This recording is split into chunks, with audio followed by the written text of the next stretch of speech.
Oh, it's spicy. So the Warriors have to play 48 minutes. So I think it's going 7. I have it. I have the Nuggets in 7. Ant-Man, Batman, Watchmen, Lakers at 5. Well, it's money time now.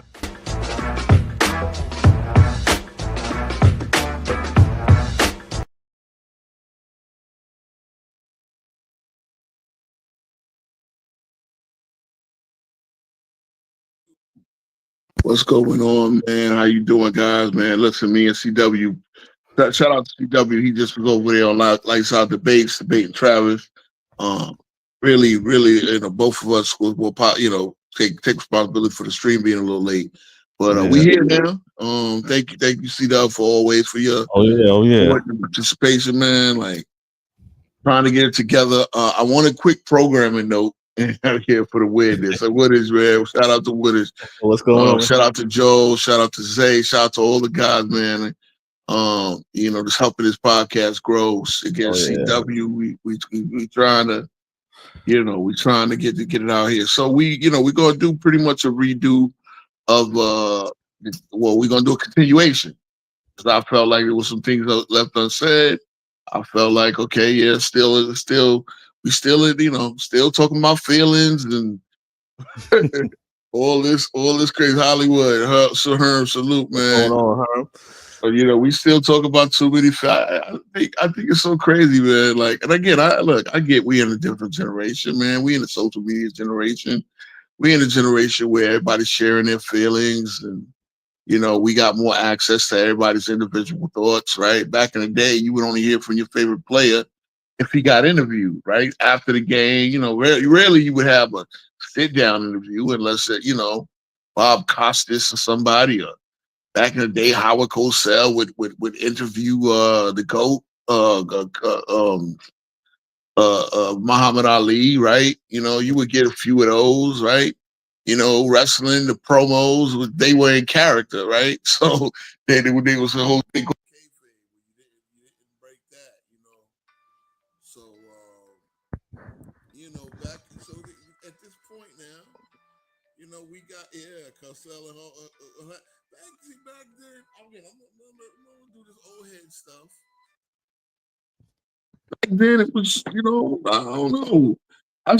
Maybe I feel like Tony Soprano right now. Right? Remember when Tony Soprano was in there with Melfi talking about he wished for the strong, silent type? Yeah, he was on the couch blowing, spilling his guts to a goddamn straight when he was the goddamn mob boss. I mean,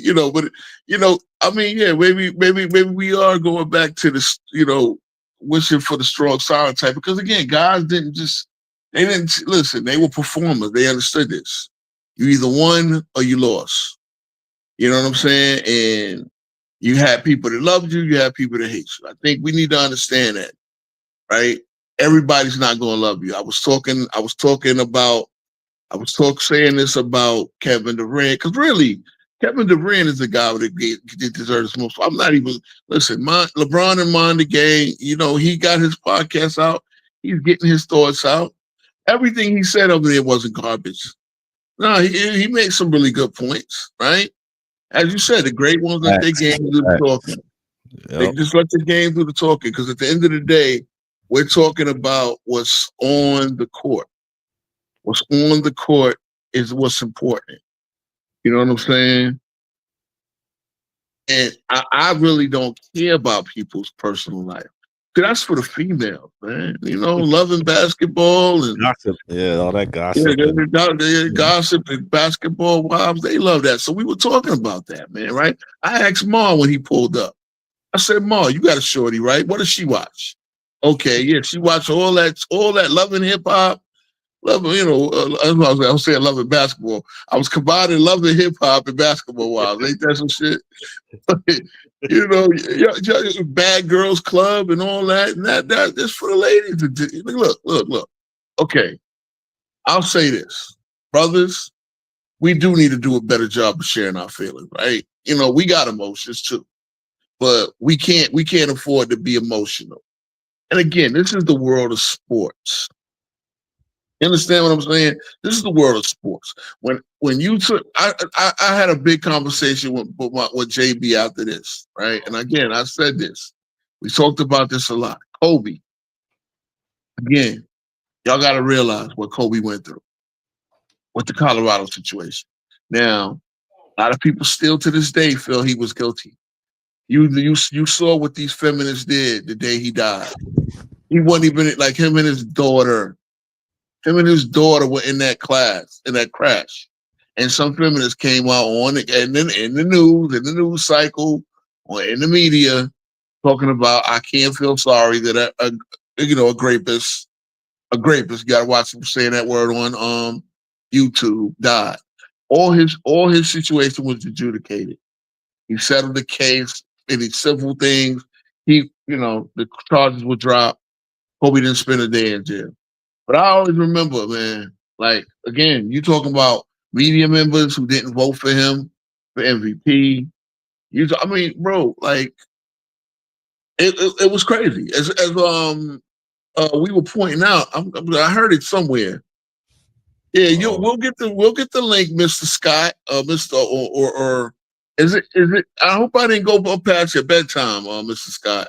But anyway, Kobe lost out on MVP votes because you go back to the 2007. This is Uncut Hoops. That's who brought it up. It was Uncut Hoop or Scap. God damn it! Sometimes I forget their I get their shit mixed up. But, it was Scap. It was Scap who was pointing out how Kobe was fourth in MVP voting in 2006 and 7. Now again, Kobe had a 45-win team, a team that didn't have a lot of all-star help. I mean, like I said, you would say Lamar Odom was the next best player on that team, and they won 45 games. They got to the playoffs. Steve Nash got 54. And the Suns got 54 wins. Now they were somewhat of a surprise team. Now, what were they? I think that was 2006, right? Or 2000. So I know he won in 2005, and then he won again. Steve Nash. Steve Nash. So Steve Nash won in 2006 and 2005 and 2006. So the 2006 season, Kobe had won 45, and the Spurs had won, and the Suns had won 54. And that was the second year of the Steve. You can see Steve Nash getting in 05 because number one, Kobe missed the playoffs. But on top of that, Steve Nash, the Suns were a surprise team. They gave him the first day, he was first in voting. Kobe was fourth in voting, despite the monster season that Kobe had in 2004. So as they were saying, okay, well, there were other times when another player got snubbed, but he was second in voting, right? Or Michael got snubbed 1 year or whatever in '87. I think he was comparing it to the Michael year, something like that. Magic was first, and then Michael was arguably with a 40-win team based on the numbers he put up in '87. Crazy. I think that was the Michael Jordan 37-point a game year, right? And so look, because he averaged 37, and the year he won Depoy, he averaged 35, and then '89 he averaged 32, 8, and 8. That's that year he got to play point guard for so many games. So anyway, at the end of the day, when it comes down to it, because this is where I was going, Kobe faced a lot of hate off his off the court situation, and nobody let that go. Adjudicate in court. As we know, it resolved out. They made a payoff. Kobe apologized, but never admitted guilt. He apologized that the situation took. But again, they brought that in. It affected him through the media. Like the media gave him a lot of flack for that. Again, we got to understand this. You want to. I just want to say, I think everybody talks about LeBron being the most hated. Kobe was hated a lot, and especially once him and Shaq started winning, and then the stuff that happened between him and Shaq. I remember in the early 2000s, he was one of the most hated players, I would say, in the league. People wanted him to lose all the time. Yeah, and you're right. You're right. Kobe wasn't really a great salesman. He wasn't a smiley face. I don't think he like his sneakers sold because of his game. And other than that, Kobe wasn't going to get much by the way of endorsements. He really didn't open up really to late in his career and after post-retirement. He showed you what a father he was, the whole nine, you know what I mean? So that's what I'm saying, right? When we talk about what the conductor commercial, yeah. And I'll be honest, like, I didn't like Kobe because of his attitude as well. I respected him on the court. And so that's what I want people to understand, man. Hate starts when respect ends. You understand what I'm saying? Hate starts when respect ends. I respect a lot about LeBron. There's things that I don't like about LeBron and I don't respect, but I don't disrespect him. Again, as I said, right? One of the things that I brought up, because you know who the lawyer, the LeBron lawyer came on here saying, okay, well, LeBron has never gotten. I said, give me an example. They asked me, give me an example of LeBron being a backstage politician. Well, I brought up the Dwight Howard situation because Dwight Howard said out his mouth, and I saw the quote, I called him a B. Next thing you know, I was off the team. Now I said either that didn't happen and LeBron is capping.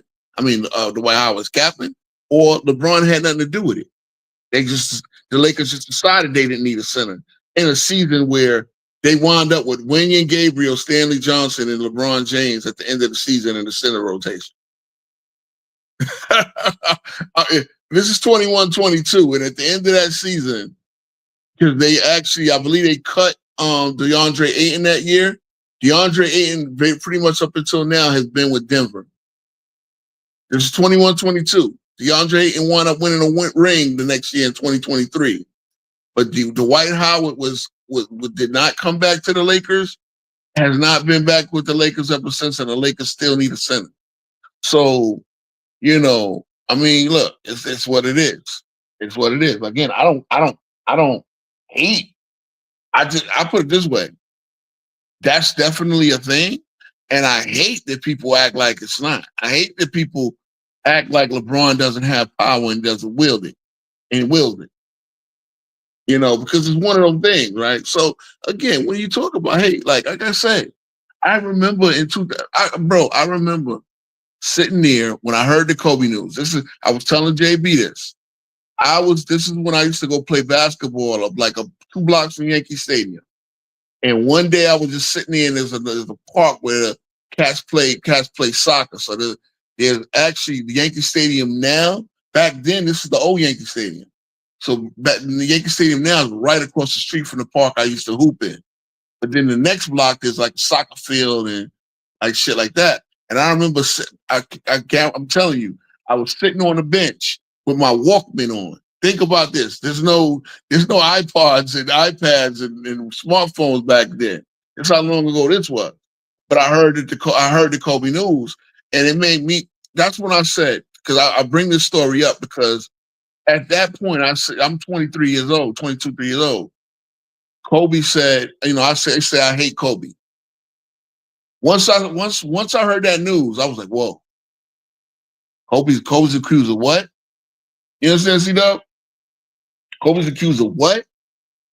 He can go to jail for this. Oh no, I don't want to. I mean, come on. I don't think he's guilty. I hope he's not. And I don't want to see that man in jail. So that's what I'm saying. Like, you talk about hate, that's hate. Hate, again, who do we hate? I hate people, you already know. I hate killers, murderers, testers. I'm gonna just leave it at that. You know what I'm saying? That's what we hate. So we just get into this, and like I said, we just keep this in the realm of sports. I say I hate Reggie Miller. No, I don't hate Reggie Miller. I hate him. I want him to. When the Knicks played the Pacers, I wanted Reggie Miller to miss every shot. That's what it means. That's what I mean by that. But I respected the hell out of Reggie Miller. You didn't want to see Reggie Miller, like, you didn't want to see his marriage end or anything like that. That's when you quote that. I mean, come on. So, bro, I just say this. We keep it in the realm of sports. We on-court criticism is not hate. Now, if you're lying and not being fair, and I heard what they said, well, be this way, be consistent with every player. Cool. You're going to have players that you like. Listen, I didn't like Karl Anthony Towns. A lot about his game I criticized. Then when the Knicks got traded for Karl Anthony Towns, what did I do? He's on my team now. There's a lot of things that I know he's good at. There's parts that I know that and I say, you know what? Guess what? He's coming to the right team because the Knicks were a team in 2024 that was built on hustle, grit and all that. You know what I'm saying? So we bring in more of a finesse player. And you know what? He's going to come in. He's going to be a better battler than he ever been in Minnesota. And he did. He had a great year. All NBA season. All-star starter. And that's the thing. It's like,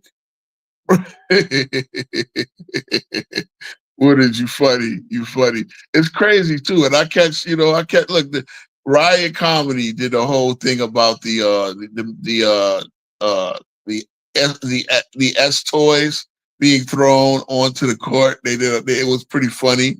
And then of course, Karl Anthony Towns catches a stray because he's walking around with one of them. He's trying to get through the S toy detector.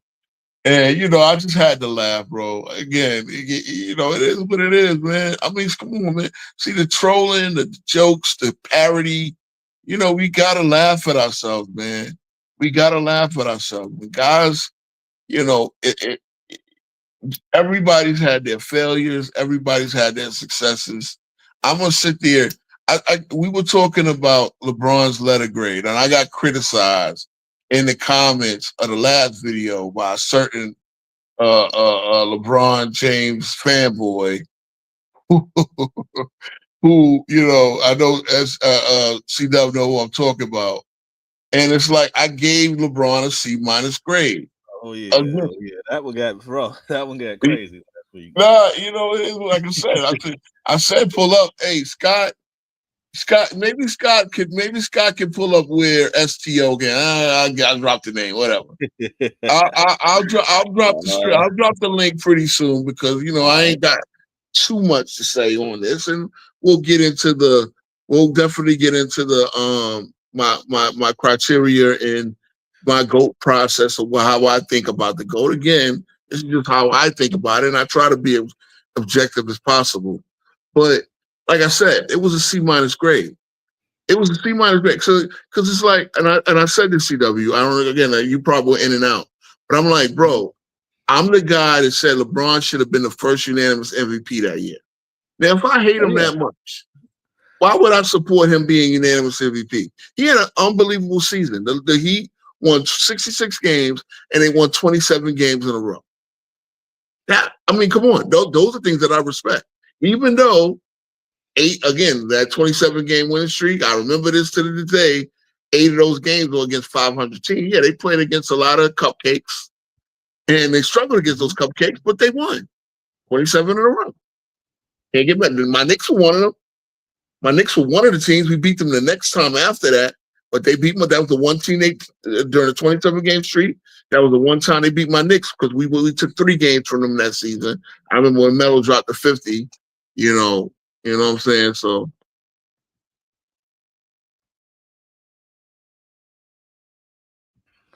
what's going on, Iron Man? Appreciate you pulling up. I'm about to drop a poll in the chat. Yeah. It was one, yeah. All right, let me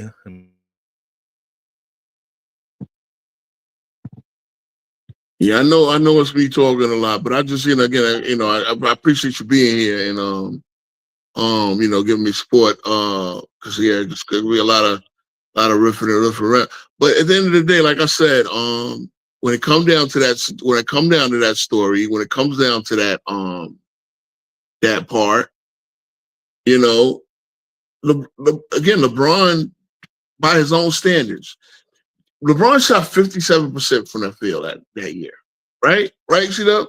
I think he's at like 56.8. That probably was his career high. That probably was his best all-around season of his career.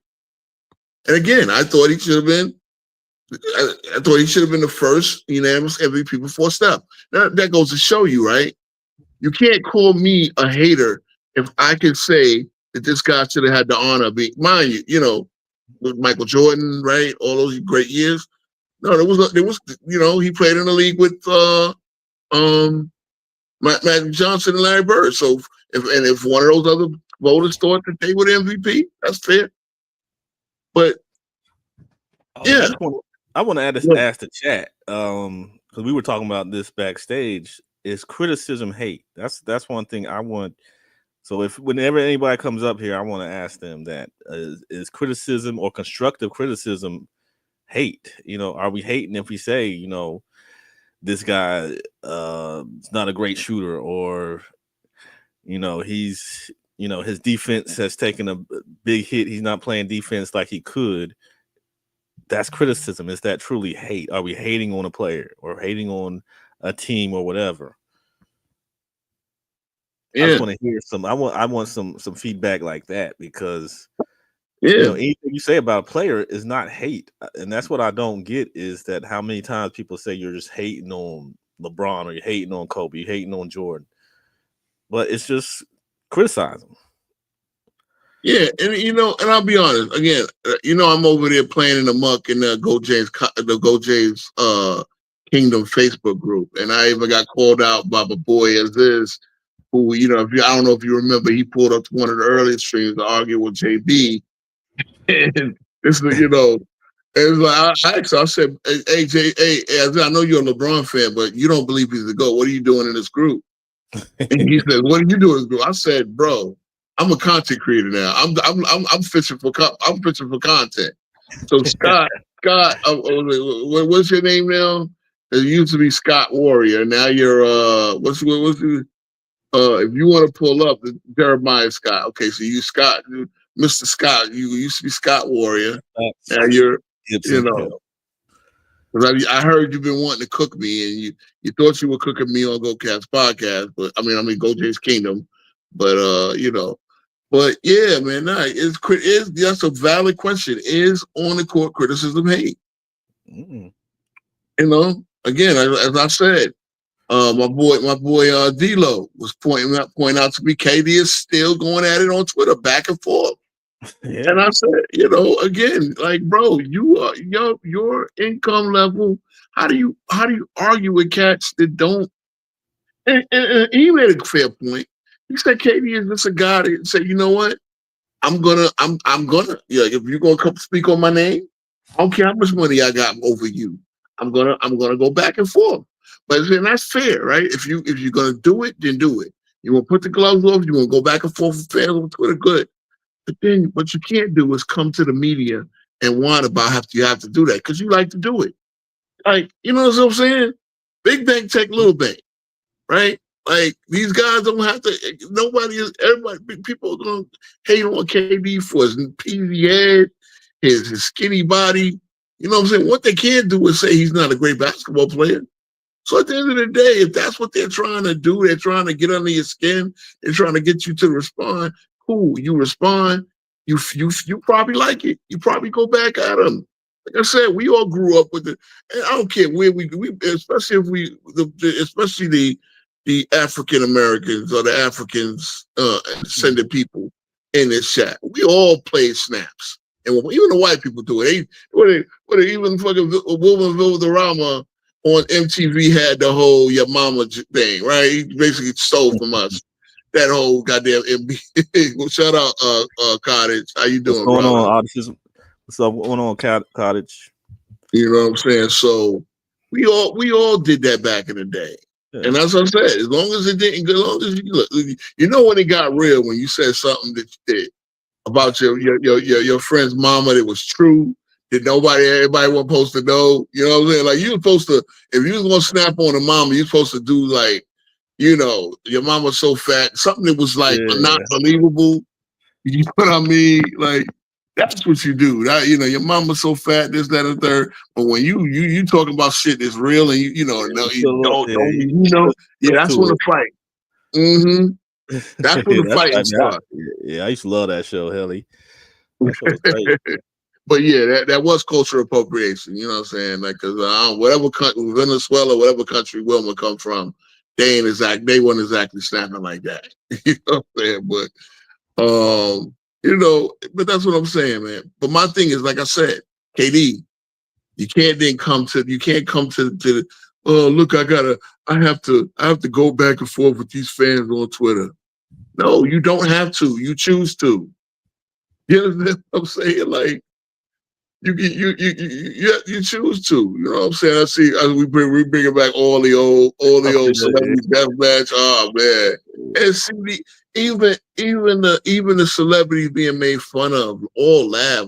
If you got butthurt by your portrayal on Celebrity Deathmatch, man, you need to readjust your priorities, man, for real. You know what I'm saying? Yeah.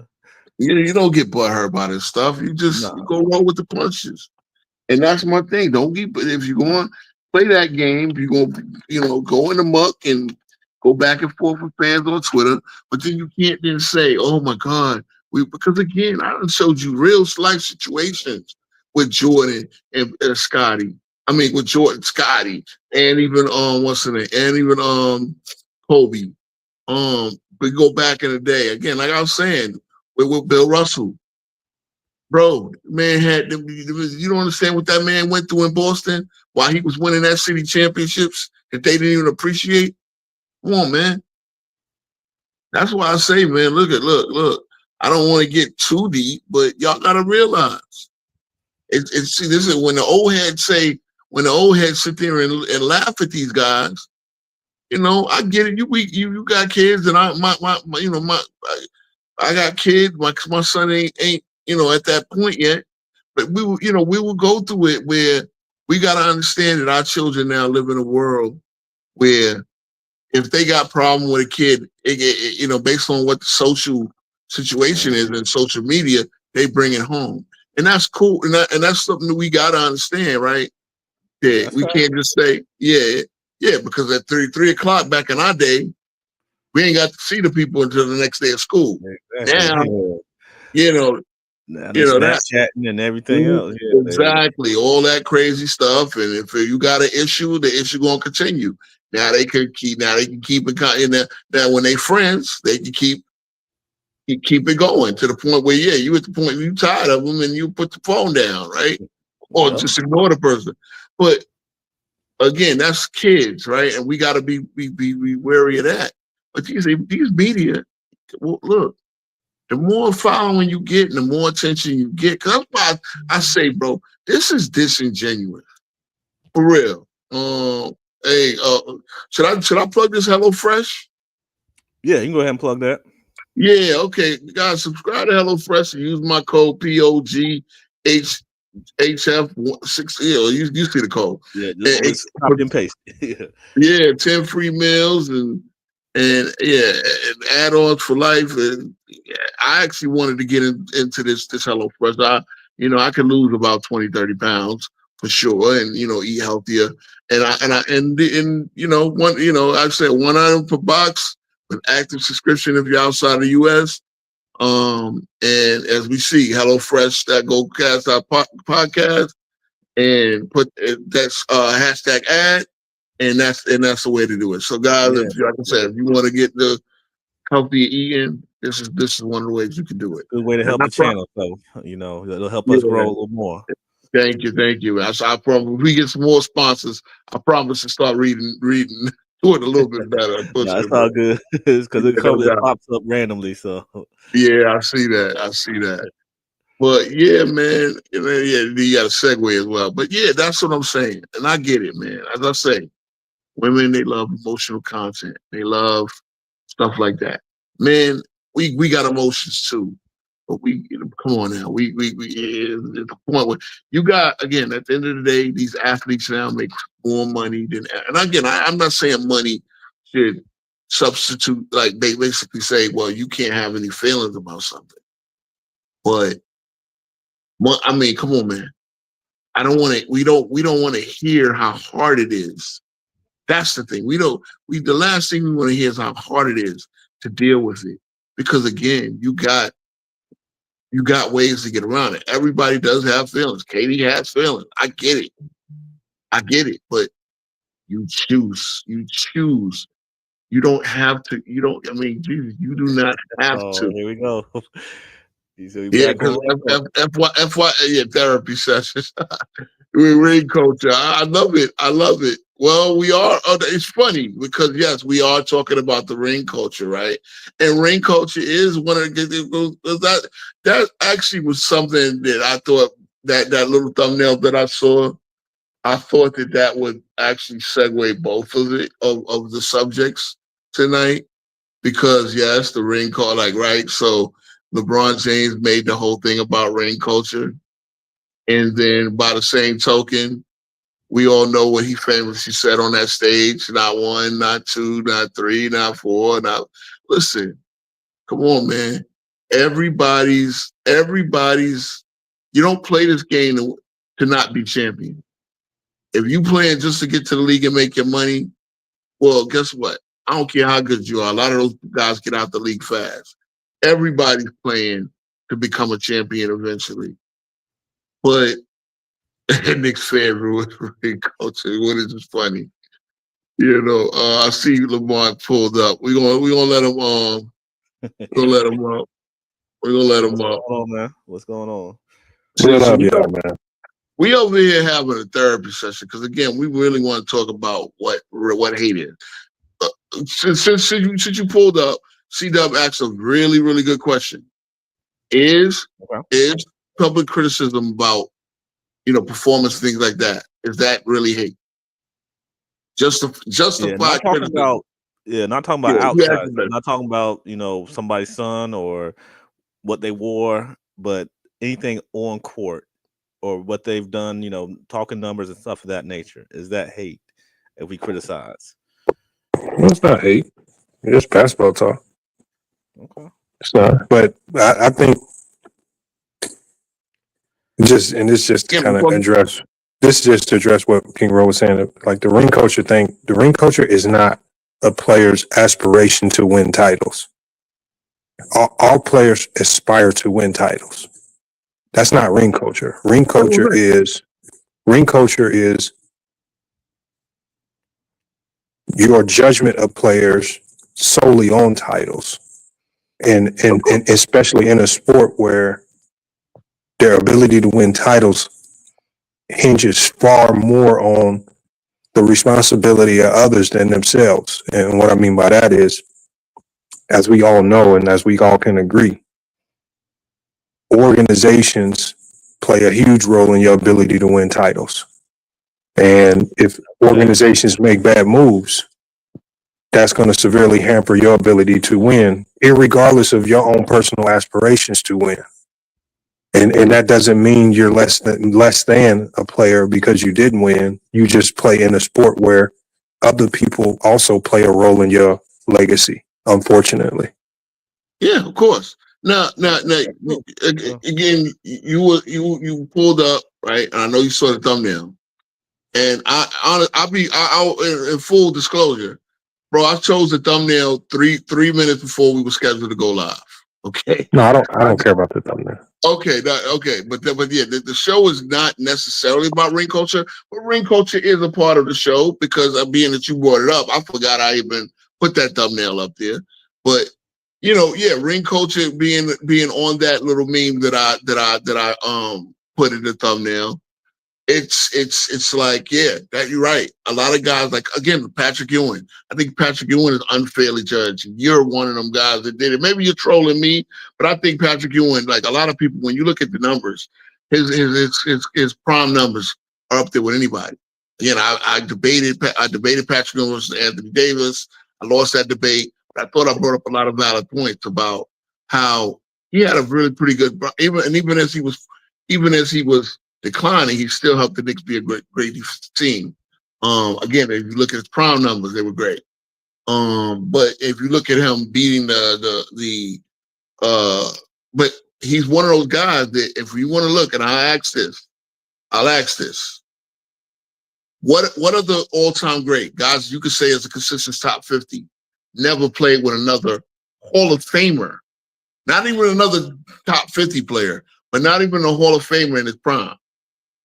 It's Patrick Ewing. I can't think of anybody else. Maybe Dominique Wilkins, and Dominique Wilkins is in a lot of he wasn't in the original top 50, which was a ridiculous joke. Because you can't tell me there were 50 better players than Dominique Wilkins. And that's the whole point. We're saying that's an organizational failure to not get Ewing another player. That's and so if we go, and that's why I think ring culture is a good to bring up in this conversation. Because ring culture has now become weaponized as a way to hate play. Like they use it to tear down players unfairly. That's what. So, that's actually the ring culture is something I wanted to bring up in the second part because again I started off it's what's hate and that's my mind. But that's actually my main topic and I started with the main topic. But I also wanted to get into more of the GOAT process because contrary to what a lot of people think. Rings, I do to me, rings is a separator. If I think two players, I thought Akeem and Ewing, especially to 93, they remember they were rivals in college and Ewing got the best of Akeem almost every time. And then Ewing got the best of Akeem a lot of the times early in their careers. And then it was when Akeem took over, and no more, Akeem was a dominant defender. Ewing was a great defender himself. But then when Akeem took over in 93, 94, 95, he was the best player in the world, in my opinion. After Jordan was playing baseball, Akeem was Jordan didn't take it back until Father's Day 96, in my opinion. So I think from when Tom Jordan, because you had a void, right? When Jordan retired, you had a void. Who was going to step up and be the man? Akeem was the man. I mean, he, MVP of the 94 season, dominant, just cooking people in the playoffs. You understand what I'm saying? But so if I look at their careers, because Ewing then kept the Knicks a lot solvent longer than think about it. Akeem got Pippen and Barkley and couldn't get out the first round. Ewing was at least taking his team to the finals, or at least helping them get to the finals. So, that's just my thing. With that understanding, though, so how do we, in a broader sense, apply that logic to all players? Because it's very difficult. I think that's the bigger thing, and I think the elephant in the room is that we all know it'll always circle back into how we view LeBron. Yeah, right. That's just typically where a lot of these conversations end up leading. And I'll say this is how we view all players. And that's definitely first of all, it's definitely how we view the top 10, because again, we have a consistent top 10, top 20. Put it this way, if Oscar Robertson had a ring in his prime, he had two rings in his prime, he'd be viewed a lot better than he would too. He'd probably be a consistent top 10 player. But because he had the one ring as Kareem's quote unquote sidekick, that's ring culture. You're right. Because exactly. If you look in the context of it, Oscar's team almost every time he touched down in the playoffs in his prime, it was decimated with injuries. All types of crazy stuff was happening when it came to playoff time. So how do we weigh in his greatness if every time he had his opportunity, if championships is the way you pave your way to greatness, every time it was time to show up and play in the playoffs, his whole team is decimated and gone. You can go look this up. I mean, almost every time. I completely understand it. And that's what I'm saying. We agree. This is where we agree with you. And this is why I put ring count way down my list. I know your advisor is take it out, but no, my thing is, right, because it's like this. And shout out to Herm. He had a great debate with Travis about, with Dart of Cousy versus Oscar Robertson. And he wanted debate, right? He wanted debate on Lights Out Sports. You know what I'm saying? But look, Cousy was terrific, but Oscar was a different level physically, just as an overall talent. Oscar was a different level. right? So the fact is, I'm not going to, because Kuzi won 6. I am not in no way in hell going to put Kuzi above Oscar. Now, Kuzi was great in his own right, And but that's why he's not rings, Oscar. and that's why rings are not the deciding factor. We get it, and that's what I'm saying. We get it, but see, I want you to understand, Scott. Before I go to anything in my rings, I got to think that the players are in the same category. Now, if I think the players are in the same category, in the same caliber, well, then rings is something. If everything up until Why is let's just Bird say, over LeBron then? Why is Bird over LeBron? first of all, Bird doesn't even have more rings You have Bird over LeBron though. because I think Bird was more of a consistent winner. See, that's the thing. See, rings. See, you understand this? Understand this? Lamar, see? See, no. See, what you're not getting is I'm not talking about ultimate winning because again, just like what's the name says, a lot of things go in to the rings. A lot of things go in to the championship. Who you played against? What's in your era? What was your obstacles? How many injuries? Hold on. So you don't hold it against Bird that him and Parrish colluded to get him to the Celtics when he was with the Warriors. He was the second, third best center in the league. Not only that, Lamar. How did they?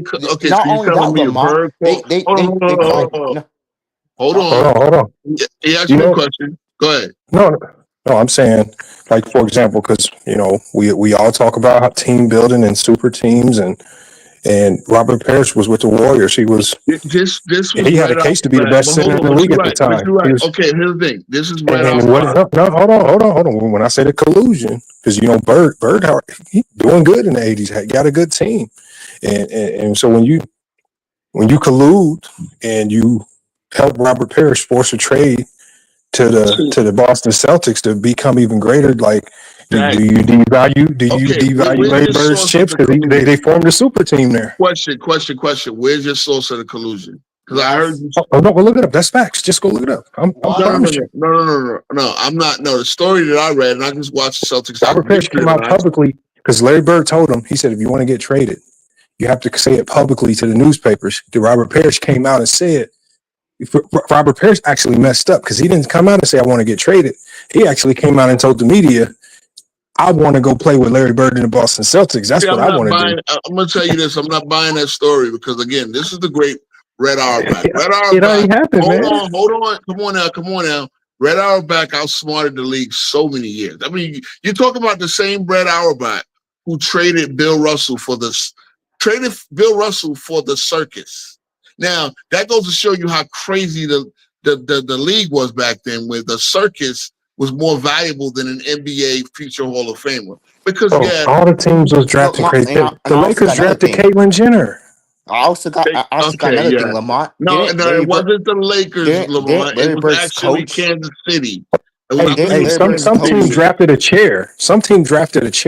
Yes, I know this. I got another thing. Didn't Larry Bird's coach because they know the old heads, they love to cry about LeBron cheated the system.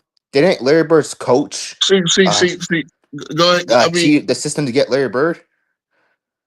No, he played within the rules. He outsmarted the league. They had to change the rules to stop. So LeBron outsmarted the league. Thank you. See, okay, but Scott, one thing you gotta understand. This channel here, even Jermaine, even JB, who has nothing, but he has less to say good about LeBron than I do.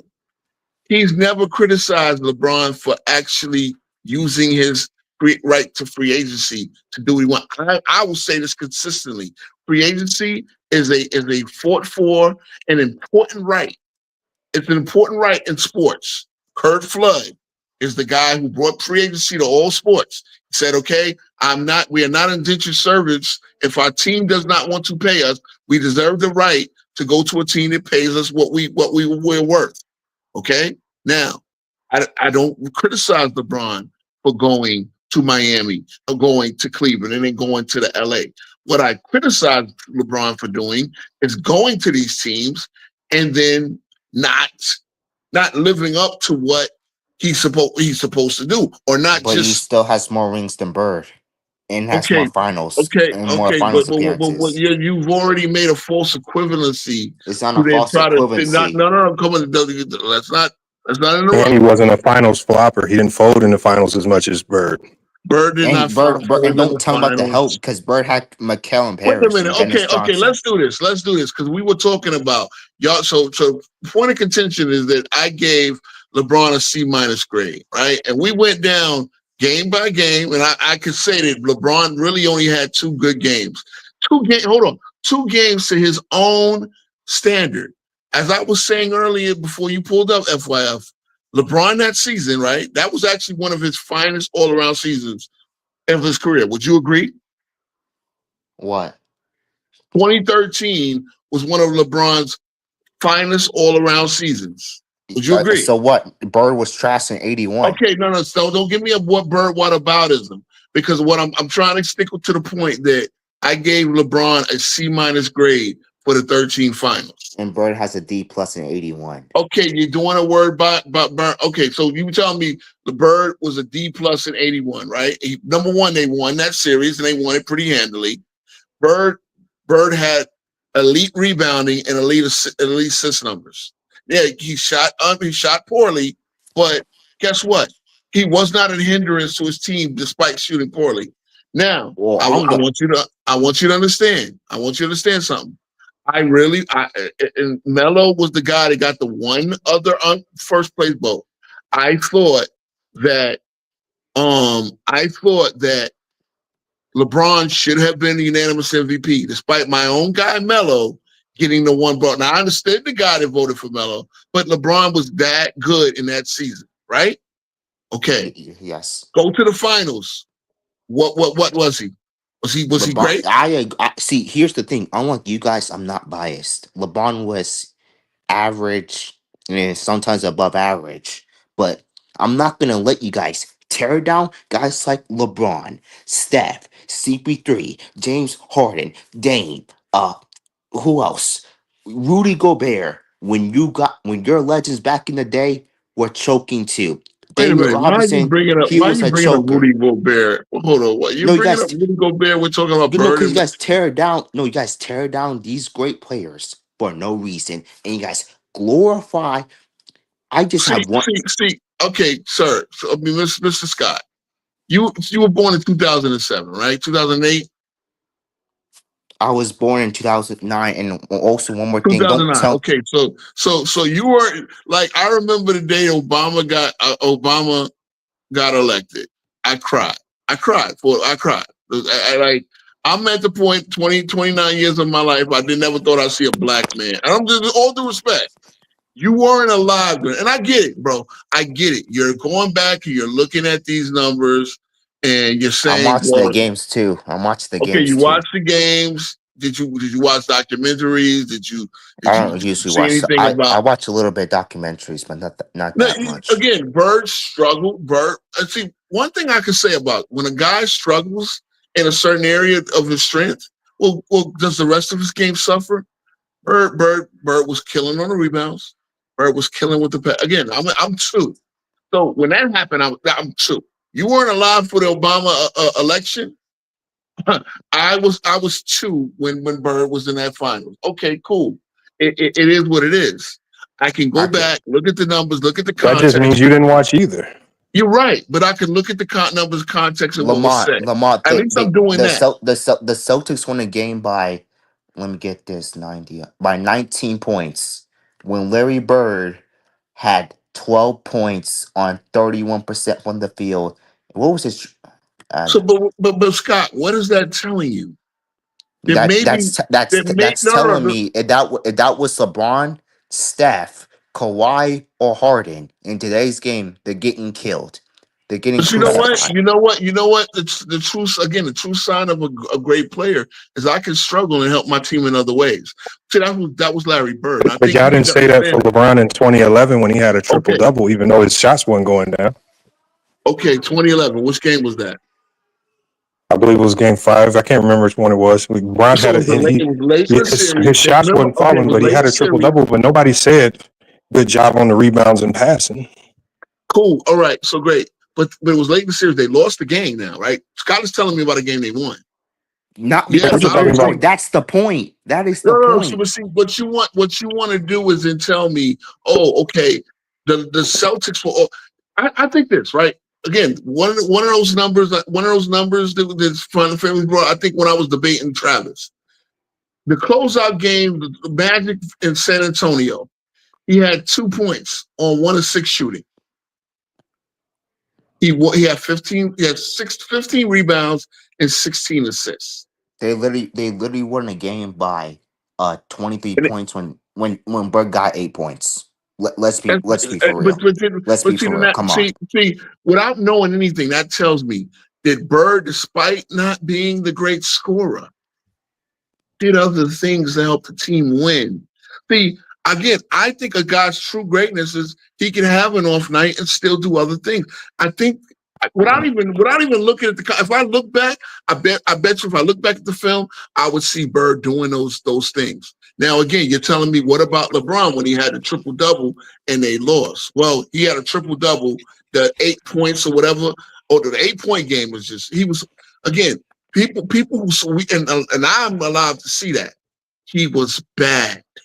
He was bad, and he actually actively hurt his team. That's the difference. Bird's bad shooting night didn't hurt his team because he did a Magic. Yeah, but in a game in 2013 where his team actually won and he dropped like 33, 8, and 8, you still said he had a bad game. There's really no way he can have a good game. And guess when LeBron played Bayern in 07, he just didn't have the team that Bird did. Exactly. No. Wait. Okay, so now you're going to 07. Obviously, in 11, we're talking about 11 now. They had the team. 11 he choked. I'm perfectly fine with 11. I don't care. This is the problem. I think fundamentally sometimes, and again, Scott, I respect your knowledge. I respect you being knowledgeable for your age. I really do. I respect you looking back. But I think there's certain things you need to learn about the game. I'm not saying you don't know the basketball. You do. But I think you're looking at it too simple. You're looking at it too simplistically because you're saying, Jordan had this. Now, it's not. There's things that go beyond the stats. Now, I'm not going to sit there and say, hey, LeBron was the only reason the Heat lost. But LeBron needed to shoot better. LeBron needed to play better. This is. And LeBron has admitted himself he needed to play better in 2011. You went back from 2007 when he didn't have the secondary scoring out, even though he had a great team defense, the team was structured and coached well, right? But he didn't have that number one, that knockdown, consistent secondary scorer. That's what I can say about the 07 to 2010 Cavs. You can't say that. No. King-Ro, I think you're missing the point. I can respond. No, but King-Ro, the point I think you're missing is that it seems like with LeBron, we can give you examples of when he played good and they actually won, and you still find a reason why he said played bad. And then we can also find you examples of when we can also find you examples of just like Larry Bird, where maybe his scoring wasn't there, but he gave you a lot of rebounds and assists. But yeah, you focused on the field goal percentage and the scoring. But then that's what I'm saying. Here's the thing. I'm looking from their perspective. No. I got what you're saying. Now I'm going to look at the overall thing, right? I think Bird has way better intangibles. And guess what? That's why Bird has no losing seasons. That's why Bird has no. You just want to say he had a better team. Well, guess what? Let's take all the years where LeBron did not have a plus 18 point a game scorer on his team, or multiple plus 18 points. Because y'all started off with he colluded, which I don't, again, I think that was Rex Auerbach outsmarting the league. And I also think that was a situation where everybody thought Joe Barry Carroll was going to be the man. So the Celtics had the first pick, which is crazy because that was Red Auerbach outsmarting the league in the first place. And then they traded for Parrish, and the third pick became Parrish and McHale. Now, if you want to tell me Bird called up Parrish and said, say I want to be traded, I mean, come on, man. It is what it is. I believe the Golden State Warriors thought that Joe Barry Carroll was going to be David Robinson before David Robinson. Can I say something? Go ahead. I'm not letting you get away. I'm sick and tired of the uncut hoops, the angry hole hoops, sports fitness and rants. saying there weren't no super teams back in the day. Yes, they were. Okay. And for the love of me, just because they were drafted together does not make them not a super team. Okay, Scott. That's my first point. That's my first point. Number two. Scott, stick to a point though, because you're I'm jumping around. fine. I'm gonna go back to 2011. If you're just gonna sit on 2011, like that is the only reason why Bro, LeBron you can't jumped beat around Brandon from Bird. 07 to 20. First of all, I talked about 2013. I made the point that despite LeBron, them winning it, them winning it, I gave him a C. And you've even agreed LeBron was average in that finals, right? Cool. Yes, But but if you that sticks to the topic. So if he was now, mind you, LeBron has played worse in finals than that. You came up with Bird in '81, which with the Celtics. Now, the Celtics won, and I know the Heat won in 13 as well. But if I'm gonna look at it, I'm at worst. If I probably looked at it in perspective, I'm gonna give that a B- finals. I'm gonna get it because Bird led the team in assists. Bird led the team in rebounding. who had a better finals, LeBron in 2013? Was the MVP, right? And because of Bird's inconsistent scoring and bad scoring numbers, Cornerback Maxwell won an MVP. Who had a better finals, LeBron or Bird? 81 and 2013. 81, LeBron. 81 Bird. 81 Bird. 81 Bird. By far. I want to ask Sir, go ahead. Scott Warrior a question real quick. Based on his super team. So you're saying if a team drafts well, it's a super team. It's a super team. You understand that they have no idea what that player is going to be. If it's a rookie, but if they develop into that player, that is a super team. Okay, cool. So here's the thing. Here's what I'm gonna correct. In my opinion, here's what I'm gonna correct Scott, right? Because I've said this a lot. There's a difference between a super team and a super team. No, the difference between it's the the super same team. thing. No, it's not. No, it's not. You know why? Stop Because overcomplicating CW makes a great point. Guys being drafted and developed into a system, and they play together many, many years. So that mean? So it sounds like. Then why is Kareem in the top 3 then, or top 5? Hold on one second, Scott. So what I'm saying, so it sounds like when it comes to super teams, you guys are only okay with these overpowered teams if the formulation of that team starts with because of the GM did a hell of a job putting the team together, correct? Cool. I want you because number one, the GM. Hold on. With the super team, when it was formed through free agency, that's the same thing as the GM doing. No. But it doesn't matter. Go ahead. It doesn't matter how they got put. I mean, if the GM does his job right, every GM in the world is going to try to put together what we call a super team. You're right. But see, here's the thing, Lamar. Please understand where I'm coming. Because number one, I don't criticize these super teams for forming. Here's the problem. When you have a super team, you have superstar on team A coming together with superstar on team B and superstar from team C deciding we should play together here.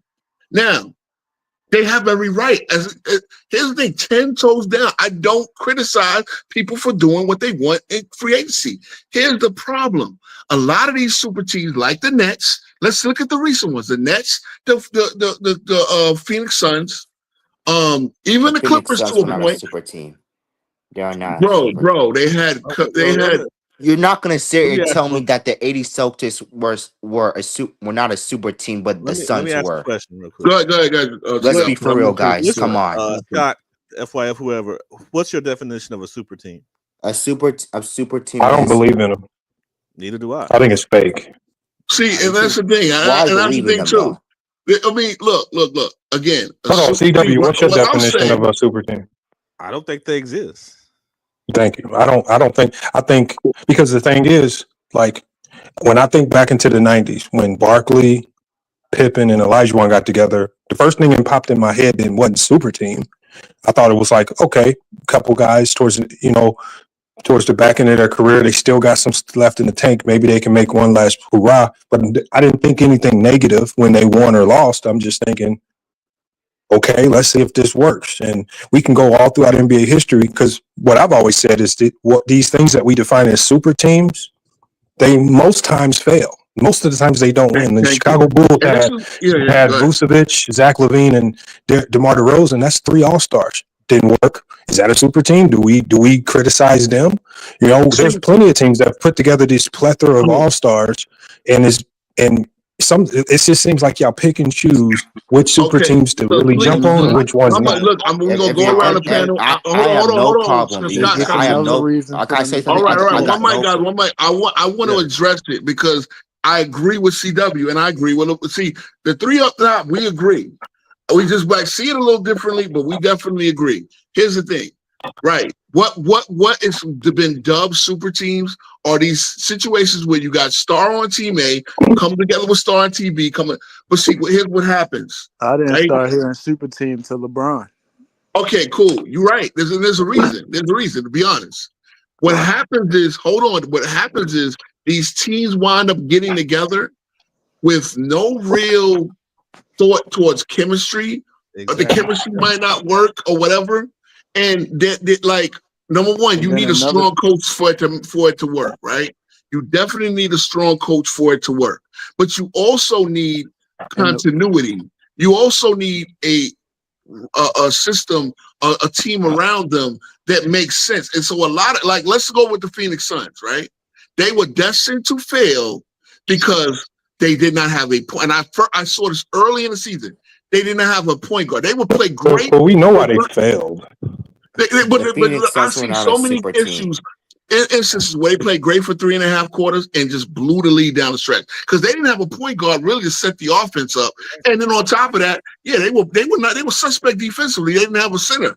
They didn't really have a rim protected center. So even DeAndre Ayton being that whack. I mean, Jesus, but they were destined to fail because you want to compare that to. First of all, a well-coached team, high IQ players like Raquel, Parrish, Bird. I mean, you know. Well, how about we just start calling these teams great teams because they're all great teams. You're right. And they're all That's right. why I said there's a difference between a that's the super point. team. See, it's a difference between super team and super. It's almost like cooking. I got to do a fucking analogy. I'm gonna give it to y'all, but I got to do an analogy. If you cook Thanksgiving meal, whatever. And you go through the real process of, are you going to get a turkey better done in the grits? I mean the stuffing, the macaroni cheese, all that shit. You gotta cook it. You ain't getting that shit done in a microwave. And a lot of time these teams are microwave, throw it together. Oh, this should work, and it doesn't work. And then the way they throw around super team, they act like that's the best way to win a title. Yeah. I just want to say look, Suns were not this. Go ahead, Go ahead. We're gonna go around the panel. All right, yeah, because I wouldn't agree with FYF on this one. Why don't we just call them great teams? Because they put the right players together. They see their needs. They see what will make their team gel. They see the right type of, I look at the 96 Bulls. Rodman was a wild card for them, but because he bought into the system, he was the perfect player for what they needed. And it wasn't like one or two players were other than Jordan was just phenomenal. Fit like a glove. It was gave a him well the toughness, and that's what super teams. I think the way people describe super teams are just well put together teams. Yeah, you had a coach. You had a coach that can handle his eccentricities. And Phil Jackson understood him psychologically, and then he didn't need the ball, right? So he could play outside of that. That's okay. So if you want to call that a super team, do it. But at the end of the day, they were a super team. You understand what I'm saying? Because a super team that wins 33 games ain't a super team, bro. The Suns were not a super team. Okay, if we being real, super team was just made up to discredit Bron, and that's what it comes down to. But see, y'all take it that way. Y'all take it that way. You know why? Let's keep it real. Because number one, they did say not one, not two, not three, not four. They really did come together with the thought of dominating the league for multiple years. And because it didn't work that way, now all of a sudden. Now again, you're right. Maybe it did come from discrediting Bron. But at the end of the day, they were a Tell me great where it team for came a couple from. of. Hold on. They were a great team for a couple of years, but they did not set out to dominate the league the way they did not dominate the league the way they set out to do. So go. I mean, the next thought. Bro, they went to 4 straight NBA finals. What are you talking But they said they set out to win 8 straight finals. Come on, man. They set out to win 8 straight finals. They were trolling, bro. They were Oh trolling. no, he wasn't trolling. He said, "I really thought." Yes, See, they here's were, my thing bro. about Hey, LeBron. Ro, I can respect hype him saying rally. that. Yeah. I can respect him saying that. Hey, Ro, Bro, you're supposed to want to win Can I every say? year. Can I say something? Yeah, no problem. Why y'all Go acting ahead. like bro talking crazy and LeBron joined the super team and Here lost? you Like, go. he would Here have you won. go. We would give him the credit. What We is would a have gave him super credit if team, he bro? would have won. He lost, bro. What y'all mean was a super team? Why y'all act like y'all don't know now? Hey, Ro, I Because ain't the talking to results this ain't what clown. he Hey, wanted No, to Ro, be. we refuse to follow dumb That's Mar. narratives. That's Mar. Ro, how many prime years of Wade did LeBron get? Bro, I don't want to hear no excuses, bro. He Okay, you asked lost. me. Hold You on. Stop asked me. talking to Okay, you, you asked me a clown. question. He had 3 Let prime me years of D Wade. hold on. Repeat the question because I didn't hear the whole thing. How many prime years of D Wade did LeBron get? 4. No, he got 3. You're He got lying. Was 3. he an all-star all 4 years? I don't care. He was not the Was he an same player in all-star all 4 2014. He years? was coming out. Now, I if you don't want to, care. if He you want to was not. speak about, hold on now. If you want to speak about the knee By injuries, year 3, he was coming out of his prime. Yeah, okay. So 2014. then, hold on, 2014, he was still If a you're good gonna player, do but I that, don't Don't if you're tell care. me gonna he do got that, 4 prime years of Wade. Niggas make too that's much you. sense. That's That's history. cat. That's history. Oh, okay, but hold on. If you're gonna do that, are you telling me that Scottie Pippen in '98 was a prime Scottie No, I don't Pippen? think We're Scottie not talking Pippen about was in that. his prime in '98 Oh no, either. I'm asking this. Hold on, because that's not Yes, Scottie Pippen that's a was playing fair like a question. prime Pippen still. Okay, so let me. Okay, Yes. you answer your own question. How many prime years did Wade give LeBron? 3. Okay, gave him 3. I So say 2 legit. 2014 he was 2 legit non-prime, right? prime years. I think Yes, he he was was out of coming his 2014 out he of prime. was his not. prime Even by though year Scottie 3. Pippen, even though Wade made the All-Star team in 2015 and He had 16. Bosh too, though. So what Scottie y'all Pippen talking about? Gosh. Okay, so do you know what you just did? You know what you just did? You just told me that Michael Jordan won with a non-prime Scottie Pippen won the championship, but LeBron couldn't win with a non-prime Scottie Pippen. So guess what? Huh? If I thought they were equal, which I don't, but if I thought they were equal right then, y'all just because y'all King Ro. love the Flip it to narrative. Jordan. What it was done King Ro. without Scottie Pippen. Go ahead. King Ro, I just want this is to me this when we talk about Boston and Miami, we remove the names and whatever's attached to it. And if I told you, if let's say I'm just a coach and I'm talking about my coaching career, and I say I coached 4 years and I won 2 championships, who says that that's a failure? When did 2 championships in such a small window of time become a failure? I didn't call it a failure. I didn't call it a Yeah, failure. but the way King Ro, the way we speak about those 4-year stretches, especially when you say that they failed or they didn't come through. CJ, you keep 2 saying championships in 4 years. Everybody lost, bro. Everybody That shit loses. don't mean nothing. See, You in gotta my stop opinion, talking about here's numbers, what bro. happens. Hold on, Lamont. You a clown, bro. Lamont, to answer your question, Everybody in my talk, opinion, they lost. Clown. And CW being a resident Spurs fan, they lost to the better team. And again, they That's got not what I'm mollywopped. asking. No, that has nothing to do with it. I know you said it was a failure. I didn't say it was a failure. I said they didn't do what they set out to do. They clearly, Lamont, they clearly set out to dominate the league. King Ro, At least a 3. Hold on. You can be great. Lamont. Can you tell me? Like C-Dub, your Spurs, right? Yeah. Never won back-to-back. But I can easily say they were dominant over a long stretch of time, even though there were times in those, even though there were gaps where between championships. Right. Like it's about what you do, and we judge your successes. You don't go to the years where, like, I'm not going to run to a year where Duncan didn't win a championship and then start using those years to say this is why Duncan can't be top 10. I'm going to go to his. That's the thing. And what the thing is, when I look at the small window of time, 4 years, and if, of course, as fans, when us sitting back, we looked at it as a fan saying, man, we've never seen this much talent.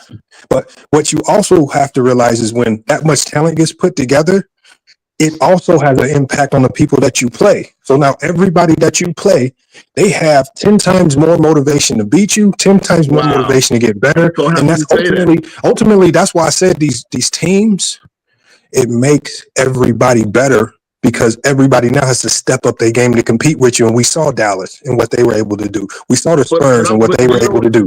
That don't happen if Miami don't get put together. The league levels up. You have to get better to beat teams like that. Cool. Right. And that's what I appreciate out of it. But I'm glad It you just say seems like that. y'all never see the beauty of basketball No, because y'all be so worried about nitpicking, pointing at one player.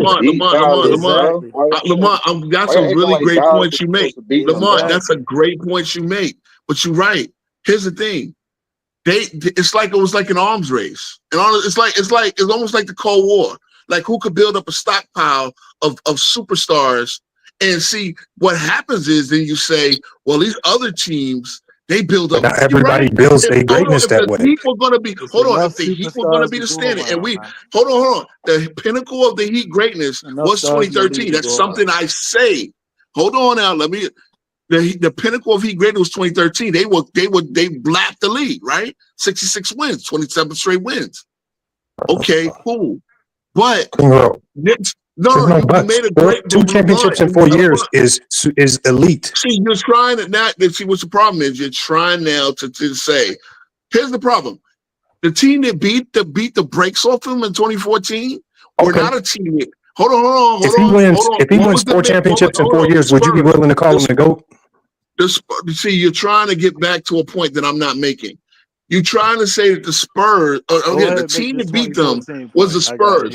Give me the Spurs' main free agent acquisition. Give me that blockbuster trade. I just told you that the greatness for every team, they get there different ways. Greg Popovich and how he did it was different from the Miami Heat and how they did it. How the Boston Celtics did it is different from how. So all I'm saying, King Rowe, is just because Miami put their team together with free agency. So all I'm saying is the Spurs. Again, though, Lamont, I'm not criticizing them for going. Again, I'm not criticizing. I think you missed my point, but that's why you missing it. I think you missing my point. We say this consistently on this channel.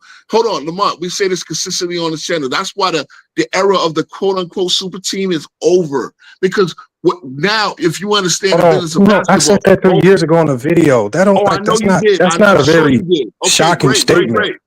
Great. And so it's something we agree on. Because and the era of super team is not over because great teams still exist. We still have OKC. OKC is a great team. Why do y'all and it was built mostly organically, right? They're big. It don't matter how it was built. Hold on. You say organically. Hold on. So are you telling me, King Rowe, that years and years of losing and tanking, it intentionally is organic? It was, yes, because guess what? OKC, hold on. OKC, do y'all okay. Now, see, a lot of y'all don't get this. OKC stockpile. Intentionally losing now for draft picks is organic now, y'all. They actually trust the process. They didn't trust the process situation correctly. Tanking. And how did it You're work? right, but hold on. They were tanking. They were drafting. They were drafting well. Okay, hold on. Okay, do I gotta stop backstaging people because I'm gonna? No, I don't want to do that. But understand, they were tanking. You're right. They were tanking. But here's what they also were doing. Because let me tell you something. They drafted Chet and Jalen Williams in the same year. So what they were doing while they were tanking, they didn't even meet the salary floor, right, Lamont? So what they would do was they would be able to be the team and take a bad contract just so they could get to the salary floor. But they would take the bad contract. Hold on, let me finish this. You're going into something we're not talking about. And get a draft pick, right? When did losing on purpose to get draft picks become organic? No. You missed the point. They were not only having their own draft pick, they would get an extra draft. When did losing on purpose, second and third best player, when did tanking become organic? So you respect losing on purpose? You respect losing on purpose, King Rowe? Hold on, because yes, I do. Because you know what? That's the model of NBA rebuilding. That's the model of NBA rebuilding. You now have to do it right. See, I mean, come Come on. You have to do it right. Now, wait a minute. They only man. hold on. From the end of Bro, the they will Westbrook say era. anything, Hold man. on. Do I got to start muting people? From the end of the Westbrook era to their first winning season, which was 2022-23, right? 22-23. They had a winning season that year, and then they were number one seed in 23-24. They're champions in 2025. But that's only 3 years. They did the trust the process situation correctly. Hey. And what you're not understanding is they had the salary. They had all rookie level players. The only guy that was making money was SGA at one point. So they had all rookie contract deals. They wasn't getting free agents. What they would do was take bad contracts and cut people. They would take a bad contract like Al Horford and cut them and send them to Philly. There is no integrity in tanking. There is no integrity in tanking. Jesus Christ. Come on, bro. It is shunned. It is frowned upon. Rebuilding, correct. See, tanking and rebuilding are two different things. And OKC was tanking. Sir, there was 3 years between. There were 3 years between the end of the Westbrook era, where they were actually a playoff team, and the beginning of their winning. Hold on. So are you going to pretend like we're dumb, King Rowe, and we're going to act like we don't know that OKC was tanking? We're just dumb now, right? My dude, a rebuild. It's called a rebuild. But are you saying there's integrity in losing on purpose? What integrity do you find in losing intentionally? Motherfucker, not trying to win games. Hold on, this is what you got to do when you don't have a team that can win anymore. You either go to the bottom. No. We've said this on this channel many times. JB, what's up? We've said this on this channel many times. If you're in the, we all know this in the NBA. You know this, Lamont. Stop playing dumb. If you're in the middle, if you can't compete for a championship, it's better to break your team down and try to find the next superstar, maybe through the draft or through free agency. Then try to be in the middle, win 35 games, win 40 games. So you respect what Philly did when they were tanking? I do. They did it wrong. They picked the wrong guys. Nobody respect that. Nobody respects tanking. Who's asking the question? Because I can't see who's talking all the time. Now, this is JB right here. This is JB right here. I got a couple questions. Hello, everybody that's on the panel and who's tuning in. I got a question. Go ahead. I got a question. Yeah, okay, OKC, real quick. Let's go back to OKC real quick. Now, see, this is where you got to start pulling back the layers. OKC didn't tank. The reason why they reached the conclusion that they needed to start over is because Russell Westbrook asked to be traded. As I just said, it was 3 years. At that point, losing on they traded Westbrook to Houston. Oh, shit, I can't talk to dummies. Paul George requested to be traded to the Clippers. When Russell Westbrook asked to be traded to Houston, at that point, OKC knew it was time to start over. Otherwise, if they would have stayed intact, they probably would have decided to continue to try to do something with the team that they had. Now, I do agree with Philly. They, like you said, like FYF just said, they did tank. They perfectly tanked, and therefore they really haven't got anything out the deal. But I got this the $1 million question I got though. If this was so successful in Miami, why did LeBron leave Miami and go back to Cleveland? Wade was done. Because Wade was the answer to that question is, was he done? No, the answer to that question is very simple. The answer to that question is basically, when you're an NBA player, when your contract expires, you can go play anywhere you want. Okay, so we hold on, I'm gonna stop you there because we agree that free agency is You're not obligated to stay, especially if there are people within the organization that you don't like, you don't agree with, or maybe you want to just go back home because you feel like you did a disservice to your hometown. Yeah. Okay, so let me ask you a question, Lamar. Here go the question. If he felt that he did a disservice to Cleveland, that means he shouldn't have left the first time. Yeah, but you know what it's called? Hold on, JB. You know what it's called? It's called, as you get older, you learn and you grow. And you can't Lamont, expect a younger. For you. All right, cool. Okay, but why you always cut me off, man? Let's let it. Lamont, I got a question for you. Which seasons did OKC tank? Which specific seasons did they tank? The lineups they was throwing out shows that. I asked which season. Don't give me excuses. Don't give me explanations. Which season did they that's not an tank? excuse. What you talking about? Which season did they tank? I'm about to go look right now. Yeah, 2020, 2021. So 2020, 2021, right? Right. That was the year after the bubble. You mean the season? You mean okay? And what's the next season they tanked? But you said give me a season, and we gave you a season. I said which seasons? Because the answer is two. It's 2 seasons, right? All right. So if you know the answer, what you asking for? Okay, so they tanked for 2. You say they tanked for 2 seasons. Now I could say they rebuilt because again, we all know the season after Westbrook left, they had Chris Paul. They won 20. They won 44 games and lost 28. They weren't trying to win. They won 44 games. How were they trying to win? This is the bubble year. So when Miami they played in the bubble playoffs, you do realize. So when Miami signed Bron and Bosh, isn't that rebuilding as well? No, that's stacking the deck. I never said anything wrong with what Miami they did. So hold on. As a GM, let me ask you a question, JB. If you're a GM of the team and you have the ability to sign LeBron James and Bosh, are you going to say, nah, that's stacking the deck? No. But we got to remember now. We got to remember. No, I just want you to live in reality for a quick second. What I'm saying. This is the core problem. No, I just want you to live in reality for one quick second. I'm finna answer.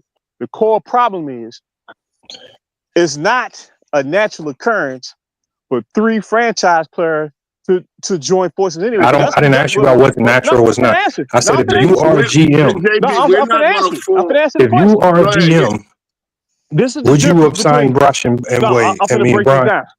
This is the difference between what LeBron did and what KD did. I don't care about what your personal feeling about it. I'm saying if you were a GM, would you turn it down? I'm finna answer the question. I gotta shut this down at some point. It's a very easy question. Yourselves. No, the only way that they was able to make that possible as 3 franchise players, they had to agree to manipulate the system. I just asked you, if you were a GM, would you turn Bron and Bosh away? No, nobody would. Hold on, and I'll answer. Nobody would. Nobody would. The problem is no GM or no team had ever thought about the concept of 3 franchise players. And I don't want. What was that? And you know what? We got this, JB. Yeah, we understand. And you know what? For the Lakers in the '80s, no GM had ever thought about tricking a team out of all their first round picks like we're doing with the Cavs. No. Yes, they didn't trick them. They made a rule. They made a rule. They made a rule against it. They were tricking them so bad. Because see, the thing is, they were business decisions. See, come on now. Again, we don't let to our heads. When they traded Gail Goodrich in 1976, they didn't think they weren't saying, "Well, Magic Johnson, man, he gonna be available in the draft." I'm talking about how they acquired all those first round picks. That was the traditional. When they traded Gail Goodrich, the way the NBA was set up then, they received a conditional. Why did they name the rule after the Cavs owner? What was Pierce, KG, and Allen? You can call them a big 3. They won no super squad. Big 3. They won no super team. Oh my God! The delusion is nasty. Hold on. Let's stay here. Because I know. Garnett. JB. We understand we understand super teams don't exist. We agree to this, right? They don't exist because, again, as I told you many times, there's a difference between what they think are super teams and super teams. There's a difference between it. They still don't get it, but I'm gonna show them. I'm definitely going to show them. Here's the thing. What y'all think about with OKC? Because it's funny. I'm looking at the 2 seasons where OKC, quote unquote, tanked. I'm looking at 2 seasons, and what I see is a lot of fucking player development. I see a season of Lou Dort. See a season of Lou Dort averaging 17.5. points a game. All right, keep going. Lou Dort was a big part of their championship. See, the problem is y'all call it tanking. It was rebuilt.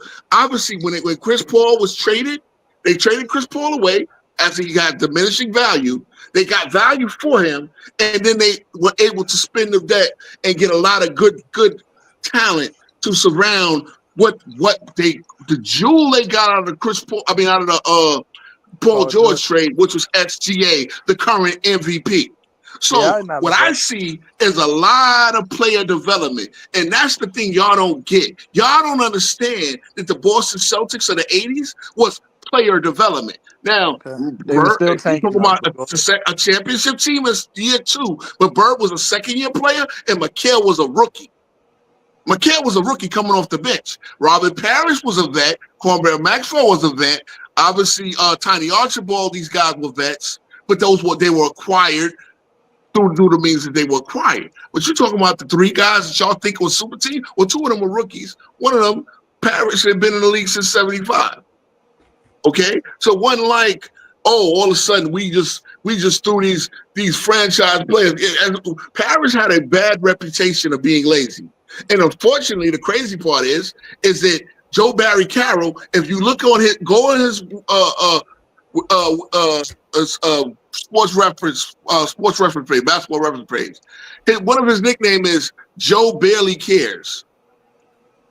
Joe barely cares because while you can look at the numbers and see he was talented as all fuck, his knock was he was lazy. And guess what? Red Auerbach saw that with the first pick and said, you know what? I got to move here. Let me go get Parrish and McHale because guess what? That'll be better in the long run. Now, again, you want to say, oh, that's the super team. Okay, it's a super team. But based on what you got, we don't believe. See, me, CW, and FYF agree that super teams don't even exist. Y'all, it's a different. See, the problem. As I say this, these super teams that you say, look, the Heat were a great team because they were so overwhelming talent-wise. Obviously, you had number one, number 2, and number 4 players in terms of defensive rating in the 2010 season. I mean, not defensive rating, player efficiency rating, right? The 1, 2, and 4 PER joined the same team. Now, you also have Pat Riley. This is the thing about the Miami Heat super team. This is the thing about it. See, and this is I know it's a very uncomfortable decision, but okay, when he went back to Cleveland, basically what happened was he was down there in Miami for 4 years. The Cleveland Cavaliers won the draft lottery 3 out of those 4 years. That should be mathematically impossible. Yeah, to where a team gets 3 number 1 picks in 4 years, because really, by that second number 1 pick, you should be good enough to where you shouldn't even be in position to have to sit there and hope and pray that you get a number 1 pick for the 3rd time in 4 years. So basically what it was, you had Kyrie Irving, who he saw was the new Dwayne Wade. Then they traded. Yeah, we never seen the number 1 pick of a draft get JB. Let's stick to Miami because it's still messed up about it. Because I know about Miami. Because we got to go ahead. This is the thing about the Miami Heat team. This is the thing. How many great they years? Cleared out. We never seen a team doing that all season 2010. We saw the New York Knicks try to do it too. You clear out 75% of your roster. We never seen that before in basketball. Which they did. 75% in order to create the cash base to get them to take a pay cut to make it possible to sign them. They made the 3. Hold on, they made at the time. They made the 3 max salaries. They made the 3 max salaries. Yeah, you're right. But you're right. But see, that's what I'm saying. The reason why it works so well, and I want to stick here, because Pat Riley is a master at building the team. You saw when Pat Riley left the Knicks, he basically had the goddamn a mediocre to bad. So when it's time to give him credit, you give it to Riley, not LeBron. Within the next year. So as we know, Pat Riley was a great team builder, right? So again, and I'm sitting here saying this. Look, guess what? Because this is where it started. FYF wants to act like it was. I know, and I never said it was a failure.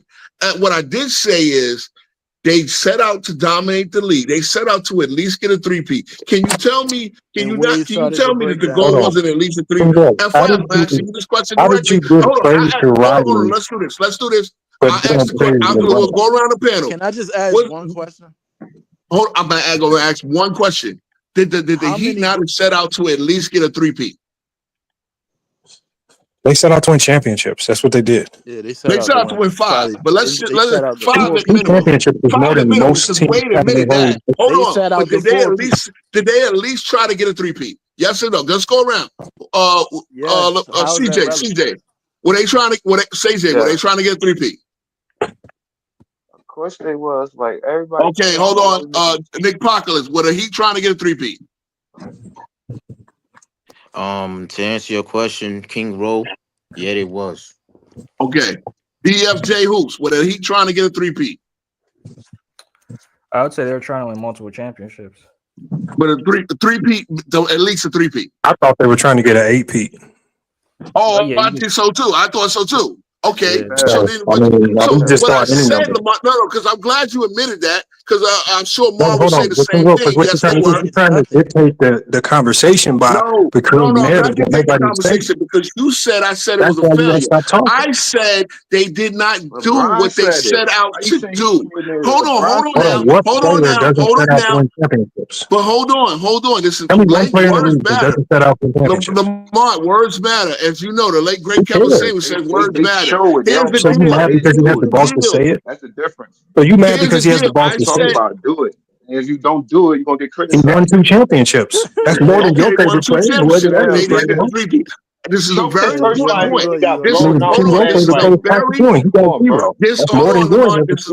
important point. This is a very important point. The reason why they set out to at least get won back-to-back championships. Y'all put them in the top 10 conversation. You're doing the whataboutism. I'm gonna mute, guys. You're doing the whataboutism. We know the reason why they set out to at least get a three-peat because we know what the standard is. Man. Don't stop doing that. Look, I mean, come on. It's not a threat. I'm trying to actually make a point. If you want to bounce, you can bounce. But we got your point. You want to hear from other people. The point is, stop interrupting. The point is, we know what the standard is because you know who three-peated twice and you know who three-peated once. Okay. Yeah, but Brian didn't say three-peat though. But hold him to his words. He didn't say three-peat. Bro, stop the bullshit, bro. Stop the bullshit. You just said hold him to his words. No, stop the bullshit. As we know, because the Bron said the standard was not how many? Okay, so fuck what Bron said. Dwayne Wade himself said LeBron called me after Kobe's fifth ring. LeBron said, "Guess what? I got one. You got zero. Hold up. Go ahead. What you said? Oh, okay. Wade said LeBron called me after we watched Kobe won his fifth. That's not what he said. What was said? Wade said that he watched Kobe. Okay, so he called him. Does it matter? LeBron and said, "What you gonna do?" Okay, get it right. Okay, what you going? All right. So obviously, we all know that it was talked about before. We all know that they talked about it before, right? No, basically from the 08 Olympic team, right? We all know that they talked about this from the 08 Olympic team, right? Right? Okay. So as I'm telling you, different thing that you just no, it's not. It's the it's the standard. It's the standard. You was just about to lie on Bron though. So what you talking about? Nigga, LeBron is in the conversation. So LeBron came to Miami, so guess what? LeBron agreed, right? He really wild, man. Okay. Here's the problem. Y'all, no. This is what I'm talking about. Y'all want to move the goalposts because again, they didn't set out what they wanted to do. Championships in 4 years are not great. But I didn't. Hold on. The three-peat because they know in the media's mind, not getting the three-peat puts them a notch below. At least on that end. Hold on, Lamar. At least on that end, it puts them a notch below. Now again, see, here's the problem. I'm telling you what their mindset is. Who said this stuff? Who says what? But see, this is the problem. You cannot knew in the media's mind. How do you know what they knew or think? Because the Wade is the one doing the fucking interviews. No, Wade is the one that set. Hold on, Wade is the one that set up with Shannon Sharp. Hold on now, come on, man. Wade is the one that set up with Shannon Sharp and said, After I called LeBron and I said, hold on, did LeBron call him? Did you just say LeBron called him? Which one is it? Does it matter? Doesn't matter. Doesn't matter. Yeah. LeBron agreed, right? See, the problem is you want now LeBron not to say, well, shit, well. No, none of this matters to me. No. Because see, this is the problem. As I say on this channel, we all know what the standard is. So when I told you about Larry Bird calling Robert Page, you didn't want to talk about that, huh? I was just thinking about Swagger. When I talked to you about Larry Bird calling Robert Page, I was just going about Swagger like us. Kanye's verse. Kanye's verse said, "I'm trying to get that Kobe number 1 over Jordan." JB, you know what that means, right? King Rowe. Hold on. Why did you run away from the fact that Larry Bird was building the super team by calling Robert Page? No, and told Robert Page to demand the trade. Y'all trying to. No, because y'all trying to like really dodge the point. Y'all really trying to dodge the issue. The standard. They knew they were chasing after Kobe and Jordan. How many great years did Dwayne Wade have after LeBron left the team? He was an all-star 2 times. He was actually an all-star 3 times. The third one was a ceremonial inclusion, right? In his farewell year. We didn't ask you about an all-star game. An all-star is a great year. Being an all-star is a great year. Let's just keep it now. Oh my God! Number one. Okay, hold on.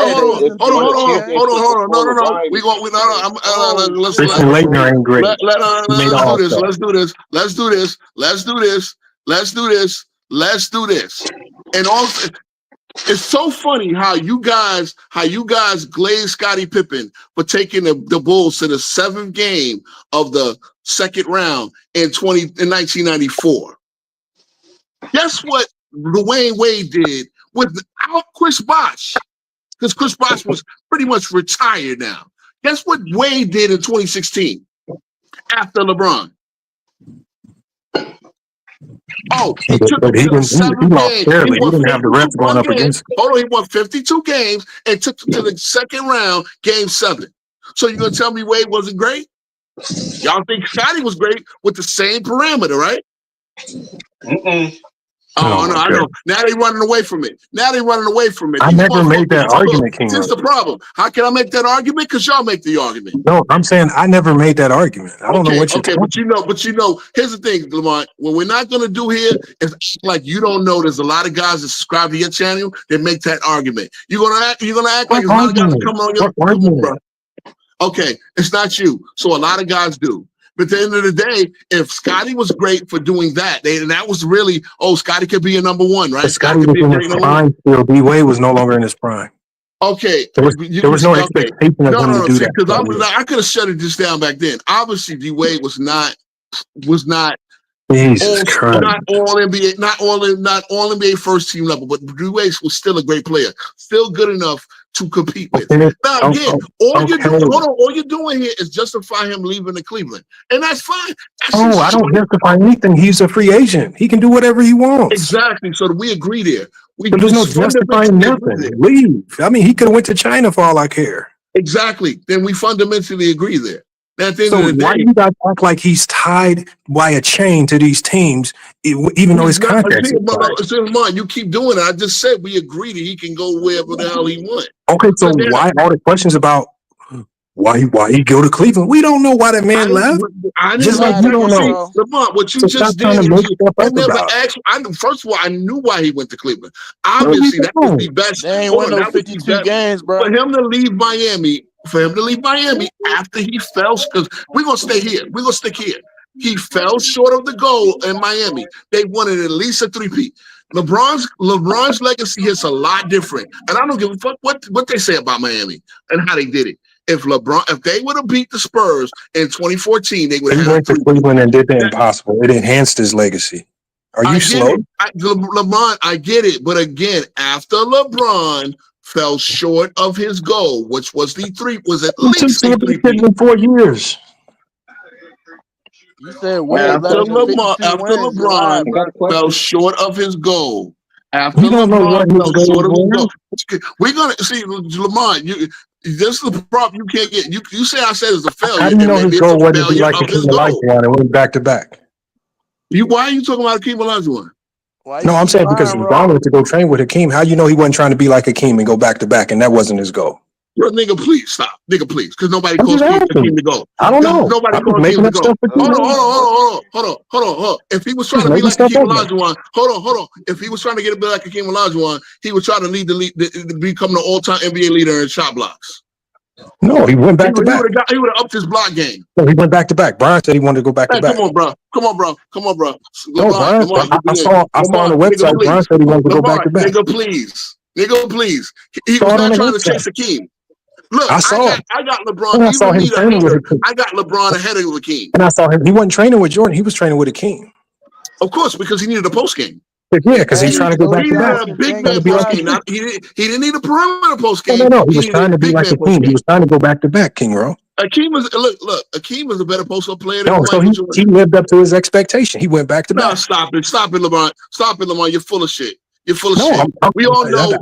I saw it on my back page already. You know what's killing me? If y'all act like LeBron has not chasing the goal. See, again, now what you guys do is do a good job of changing the narrative of him chasing goal status, but he's chasing the goal. And the standard, we all know, first of all, because again, he called him after Kobe, right? Because Kobe got a 3-peat.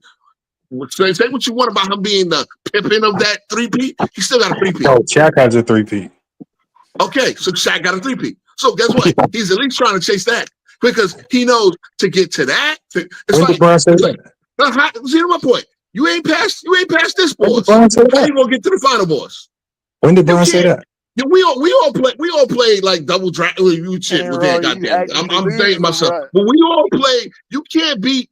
We all play Street Fighter. You all know to get the Bison, you got to beat motherfucking Balrog and fucking Vega and fucking Dragon, right? Okay.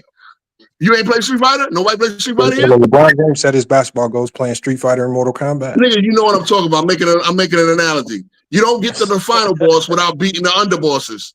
And we all know Michael Jordan is the final boss. You go straight to the end. See, Lamont, you go straight to the end. Okay, cheat code go straight to the end. Well, guess what? He tried the cheat code and still failed. Hold on. How many of you guys played Mario 1 and you did the cheat code, went all the way to the last level? Yeah. I don't know. I don't have that version of Street Fighter. I play Street Fighter on motherfucking Sega Genesis. Okay. That's how far I go. With electric and didn't even fight. Just won every game because you just electrified yourself the whole. We did the cheat code. Hey, Pat. We all talk about hate because this is the shit we hate because they love to move the goalposts. Obviously, they don't want to admit. They don't want to admit that they're chasing the goals. They don't want to admit. They don't want to admit. The repeat. See, that's the problem now. We're now 15 years removed from the decision, and LeBron didn't get that 3-peat, and LeBron won't get that 3-peat. What the new goalpost is, well, let me say I got these stats. See, I'm here for it. We've been talking this on 10 toes down. So is that the standard, bro? The standard is Michael Jordan. Let's just keep it a stack. The standard is Michael Jordan, and y'all know it's Michael Jordan. You know why? Because y'all won't stop talking about the guy 23 years after he scored his last basket. I thought you were talking about LeBron. About LeBron every day. Is he the standard since they talk about him every day? LeBron ain't the standard. LeBron is still playing. He ain't even the best player in the league. He ain't been the best. LeBron has not been the best player in the league since 20. Okay, but why do you? All over the place, bro. No, I'm not. LeBron ain't no standard. I don't talk about LeBron every day. I talk about basketball every day. LeBron puts himself. Here's the thing. Number one, LeBron is still playing. LeBron is still chasing stats and records. LeBron puts himself in a news cycle. LeBron did Mind the Game podcast. Right? When's Michael Jordan's podcast? Hold on. When Mike? Oh, I know, Lamont. You said the Last Dance. You mean something that they filmed from '98 on? They kept the footage for this, and guess what? They released it because ESPN needed content during the pandemic. Am I right or wrong? What record is LeBron chasing? LeBron is chasing a bunch of. LeBron is chasing every record he can get. Now, this funny part is he only has one, and the rest of his records are negative. He only has one record. And the rest of them are negative. Playoff points? Playoff points. We're talking about regular season records. But guess what? Guess Talk what? about Guess who records has for Patrick playoff Boston points and per Charlotte. Does he game have the most all and NBA regular teams? season points per game? Guess who has more scoring He's titles? all-time leader in Guess who has points. more seasons leading the playoffs in points? Hey, I thought so. What record? He Guess only who got has one more ring. You seasons? said he Yeah, played he only You know got what I'm one ring. saying? If you want to talk about Got the records, record for again, finals LeBron has losses too. one record. It's funny because he got 50,000. I see stupid memes. LeBron has 50,000 points. Jordan only had 32. No, LeBron has 50, and if you combine Jordan's points, then he has 38. what But they guess got to what? do with Of us? course, you know he has 50 playing in way more games. Come on now. Let's keep it a But state. Y'all don't Jordan, want to LeBron admit. got the Y'all don't points. want to admit. Y'all don't want to admit. Hold on. Y'all don't want to admit that LeBron went to Miami to win a three-peat. Oh, y'all actually did admit. Yeah, Everybody you on the all panel over the said he place, went to bro. Miami to get a three-peat. Not one person denied it. The talking Yo, point bro that you is guys said. crazy, yo. I got a question. Go ahead. Ask the question. I got a question. This is two prime question. Bro is crazy. Don't let King Rowe answer. Bro was on point, and y'all niggas know it. Again, y'all all admitted that the goal was three-peat, and he didn't do it. That's it. I got a question. Go ahead. I got a question. This is Go ahead, JB. This is a two-part question. Make it quick. Number one, why did he, since he said he was coming back home, that's what he said on the Sports Illustrated. Why would that answer for LeBron? Well, I got a question. He just got a question out of him. Yeah, he ain't even You his start yet. lawyer. You his lawyer. Hey, You the man niggas is lawyer about to on actually YouTube. a question I got a LeBron question. can answer. It's a two-part question. It's a All two-part right, go Real ahead. quick, Yeah, get let's it out quick, Now, because see, Mr. now, Lawyer. check it out. Basically, okay, he said, I'm coming back home. He said, I don't plan on leaving again. The first part of the question is, why did he leave Cleveland again and come invade my team? And then the second part of the question is, when he left Cleveland, the talking head said, well, the front office is trash and all that. But you fast forward 6 years, 7 years later, and you got these cats on TV last week talking about he needs to go back to Cleveland to coordinate himself, and that Cleveland is his home and it's the perfect place to be because he basically he has a cakewalk in the East because everybody's injured.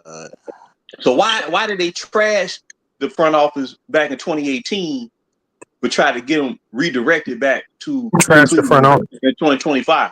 LeBron guys. He said Cleveland front office is inadequate. Now, LeBron, as resident lawyer, as his lead defense attorney, you can answer that question first. No, I'm asking JB. I mean, we got the LeBron James, OJ Simpson dream team up here, so we'll go one by one. Answer that question. I ain't gonna lie, you do. Trash the front office. They trash the front office, bro. They trash the front office.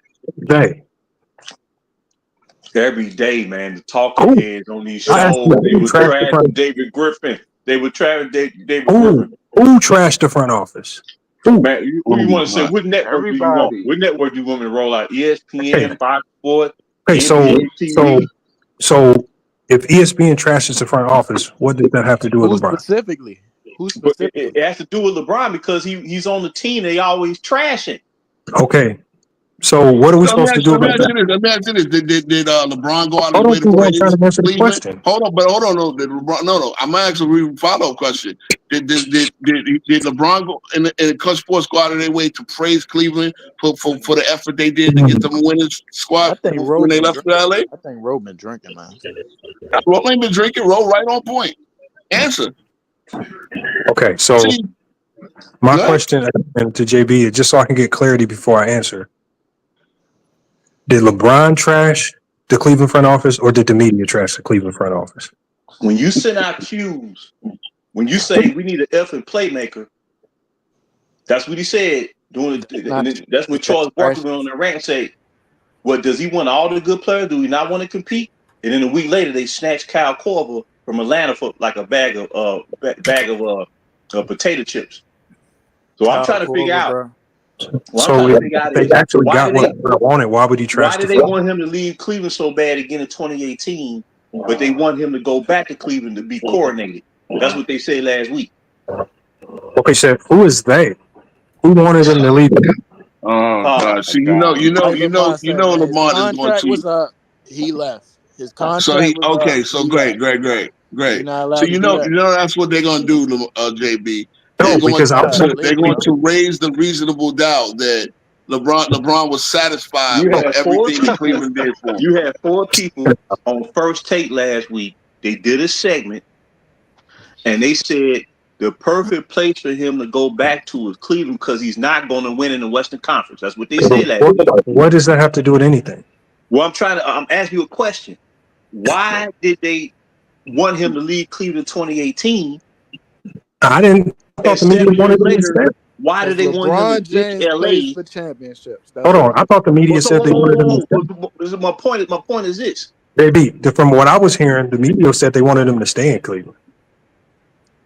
Yeah, I mean, that would have probably been because he said, "I'm coming home and I'm never leaving." You remember that? He did say that when he became a free agent. They were saying he should either go to the Philly is the best spot. Then y'all keep asking why he leave. So I'm trying to. I heard them say on ESPN that Cleveland would be the best spot to retire there.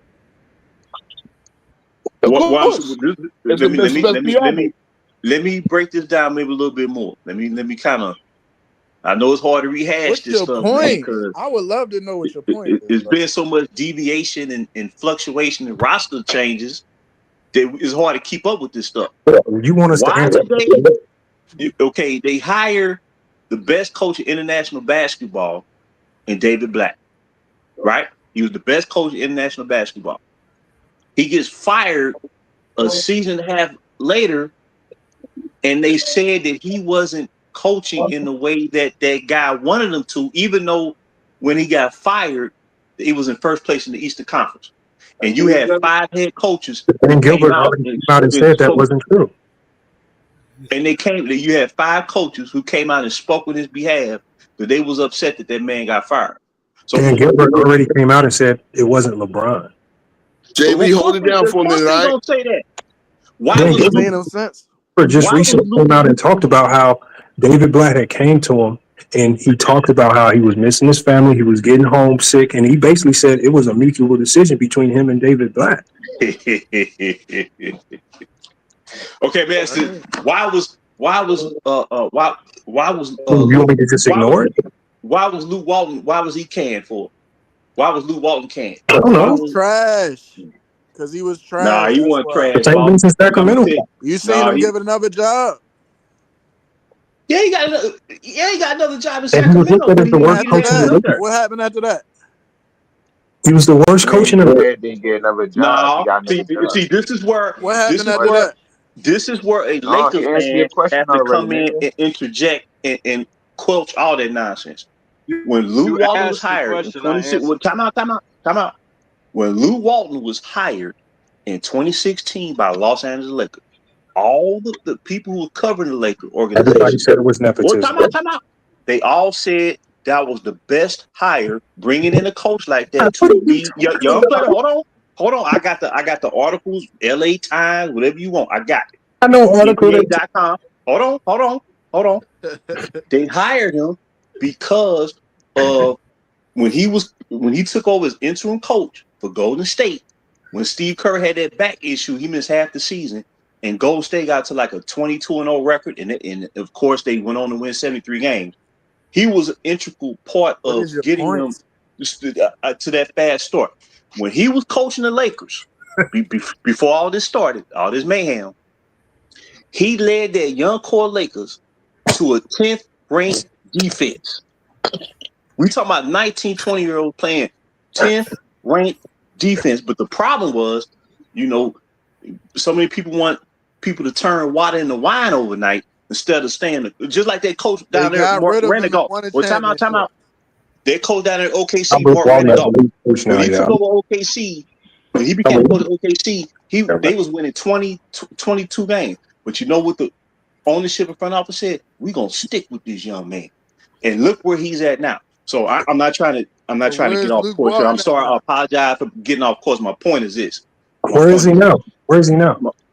Yeah, where is Well, he I now? believe he's an assistant coach, if I'm not mistaken, in Cleveland. If I'm not mistaken. Yeah. But Okay. my point is this. Tell me about My his point stint is this. then. Tell me about how it Okay. went in Sacramento after, you know. Tell me about But that. he didn't have nothing up there. People was getting hurt. He didn't have nothing up there to coach. Oh, okay. Okay. What's your So point? They got rid of him my and point won. is this. My point is this. Everybody knew when LeBron was brought to the Lakers, everybody knew Lou Walton was finna get bludgeoned. Everybody knew he was gone within a year. Let me break it down some more. When they hired Frank Vogel, you know what I I said? think you talking about Phil Well, Jackson. time out. When they hired Frank Vogel, you know what I said? I said he won't last he'll last 3 years tops. He got fired in 3 years. When they hired Darvin Ham, right? I said he won't last 2 years, boss. He got canned in 2 years. Right.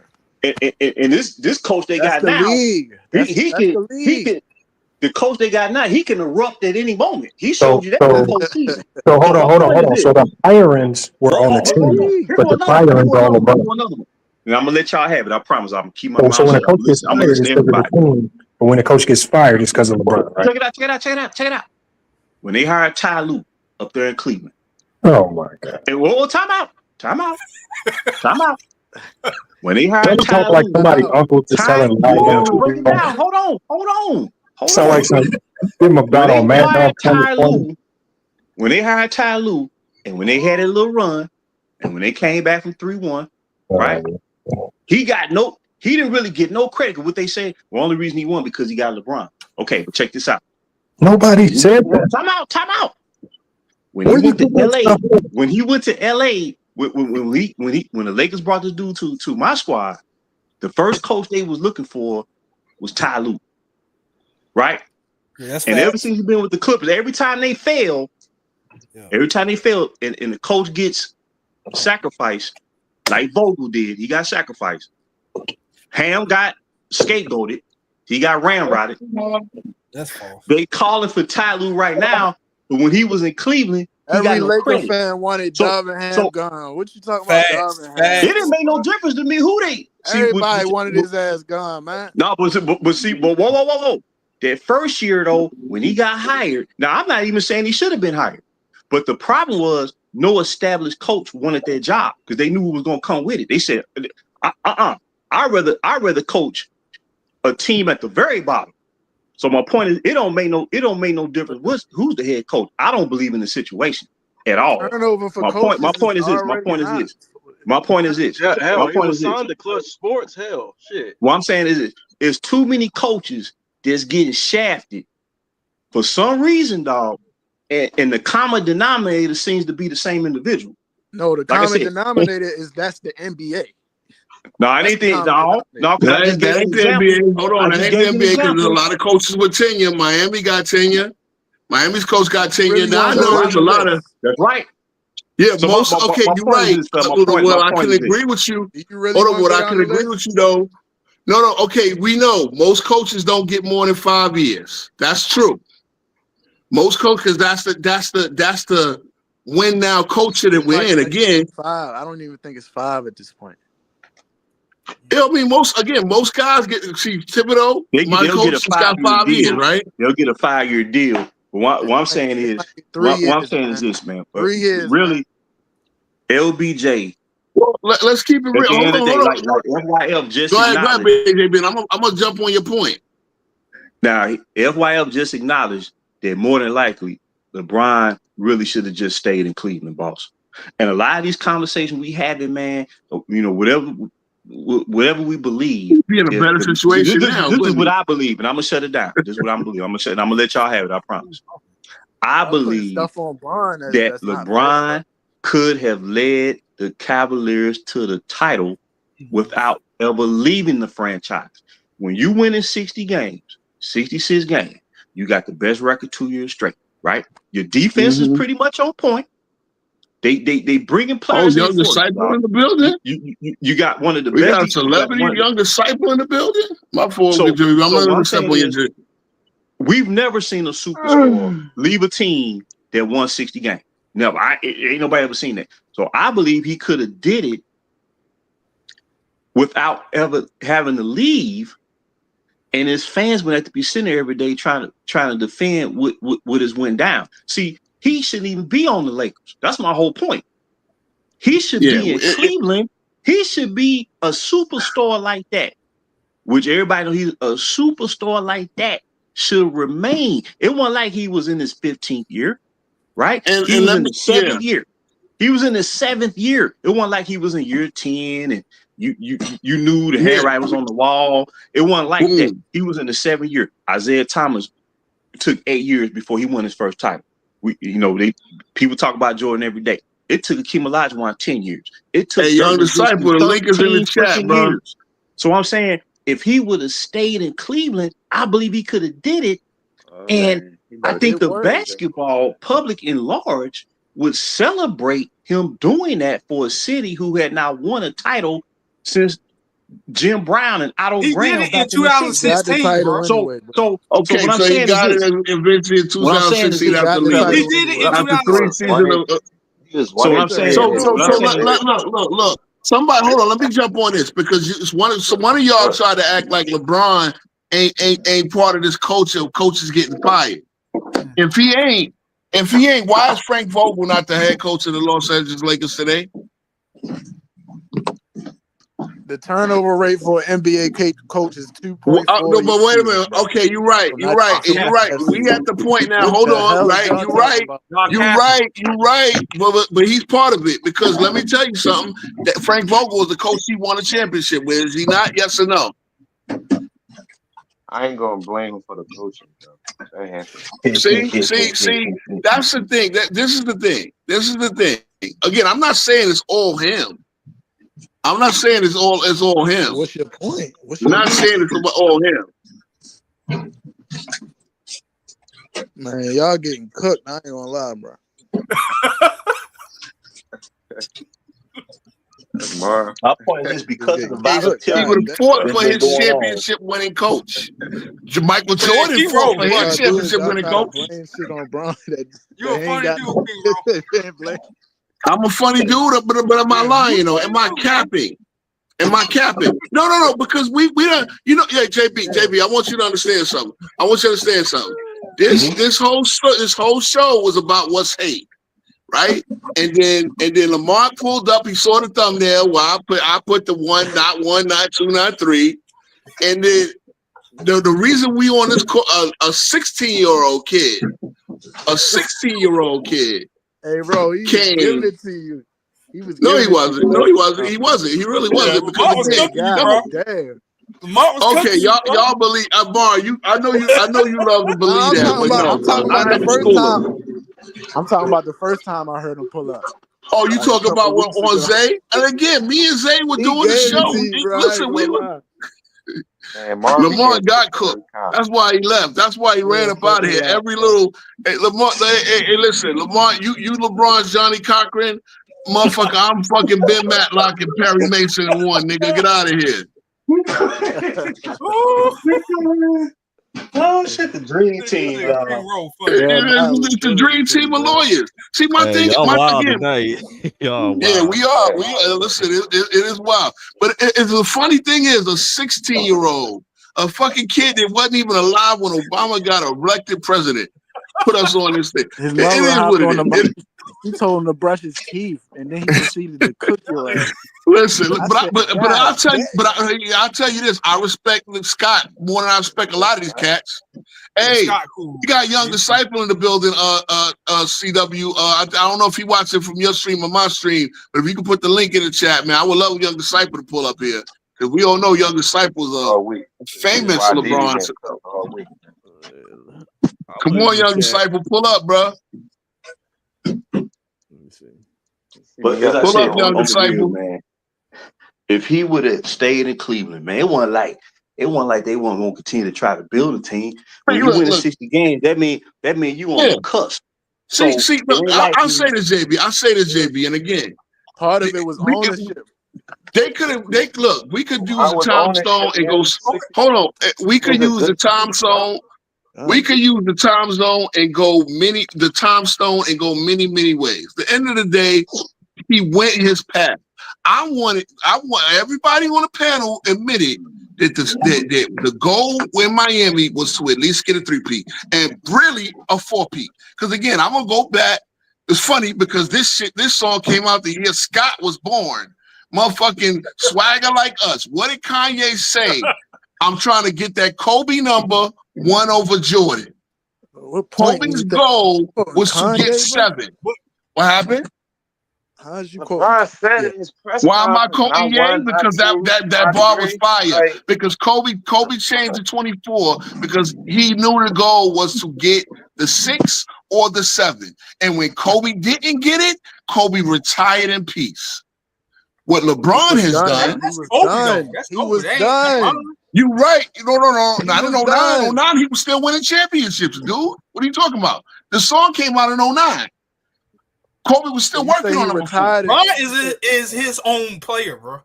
No. Stop it, my dude. See, y'all trying to. Okay, as I sat there and said, no. Number one, because you can't say that. You can't say that because the way Wade called him and said, "What we gonna do? What we gonna do?" The idea was for him to get the 5th. That's the minimum for him to get the 5. So if they would have got the 3 and especially the 4, because he signed a 4-year deal, if they'd have won all 4 years, then LeBron would have felt that I got one up on Jordan and Kobe because neither one of them niggas forfeited. How you know? Is that not fair? Yeah, hold on, is that not fair? Because I know that. Because I know that. Because I know that. Number one, hold on. How do I know that? He said not 7, not 8. Well, okay, so let me ask you. When he said not 7, not 8, he was trolling.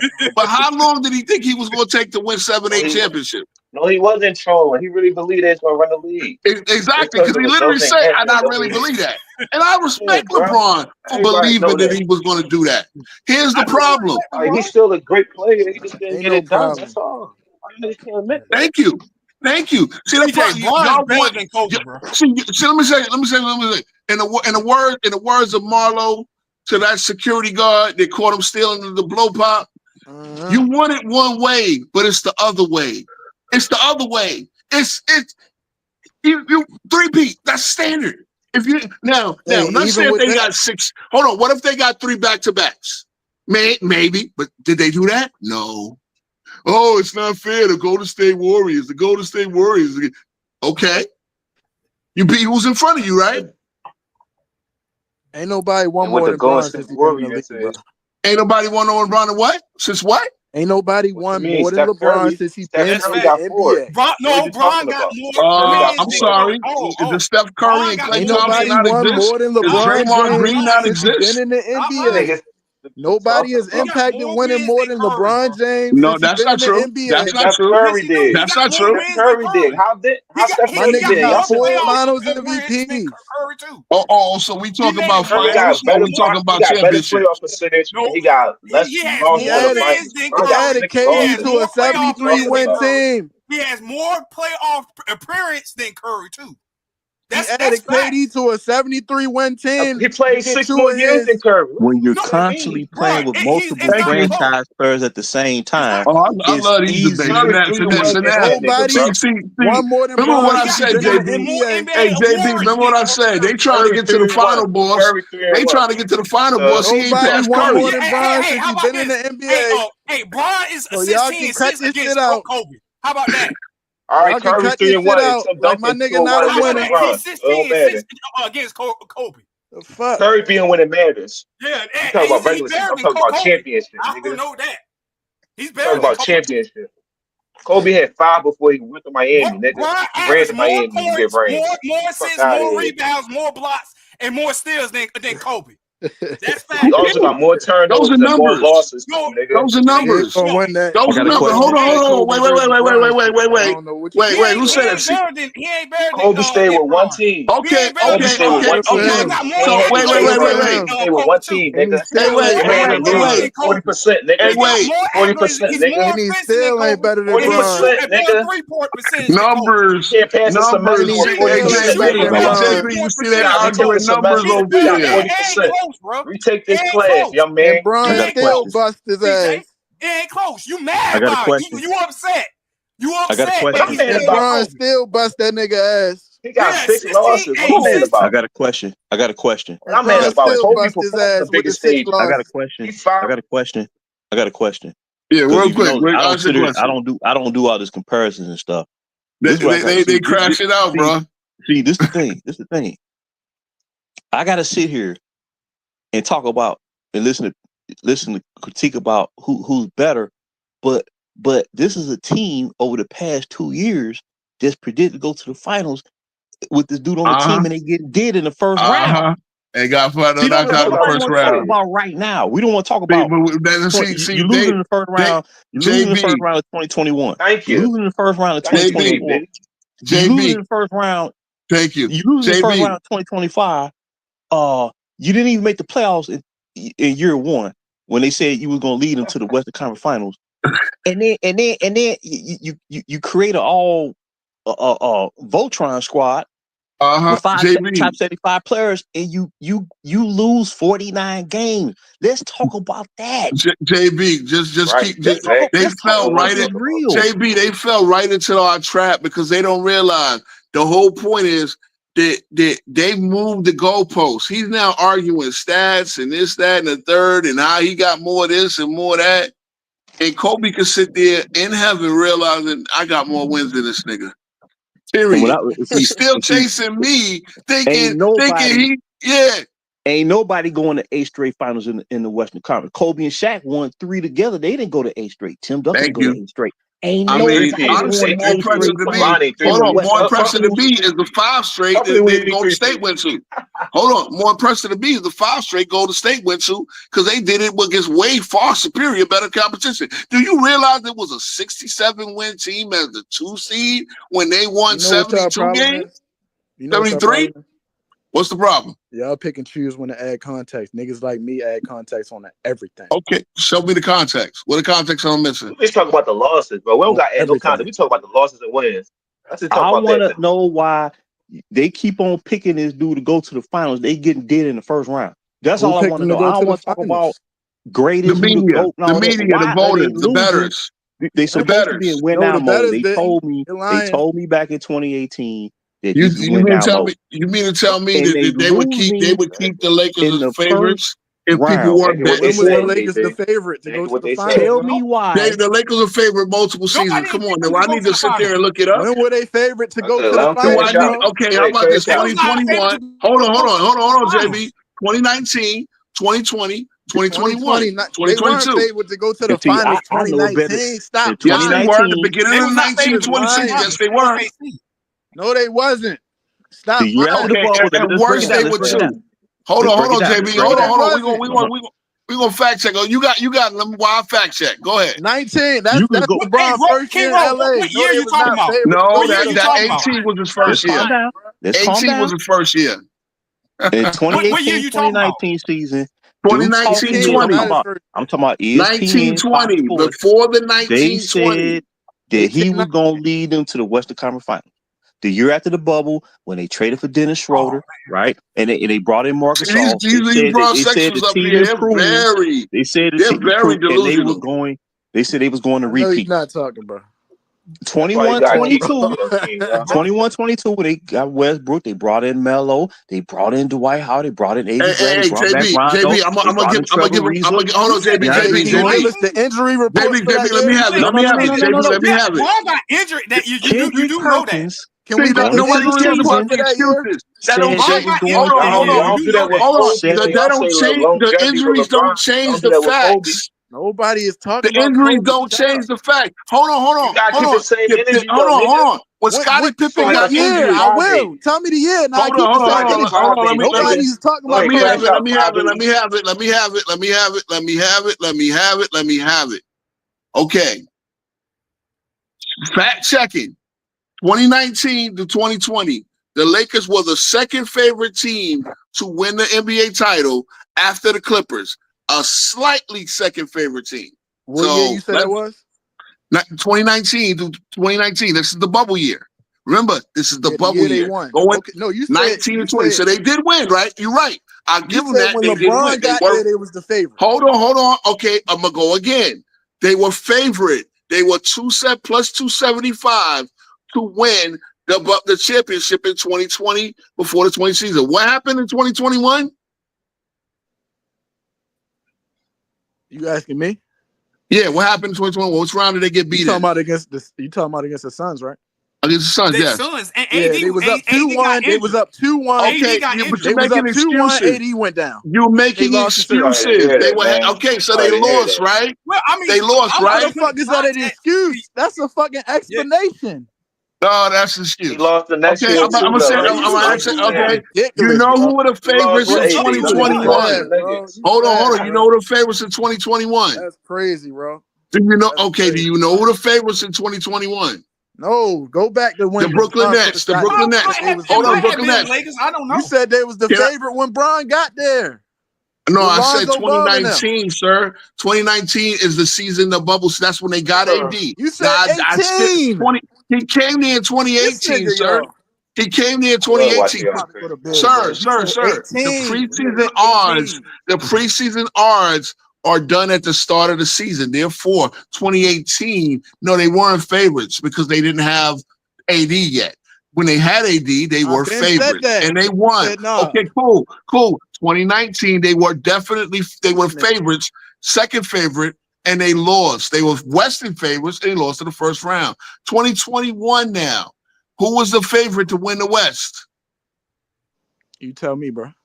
The Los Angeles Lakers. How did that season end up? What season? Don't tell me injuries. How did that season end up? The Suns? 2021. After the Suns series? After the Suns.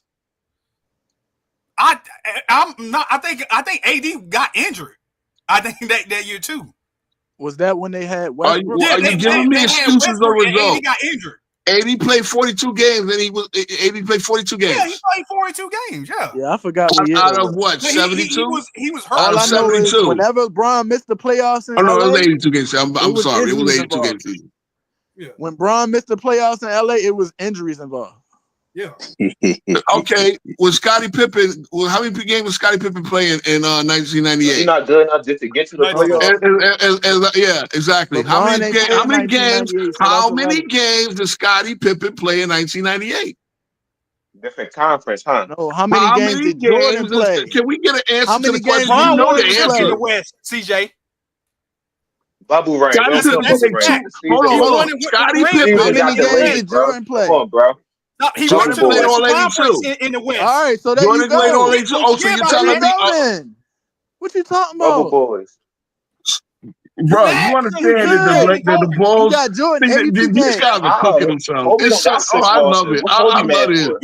This is content. And he's got more accolades than Kobe. Got 5 wins. Kobe got 5 wins in the championship. He got more accolades than Kobe. And he got better winning percentage in the playoffs than LeBron. There's nothing but Bron bust his ass. And free throw percentage. And Bron bust his ass when? And what playoff? In the regular what playoff did Bron bust Kobe's ass? He got more 80% of the games they matched up. Bron so regular season fly-ins when most of them Kobe were old or injured. Talk to me when it's the playoffs. You guys are cooking yourselves. Cooking. That's when the man is so funny. No, hold on. It's so funny. So we can't tell who the better player. I got Kobe top 10. It's so funny. It's so funny because they don't win everywhere. They don't win everywhere in this conversation.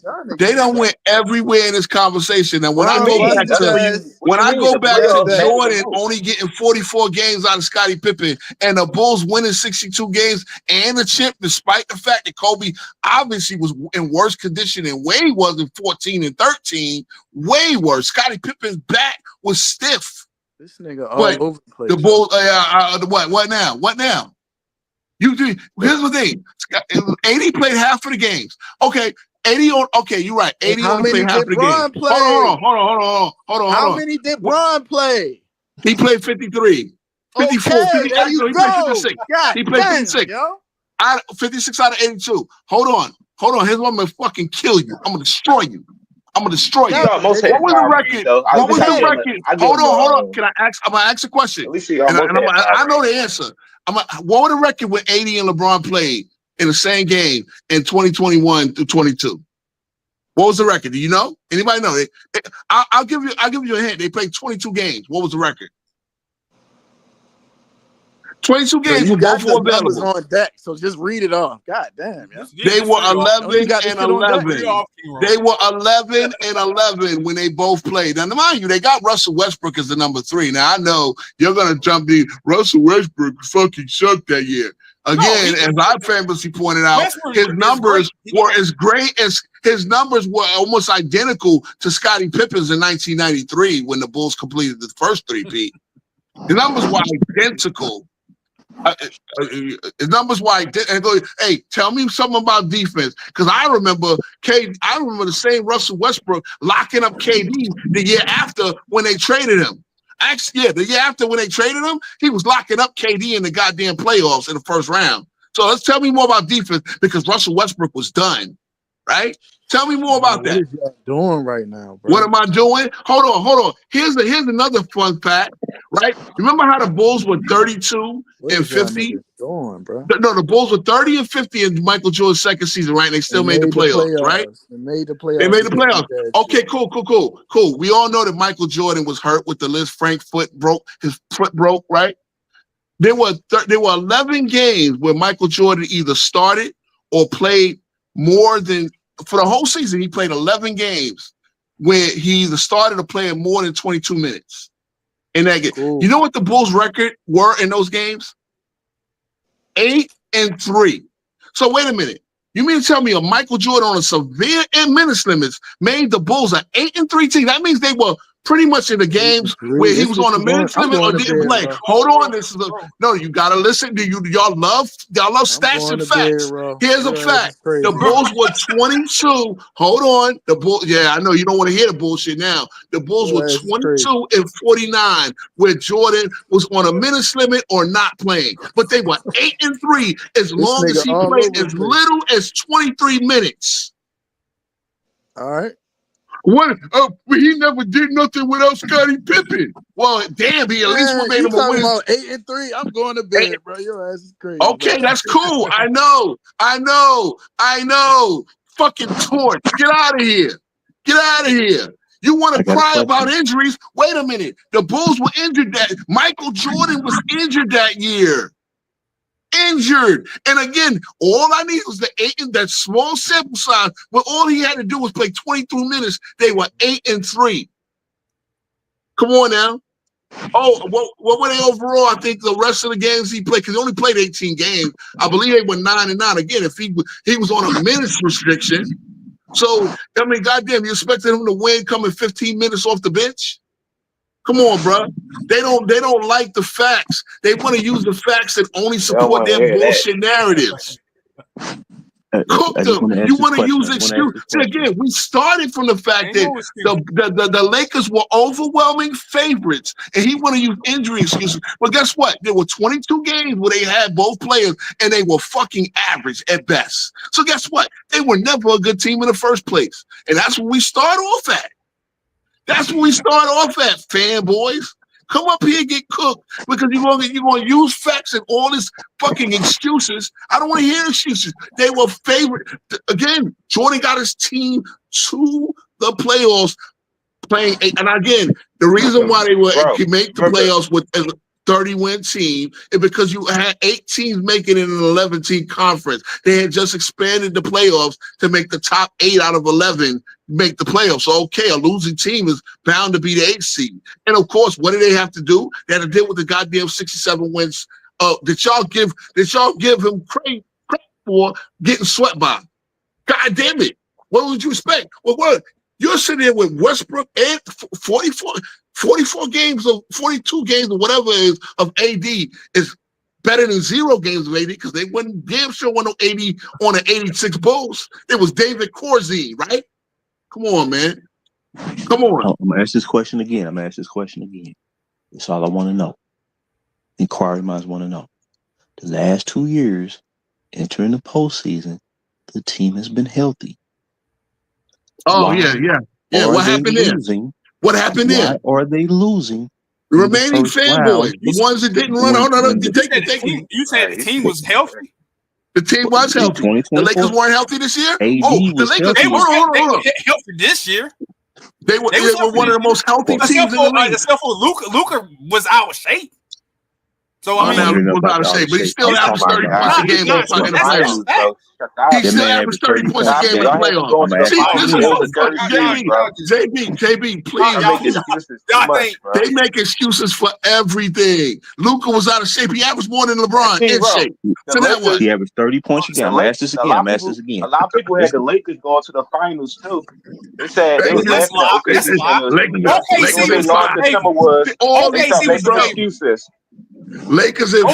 Lakers in 5. Lakers, yeah, exactly.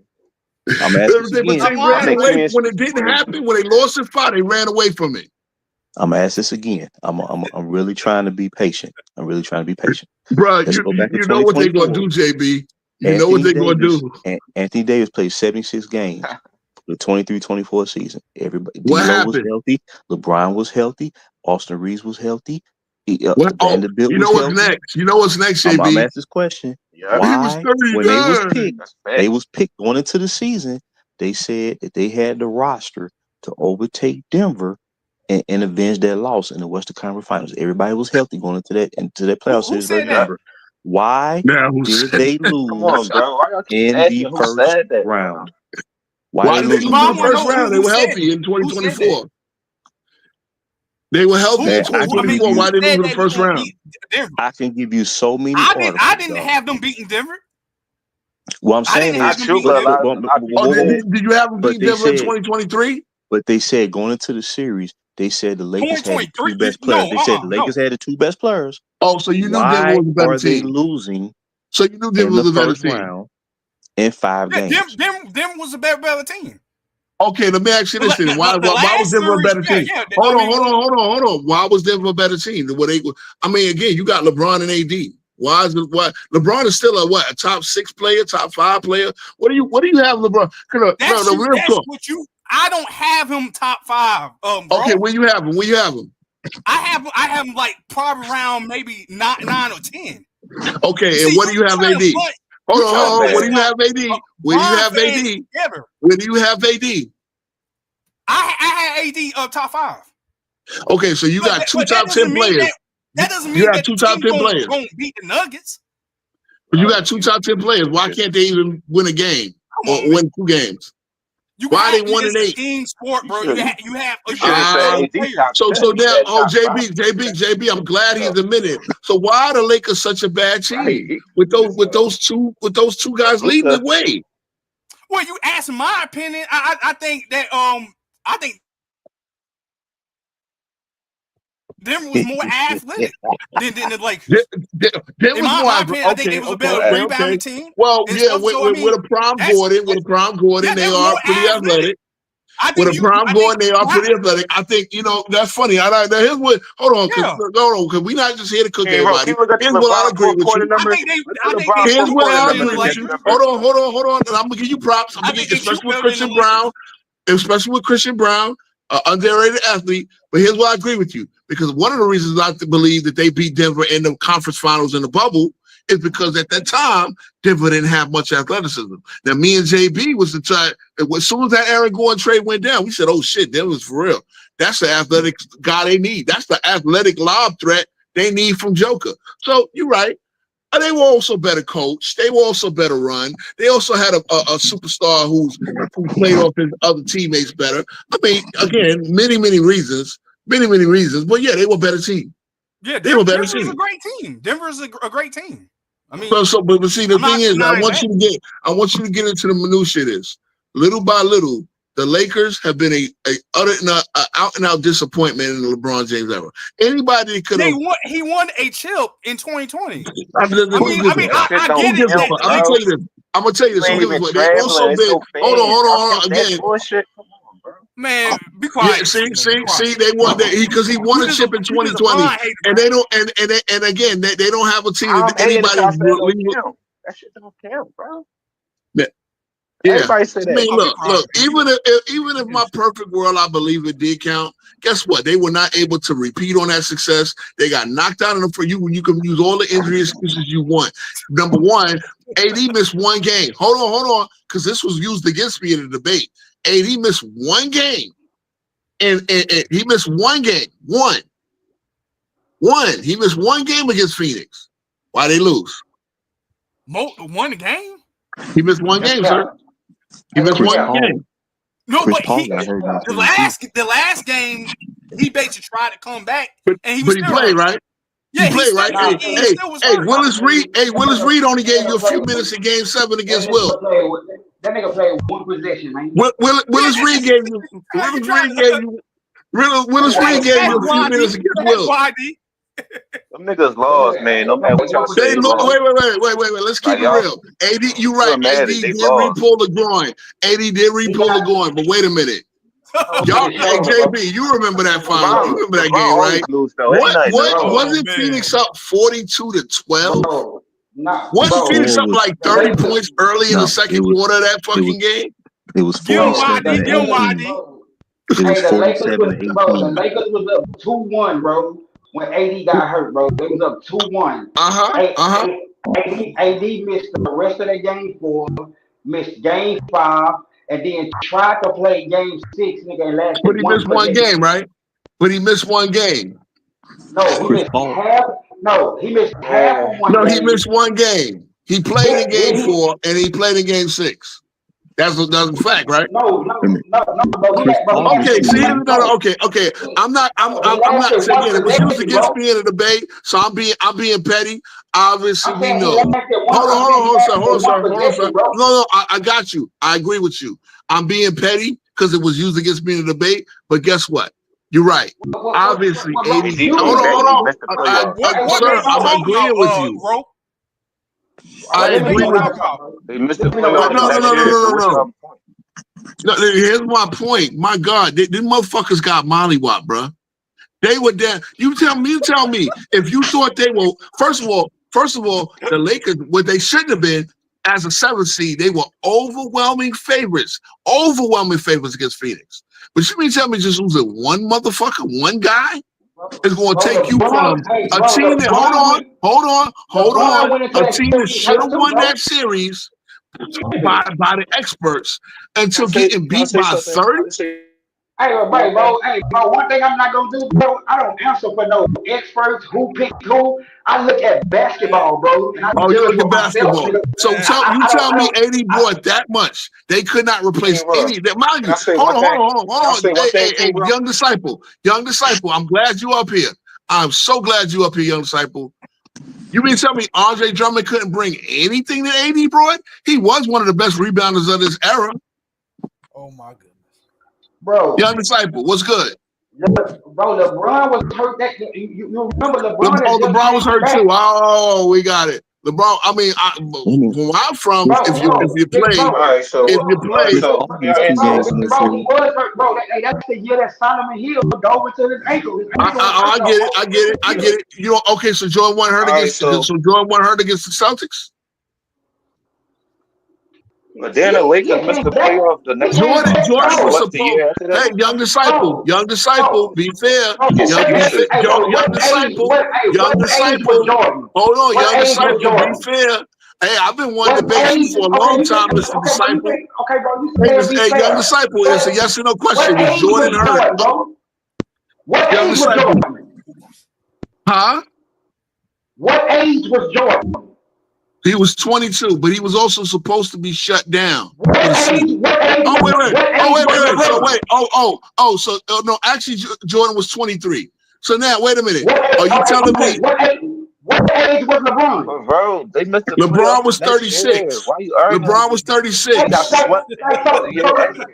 bro, like you being disingenuous, bro. I'm not being disingenuous. No. Hold on. Young disciple. Number one.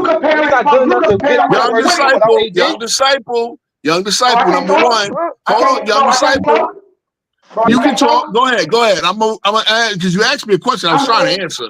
I'm saying, bro, you're being disingenuous by comparing a year. Why? Why? Bro, Why you am I let me being get it out, disingenuous? bro. If you let me get it out, bro. Like we good, bro. I ain't going nowhere, bro. I'm gonna let you say what you gotta say, bro. I ain't going nowhere, nigga. We Go ahead, good. go ahead. You got it. Hey, so what I'm saying is that it's disingenuous, bro. You comparing a year two, Michael Jordan coming back from an ankle injury to No. LeBron. A broken foot. A broken foot, sir. Okay, I'm saying a foot injury. That's all I'm saying, bro. Okay, cool.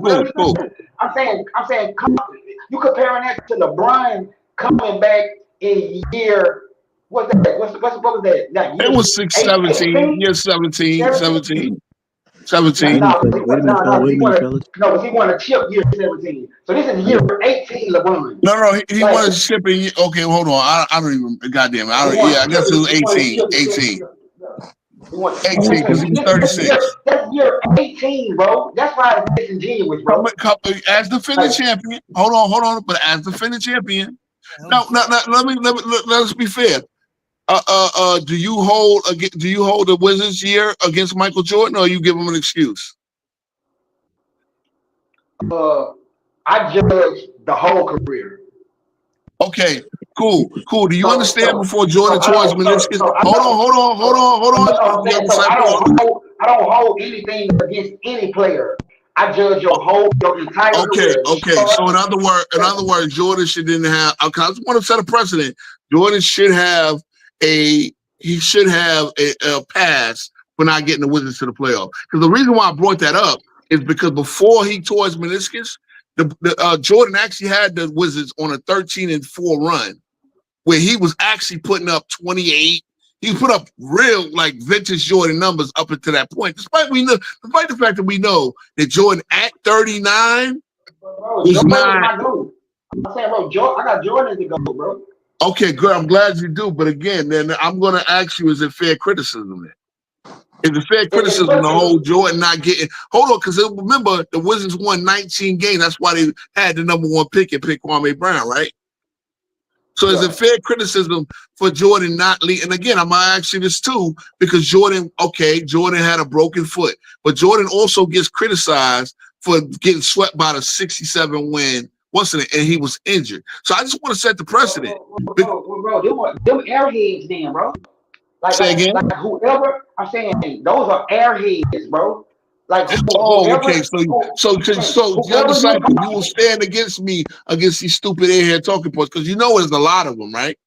I'm saying, bro, whoever is talking to you and wants to use it as a demerit, what MJ did his second year coming back off an injury, I don't give a fuck, getting swept or whatever. Like anybody who does that, bro, just don't know basketball. Okay, so that 1-9 before Pippen is. I want you to say, young disciple, the 1-9 before Pippen argument is one of the stupidest arguments ever used in sports, right? 1-9. What you mean? You talking about him being 1-9 before Scottie Pippen? Before Scottie Pippen was drafted, yes. That's a stupid argument, right? I just want to. Listen, I'm saying I wouldn't make an argument like that. But okay, I'm glad. But it's a stupid argument. But it's an absolute. No, because I want to be competitive. It's a stupid argument. Let me finish, bro. Because bro, I'm not judging what's stupid or like I'm saying that ain't gonna stop nothing. That ain't gonna stop nobody from making an argument. Of course, but it's a stupid argument. But I think sometimes when all this started, bro, with no, it ain't, Reggie. No, it ain't. No, it ain't. They want to talk about LeBron, not I. Bro, I'm saying all this started, bro, with motherfuckers being hypercritical of LeBron. I mean, a lot of people just pulling up and thinking, well, all we doing is hating on LeBron. No, again, you're right. People are hypercritical, but again, as we said, again, the reason why we are is because Jordan is the standard. No. But a lot of this conversation. Look. Now with what you just said, like people criticize them because when I said that, when I tell niggas that, they act like I got a motherfucking my bad for cursing on your channel. But they act like I so got good. We curse. I done said nigga like 8 times. they act like I got a wizard nigga on my head. Like I told them, like the reason Kobe I'm saying people don't want to listen to me. They don't want to understand it. But the reason that he like my nigga, everything that y'all say about LeBron, I keep bringing Kobe's name up, bro. I can't even finish talking. I'm gonna let YD go. Let YD go. Then I got something to say. You got it. Okay. Let me give it to the other panel, and then we got it after that, JB. My fault. I don't know why these bother people like so much, but it's just the truth, bro.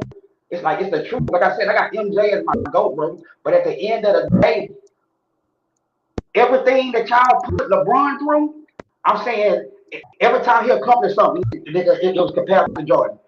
Like the boy resume is down there. I'm talking about one of the best resumes ever in basketball. I can agree with you on that, Wadito. I can agree with you on that. But here's the thing. Hold on, let me finish. Let me finish one point.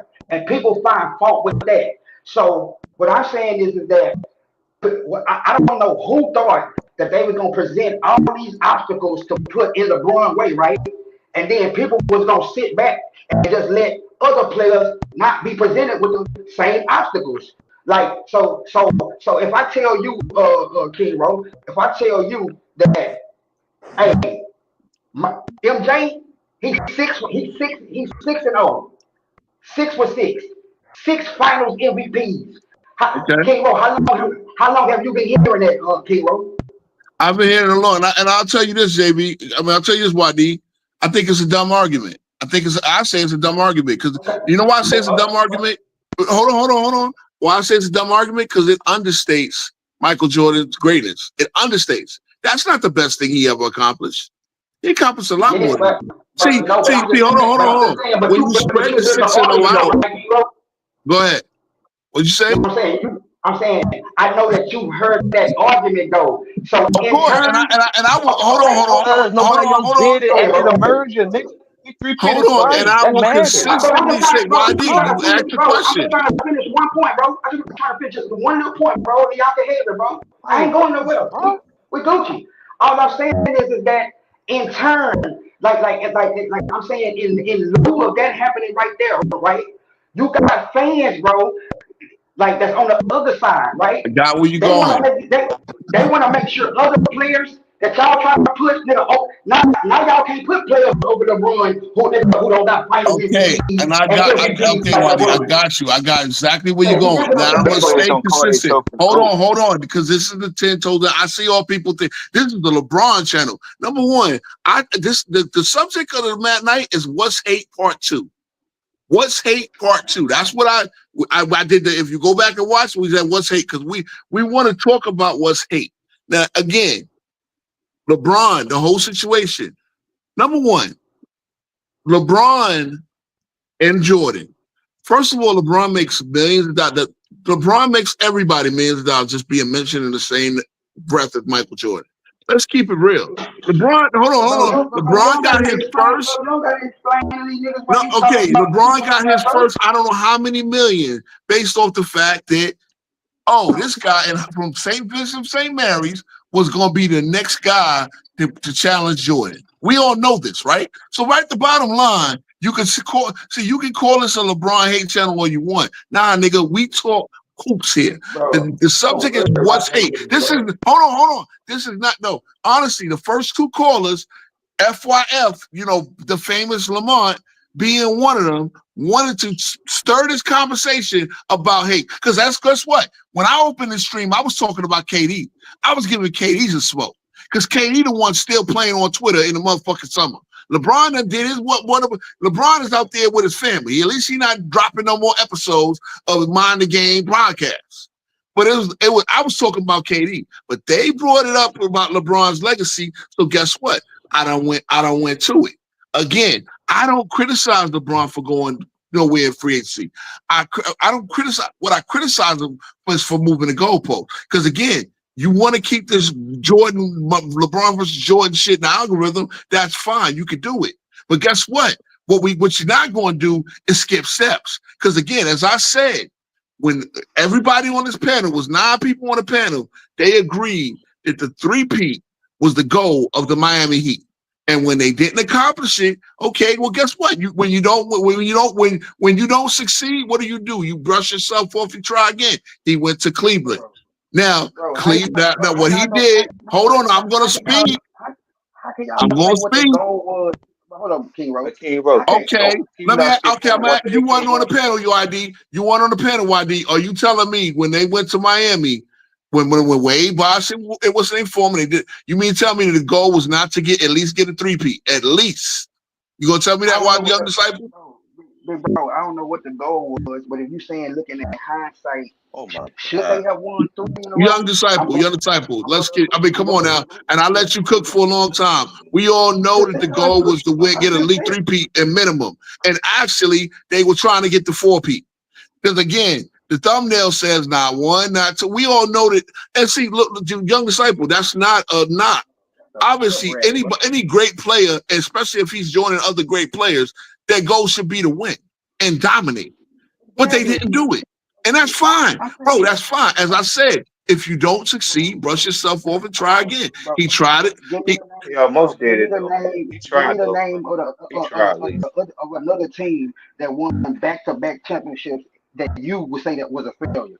I didn't see again. See, that's the problem, Young Disciple. I didn't say it was a failure. I said they did not set off what they're gonna. If you want to call that a failure, then you call that a failure. That's what FYF tried. I didn't say it was a failure. All I did say is they set off to win. So again, the way Wade done confirmed this, they set off to at least get 5. Don't you set off to win every year, bro? Of course. So that's what I'm saying. Now, again, the problem is that while we still criticize. So go ahead. You got it. But well, CJ, you let them slide too, because the first finals, bro, he choked. In the last round, they got blown up by a record margin. We know. So that's what I'm saying. Look. Niggas if like it was a super team and all that. Like that was a super team and they underachieved. It's simple as that. I'm trying to change history. Listen, CJ. Just see, CJ. If you lose in 2011, if you lose in 2011, obviously, guess what? You can't undo that. And so all I'm saying, and mind you, they did get to the finals a 4th year in a row. And what happened? They got mollywopped by the Spurs. Again, now we can sit there and say why. We can say number one, they should have lost. They should have lost in 2012. See, all that shoulda, coulda, shit. Let's talk about what happened. Okay, you're right. So what happened is they didn't get the 3-peat, Young Disciple. They didn't get the. Well, bro, they won. Okay, back to back. But guess what? Hold on. Young Disciple, guess what? At the end of the day, guess what? Going back to back is great. The Bad Boy Pistons went back to back. The Lakers went back to back.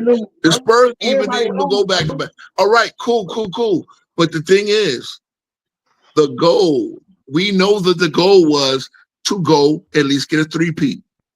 You can shoot for. Look, I can shoot for A. With their team too. I can live with a B. I go to school. I can shoot for A on this paper. I can live with a B. But the goal is to win every year, bro. Okay, cool. But that's my point. But that's my point. But hold on, that's my point. All right, let's break it all the way down. Let's break it all the way down. At the end of the day, they did not.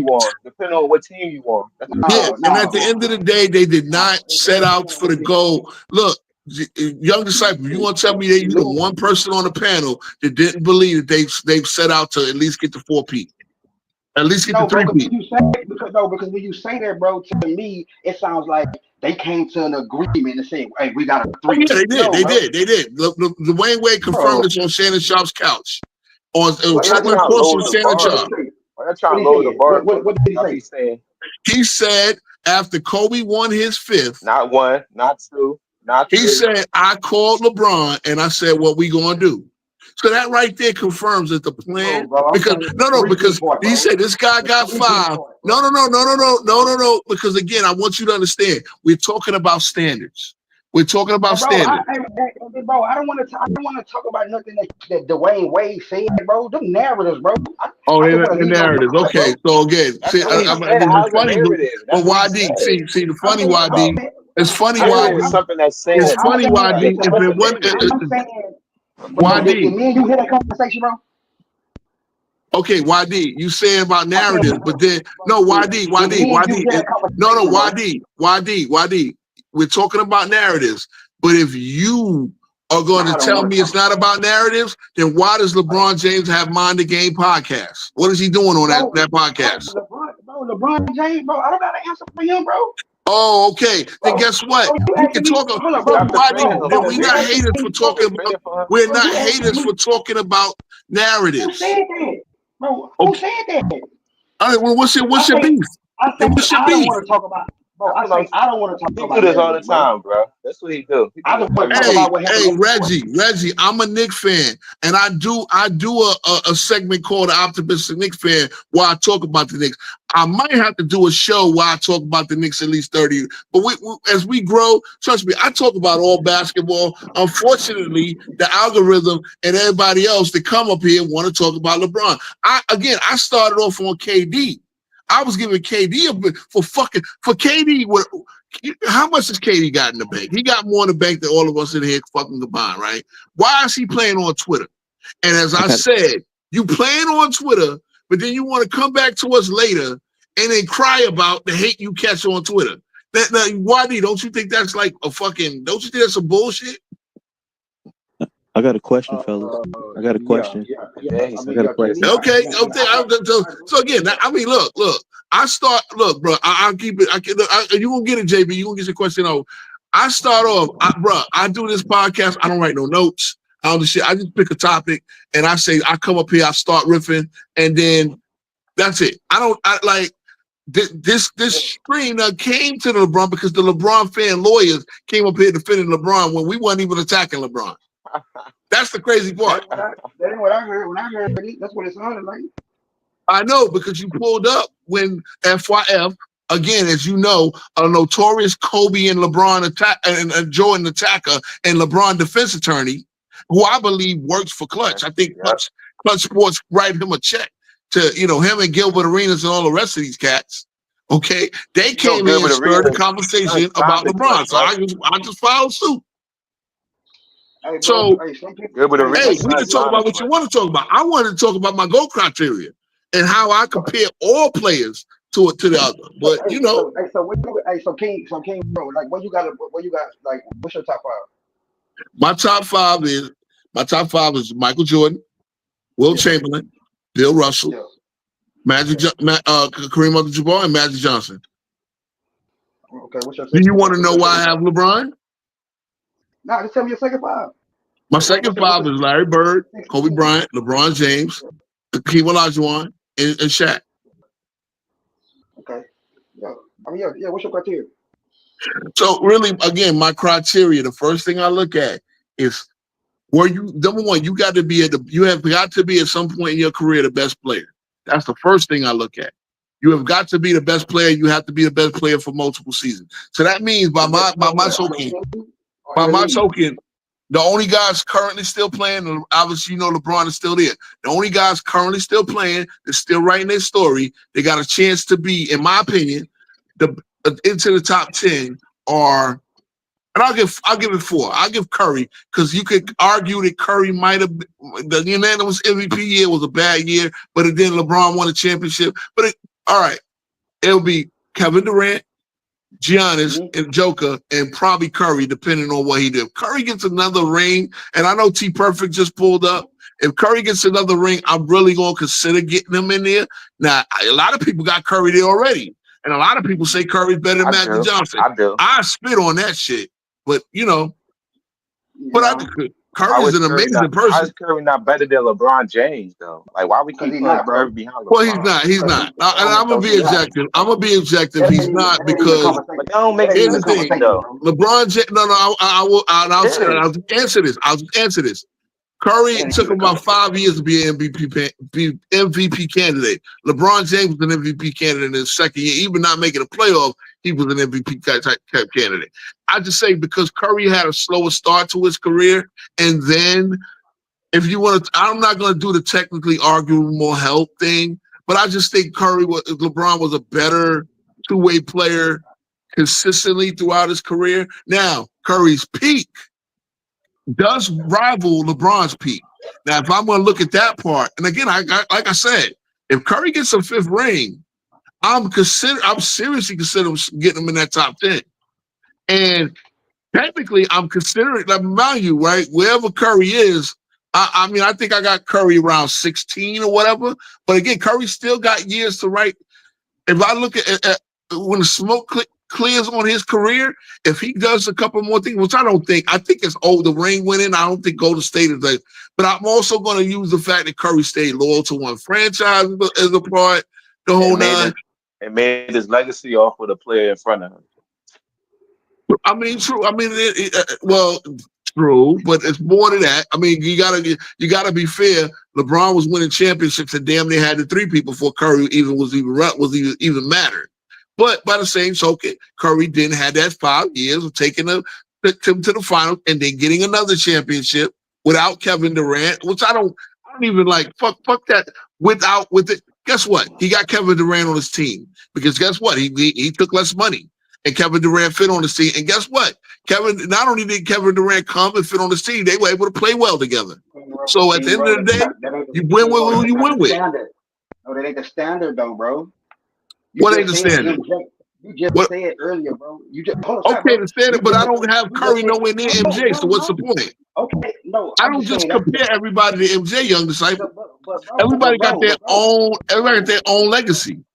I can't even talk, bro. But bro, you can say what you want, but everybody got their own legacy. Again, I'm just about comparing Steph to LeBron, bro. That's what I'm talking about, bro. Okay. I did. He ain't do that though. I did that. I'm saying, like, that's what I'm saying.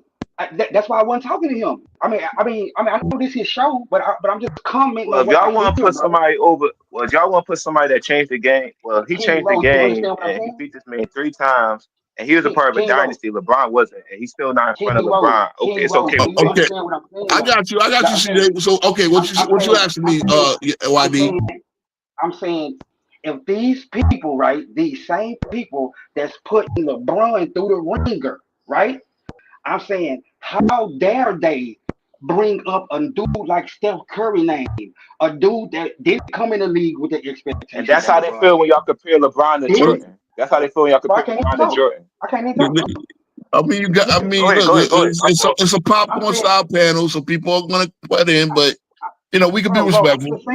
Hey, I'm just saying. My fault, YD. Go ahead. My fault, YD. Go ahead. I'm just saying. If I hear a person, nigga, on a panel that put LeBron through XYZ, I'm talking about from 1 to 26, nigga. I'm gonna expect that person, nigga, before you compare him to like you gonna compare Steph to LeBron and I put him through the same ringer? Like that makes sense to you? But wait a minute. Again, as I said, I got me personally. I got Steph way below, and for the reason because it took Steph a longer time to be that elite type player. That's fair. I'm talking to the dude who keep bringing up LeBron and Steph Curry in the same conversation. Okay, cool. You're right, but you know what? Look. It's really a conversation. Look. You know what we do over here? Okay. I don't know if y'all interested. I don't know because me and my partner, my channel partner, CW, we got a debate league. So it's like honestly, that's a form of debate. If you feel Steph is better and you feel LeBron is better, have a debate. I mean, I'm just saying. I mean, look, bro. See, here's the thing. When we do this ghost shit, there's never a right answer. It's all subjective, right? We can agree to that, right? It's subjective. There's no right answer. No, all you can say is, I got reasons why. That's what I'm saying. At the end of the day, it's all subjective. There's no I mean, look. If you want to tell me Popeye Jones is a better rebounder than Dennis Rodman, okay, then that's crazy. I mean, Popeye Jones could rebound. You basically saying a person can say anything. Well, I'm just saying it's subjective. Like it's all opinion at the end of the day. A lot of people will feel that. Hold on, a lot of people will say if you put a poll of who's the better player, I think Steph will get 40% of the vote. Oh wait. And that's fair. But young disciple, that's their opinion. You're gonna get mad at people. Big bro, listen, big bro. When they poll players, bro, the last player poll had MJ at 46%, LeBron at 43%, it had Kobe at 80%. I didn't see Kobe. I didn't see Steph nowhere in there, bro. It depends on who you polling. Okay, I mean that's fine, and that depends on who you polling. We talking about fans. Then okay. I mean, bro, I'm talking about, bro. I'm saying. But it's hard for me. But you gotta stand. If somebody's saying somebody changed the game and they got dynasty in the Bull era and he got full range, he got 8% winning percentage in a playoff. He the best free throw shooter ever. He led the league in 3-pointers 8 times. It's hard for me to say he's not better than a dude he beat 3 times in a final. That's why I be trying to tell you. Actually, the conversation. PJ, he led the league in 3-pointers 10 times. He has as many 3-point made titles as Jordan has scoring titles. I'm saying every so do they accolades? I'm saying, do they accolades measure up? Arguable. Arguable. That's got JB, you've been patient. JB been patient, and he's my call, so he got it. JB, you got it. JB. Go ahead, JB. Okay, I just want to mention 3 things. I know we kind of going in a different direction, but I just want to remind people in that 21 playoff, AD got hurt, but Chris Paul missed 2 games too with that shoulder injury. People forget about that. Yeah, for those that wanted to bring that up, Chris Paul did have a separated shoulder. That's funny. In game 1, with both teams were healthy, Phoenix won game 1. I forgot about that. To be honest, that's crazy. You're right. Hurt. He didn't really come back and return back to form until about game 5. Yeah. He was playing with one arm out there. That's why they went up 2-1. I forgot about that. God damn it, JB. God damn it. This is why we read all that AD stuff. I want to mention this too. Number two. Now, going into that, I remember the last game in the regular season, the Utah Jazz clinched the number 1 seed with Jordan Clarkson leading the way, by the way, who won 6th Man of the Year. Donovan Mitchell missed the last 2 months of the season with a high ankle sprain, but Jordan Clarkson held on the fort. Okay. Phoenix clinched the number 2 seed, and Charles Barkley interviewed Chris Paul after that last game. And he say, well, congratulations, Chris Paul, on a great season. He say, y'all the number 2 seed, but the Lakers, they the favorites going into this series. And Chris Paul said, wait a minute, Charles, I don't want to, sorry to interrupt you, but I've been playing the Western Conference all my career. And in order to get where you got to go, you got to beat the best. And right then and there, God is my witness, I knew Phoenix was going to win that series. This even before it started. Okay. Going into the Western Conference Finals versus Denver, I picked Denver to win the series. Going into last year's first round versus Denver, I picked Denver to win the series. This year versus Minnesota, Roe and I both picked Minnesota. So I'm saying it's a constant thing going on around here. And to surmise it, in these 7 years, with him, this supposed to be all-time win-now mode. That's what they said in day 1. You have to change. You have to steer course. Whatever you was doing before then, really scrap it. Hold on. Oh my God! In 7 years, this team is averaging 44 wins per season. That is mediocre. And if it wasn't for the play-in, before playing it, 44 wins is not getting you in the playoffs in the Western Conference. That I got you. You just cooked yourself. So basically what I'm saying is this experience. Hold on. I want to hear this YD how he cooked himself. Because I'll go right back at you. All right, you done, Jay? What year did they need to play in to get into the playoffs? Let's see. 2021, 2021, and 23, and 24. Hey, 3 years. And 2. Hold on, Jay. Hold on, YD. And 2 years they didn't even make the playoffs. Is that? That's a financial. So yeah. So what now? So y'all go and y'all Google which year that the Lakers wasn't a 7th seed. I don't gotta Google it. It wasn't a 7th seed. They were only the first seed. Hold on, they were the first seed in 2020. They were the first seed in 2020, and they were third seed this year. I don't have to Google that. If you listen to me, bro, the conversation wouldn't be so long, bro. I'm saying out of the years that y'all talking about that they needed to play in, which year, bro, you can only need to play in, bro, if you're a 9th or 10th seed, bro. No. Okay, that's the thing. Okay.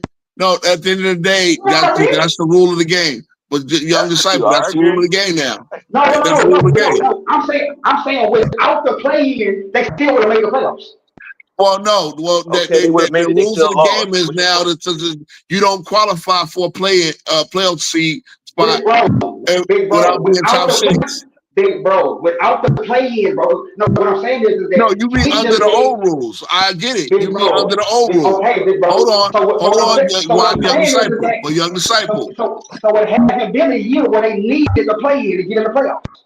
Young Disciple. No, what I'm saying is, hold on, JB. Hold on, JD. The average, okay. Yeah, they under the old rules, they didn't need to play in. Now they need to play in. You can't say they didn't need to play in when the new rules are set. When you don't qualify, hold on, JD, young Disciple. You don't qualify for a playing spot unless you are a top 6 seed. As we know, famously, that the Minnesota Timberwolves got their spot on the last game of the regular season by jumping up to the 6th seed from the 8th seed. They were the 8th seed that Sunday, and they won the game, and everybody else lost, and they got their spot. So now, as the 7th seed, young Disciple, under the old rules. See, we all know that the playing idea came from the bubble, where we didn't have a finish to the season. So let's let these teams qualify, the top 22 teams qualify for their spot in the respective conference. And they decided to make this now a permanent thing where you're as a 6th seed, the 7th to 10th seed will play in. So you can't say that they didn't need to play in when they do. You mean under the old rules. And guess what? Only 1 year did they have the old rules with the Lakers were when LeBron was in the Western Conference? And guess what? They were the 10th seed. So they didn't even qualify. They would if they had a play in. If they had a play in. LeBron missed 29 games that season. What do I care? He came back and went 2-12 after saying I'm turning on playoff mode. Bro, when he left, I agree. So you're making more excuses. Bro, before he got injured, that was the 4th seed, bro. Okay, and when they came back, they lost to every tanking team in the league. What was their record when he was out, bro? What was his record when he was out? They weren't good, but their record wasn't good when he came back. I'm saying when he got injured. That's what I'm saying. It was 25 and 31 when he came back. They were 25 and 31. The playoffs were in striking distance. What, you want an excuse for it? At the end of the day, that's the bottom line. Again, they lost some. Hold on. Let me ask you. Young Disciple, as I said, the excuses keep coming. Bro, I can do this about my same thing you're doing right now. I can do this with everybody's career, bro. What I'm saying is, so now you want to do whataboutism. What I'm saying, no, bro, I'm saying, bro. So you sitting here saying that you judge one person's career one way, nigga, and not everybody's the same way. Look. At the end of the day, hold on, Young Disciple. Hold on. I'm gonna give it to you, JB. No, Young Disciple. What you mean? Young Disciple. No, I want you to understand something. Hold on. Young Disciple. I believe because this is I don't know where else you go, and I know you're a regular on Man Down. Hold on. Let me speak, guys, please. I know you're a regular on Man Down. I know you from there when your call-ins. You've been viral a couple times. Understand? You understand? This is the 10 Toes Down podcast, and so when I say 10 toes down, I stay consistent on my talking points. I believe nobody does nothing, win or lose, unless it's a team. Okay? So I don't just blame LeBron for his team's failures. the same way I don't give LeBron sole credit when his team succeeds. Here's the problem. Here's the problem, my young brother. Guess what? The media, and let's keep it real, because here's one thing that has been famously pointed out. On the Lakers marquee, if anybody that watches the Lakers and subscribe to the Lakers broadcast channel, LeBron will be put in the marquee when the team wins. LeBron is never put in the marquee when the team loses. And guess what? That's a psychological thing that they do. That they do. Lamont is pulled back up. He's in the comments acting they calling me a LeBron hate channel again because he pulls up here and steers the question to LeBron. Again, is the treatment different from LeBron than it was like for MJ? No, it wasn't. LeBron it wasn't at all. More than MJ. It That's was why he get criticized like that, bro. See, but here's the thing, though. Here's the thing. You would never see MJ say. You would never say MJ say, Scott Burrell or fucking John Paxson or Steve Kerr is the reason we lost. Michael Jordan always took accountability, and I know Lamont gonna make Lamont's ears perk up in the comments, or if he pulls back up. But guess what? Can we talk about basketball, bro? Oh no, we just talked about narratives the way you wanted to. You just asked me a question. Bro, hold on, no.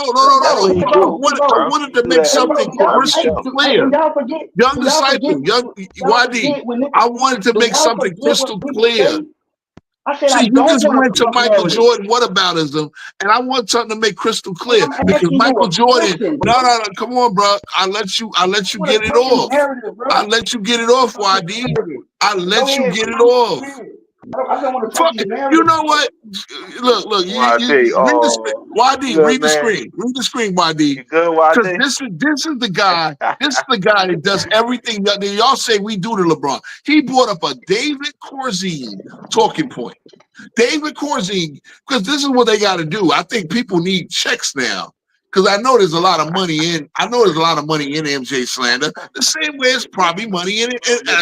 And contrary to popular opinion, I hope to blow up, but I don't make a dime off of this. We do this on our free time.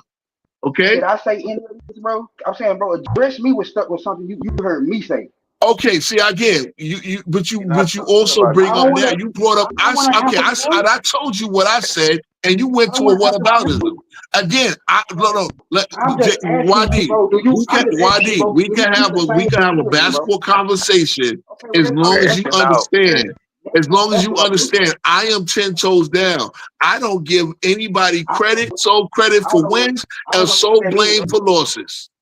I don't know what that means. You 10 toes down. What you mean you know what that? I just said what it means. I don't give anybody sole credit because I understand that teams win and teams lose.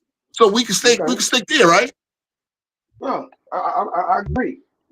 Okay then. I agree. So I love it because I love it even when we're debating and we're passionate, have understand there's always parts where we agree. So at the end of the day, but what I'm saying, what happens is a lot of times LeBron ain't the first one to fall on the grenade. He ain't the first one to say, you know what, I could have did this better, this, that. And guess what? We need to address what we need to do. And that's the thing. This is why the teams are not as successful. And we sit there and talk about it. It's not all LeBron. Of course it's not all LeBron. Big bro, they all got take accountability, LeBron. You got to take accountability. Can I add one more thing? Bro? Yeah, JB. Bro, can I add one more thing? Yeah, JB. Now, when I say, and I'm gonna end it. I ain't gonna talk about the Lakers no more after this, and then I'm gonna just listen to everybody's and we wrap it up soon. This is the thing. When I say they averaging 44 wins a year, what I'm saying is if you took that and you took that record of 44 wins a year on average, that's not a playoff team in the Western Conference pre-playing. That's what I'm saying. So if you took the bubble season out, this is including the bubble season, they're averaging 44 wins. If you took the bubble, if you took the bubble season out, this is a below 500 experience.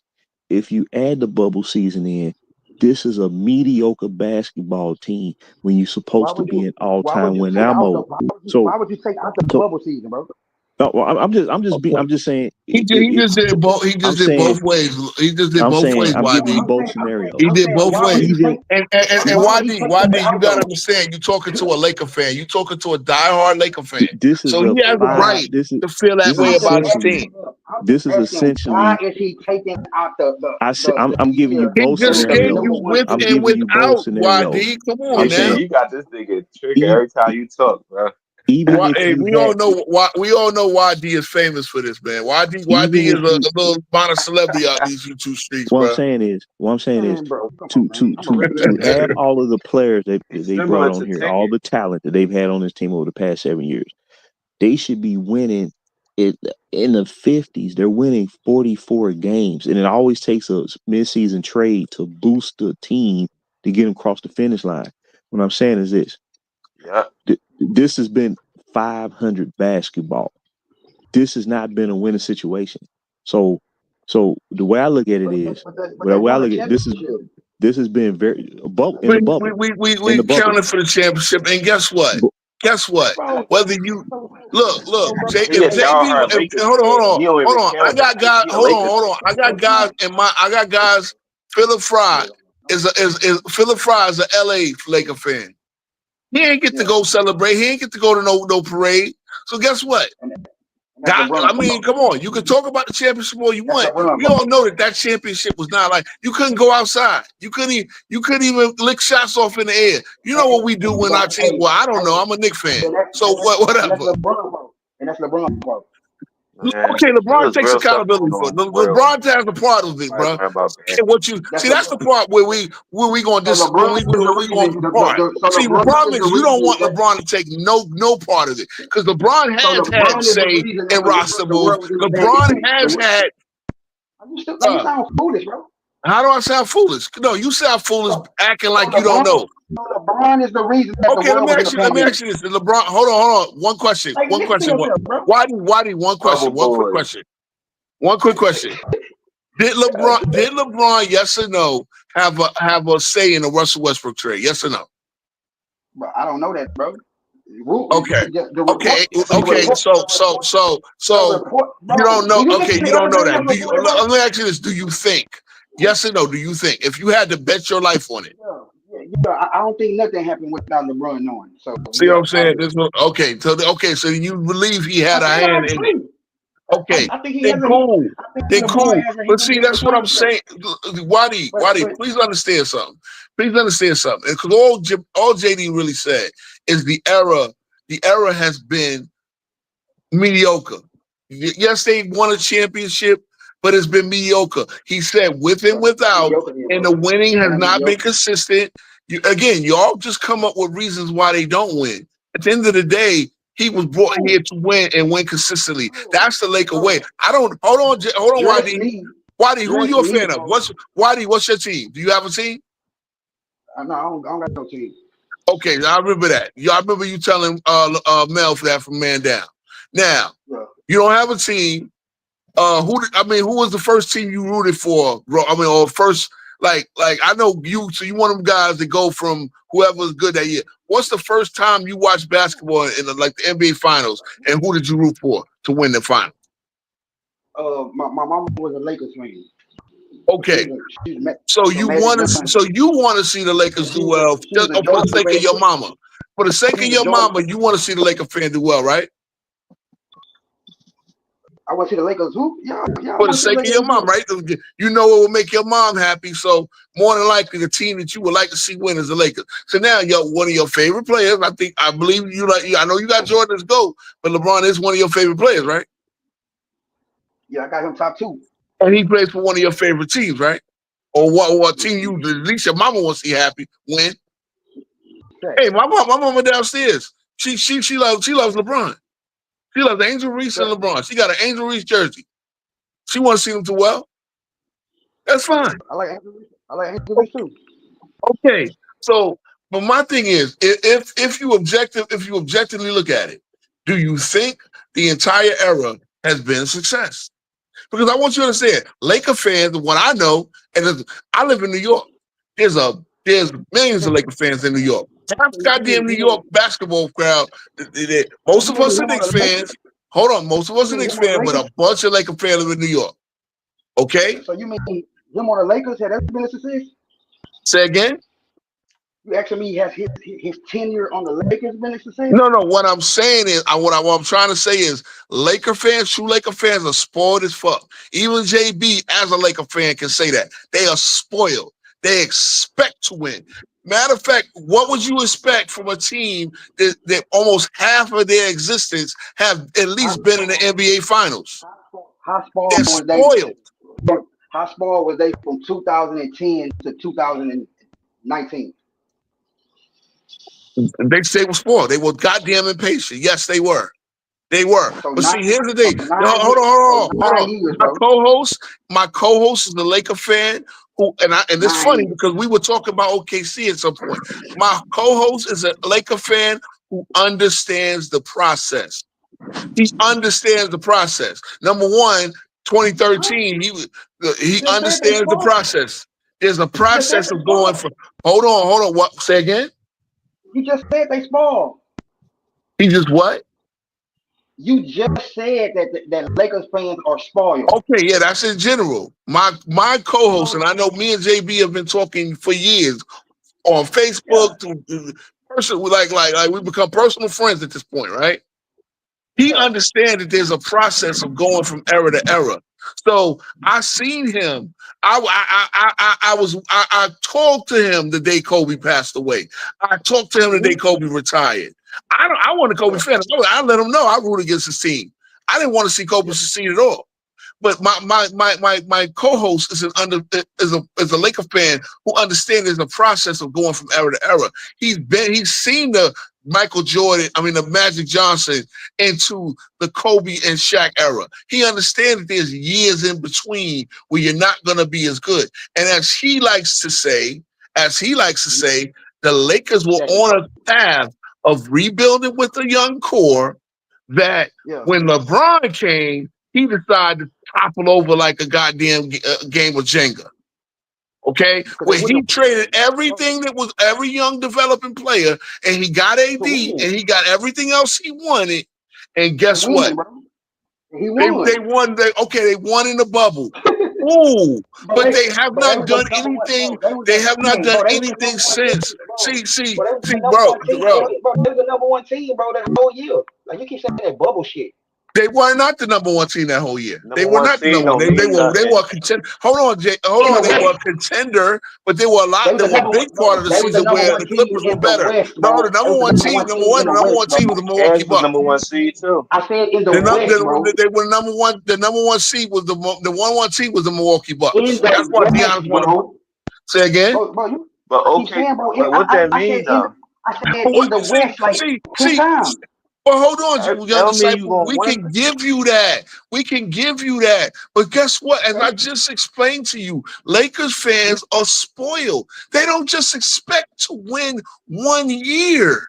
They expect to, let's say, 2010 1 year and let's get to the final. 2010 to 2019, that's 9 years. Okay, bro, we're going to keep going in circles. 1988 to 2000, the Lakers became the first team to repeat in 19 years in 1988. They went 12 whole years without winning a championship. Yeah, they did get to a final in 99 and 91, but he went 9 years without the finals. Do you think he was pulling his hair out, or do you think he understood the process as a mature, grown Laker fan? As I said, most Laker fans. They spoiled. You talking about both? Okay, but I'm talking about so you want to talk about JB, then you want to talk about Laker fans in general. JB is a guy who understands the process. Laker fans are spoiled. Okay, I'm saying you talking about both of them. I don't know JB. Okay, well you just introduced him on the panel. You talking about them? Okay, cool. I'm talking about both of them. But you wanted to bring up JB not knowing him and saying, oh, he should. And what was he saying? Well, he understood the process. Bro, see, that's the thing. I didn't ask you what he was saying, nigga. See, I love when y'all come up here. I love when y'all come up here. Y'all want to challenge our take, and then we tell you our takes. Oh, well, I don't know you. Here I am. As I told you, I am Ro. Yeah. I am King Speech Ro. I'm 10 toes down. As I say, you want to hang me on saying, oh, well, I'm gonna tell you, I don't tell what other fans saw. I understand. Nobody wins and nobody loses by themselves. Okay, we can start there. But again, Laker fans are spoiled. Therefore, guess what? There's a lot of people in Laker fan contingent that are not satisfied with LeBron James and what he's brought to the Lakers, and JB is one of them. And there are others that say, "Oh yeah, the bubble ring is fine," but other ones, even those ones they're happy about the ring, they want them going down. I can't speak for them, bro. Okay, you're right. We can't speak for everybody. And shout out to your lovely mama, but we don't know what she believes. Listen, bro, I don't know no Lakers fans, bro, that say nigga 2020 nigga like don't count. I don't know one. I know you heard. See, I gotta stop it. There's plenty of Laker fans that say that. But hold on, L explicit. L explicit. Oh, okay. You don't know him. So in other words, you like the motherfuckers going. What's that movie? That I know that are real Laker fans, bro. That's what I'm talking about, bro. Okay, now you, who is not even a real Laker fan, gonna tell people who the real Laker fans are? No, bro. Who are you to judge? Who are you to judge people fandom? YB, you say you don't have a team. Bro. I said people that I know that are real Laker fans. I'm saying no in person, bro. And none of them say that bubble some bullshit. Yeah, y'all want to count a bubble ray? Y'all can count it. Bro, not one of them. Go ahead. Not one of them. Okay, well, you just happen to live in, I guess, an enlightened part of the country. I guess. A Lakers. Bro, let's let them be happy about the bubble ray, man. Let me get that bubble. I mean, hey, YD, did you have a shot with your mama? Did you have a shot with your mother when they won it? No disrespect, but did y'all pop one? Hey, bro, that was a trying time, bro. Like my mama was on some like. Okay, I didn't want me no disrespect, but I'm just asking, was she happy? Okay, so cool, and that's cool. And there were a lot of Laker fans that were. And again, but all I'm saying though, young disciple, is that most Laker fans wanted more. But most Laker fans wanted more. Is that not fair? Bro, fans can want whatever they. Bro, fans want their team to win every year. That's cool. I'm talking about cool. So in other words, we can go back and forth all night. But so in other words, LeBron has been not delivered most Laker fans what they wanted to win every year, or at least be in contention every year. Serious contention. Winning and losing ain't no one player, bro. But not you're right. Okay, you're right. So then, cool. It's not all on LeBron. The second best ever. Y'all say he's the second best ever. And he's great. He got a team. Bro, the world say that. Man. Oh boy, I know T Perfect pulled up. He wanted to talk. Let them talk, bro. I'm going on mute. Let them talk. Hey, YD, I appreciate you coming up. I hope you like me, okay? Because again, we're not contrary to what you believe. We're not a LeBron. We try to be more enlightened. We try to. I really want to talk deeper shit than this. I really do. Because at the end of the day, I ain't going nowhere. I'm gonna stay right here. Just let somebody. I hope you like and subscribe, man. Again, I'm a fan. I'm a fan of y'all. I've seen a couple of your calls in the Man Down and other places.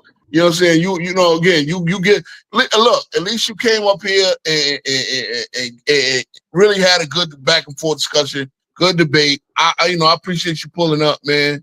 And again, like I said, we over here again. I really want to talk deeper than this LeBron stuff, but of course. Guess what? People pull up and they wanted to be LeBron defenders. I'm not necessarily an attacker. And again, I said that the whole show was about what is hate. What is hate? Because people keep saying, "Oh, this hate." Again, really, I named the show for FYF for what he posted on And I don't know if he's still backstage. Oh yeah, he is. He ready to be. He been patiently waiting. But I posted this show because he said LeBron James is the most hated player of all time. And we had to come up with examples of guys like Michael Jordan going for a three-peat, and all the report, like hundreds of reporters, or at least dozens of reporters in the room, putting boom mics in his face talking about his gambling when he was going for a three-peat. I mean, it happens. Kareem. Most people, but this is what I'm saying. If this person again, Kobe, but you had people that wasn't voting for him because they thought he raped that girl, and he wasn't convicted of nothing.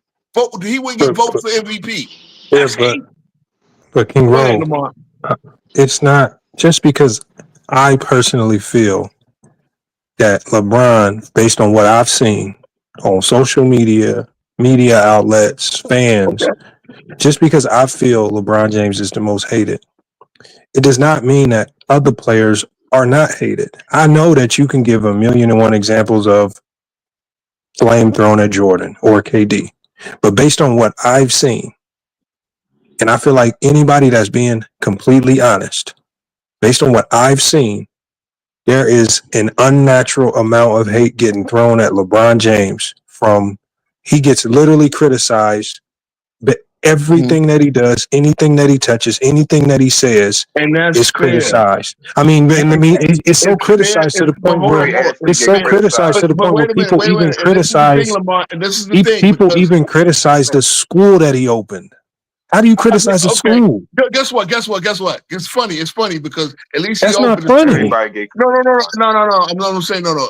It's ironic because at least he opened a school, and meanwhile, Dr. Umar is sitting there telling people that I didn't know that they was going to close, that they was going to freeze my accounts when they got the notice in April. Okay, so I can say at least he had his part in opening. But here's the thing, though, Lamont.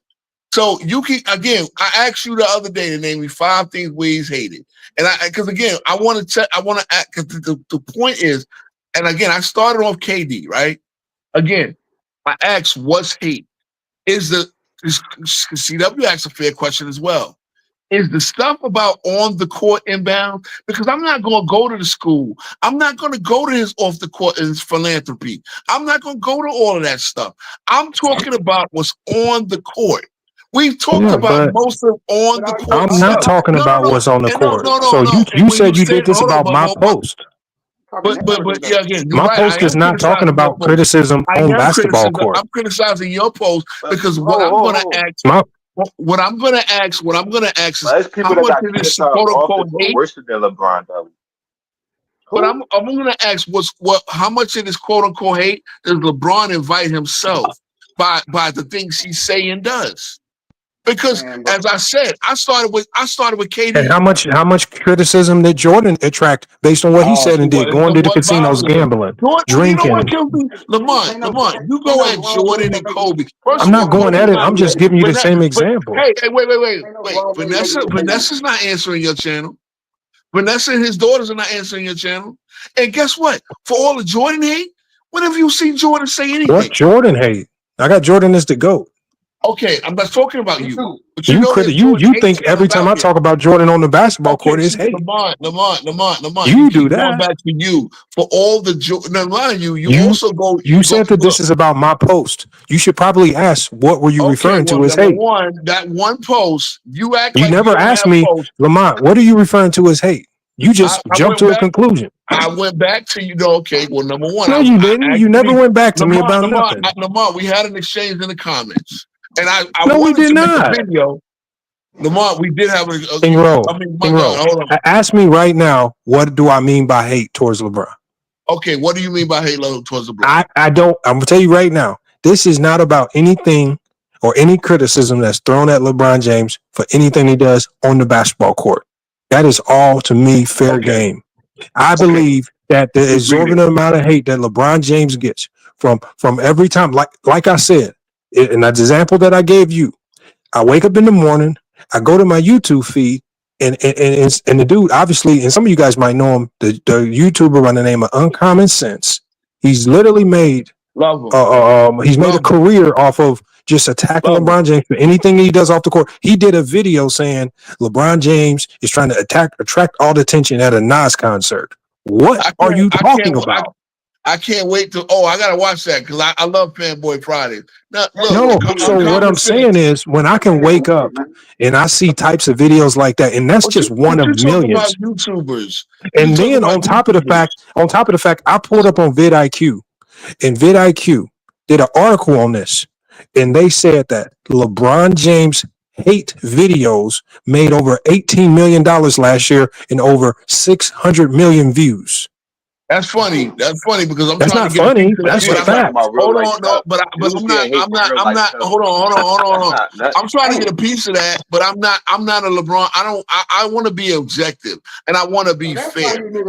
Hold on. No, stop running the mouth because I want to be fair. I want to do it different. I really want to do it different. I want to be fair because again, I asked this question. What's out of bounds? Look, what's out of bounds? Now, I can agree with you. The off-the-court shit is out of bounds. It's out of bounds. Again, like I asked you, I told you with the part one of this show, because you were up here the other night, I said, name the 5 worst examples.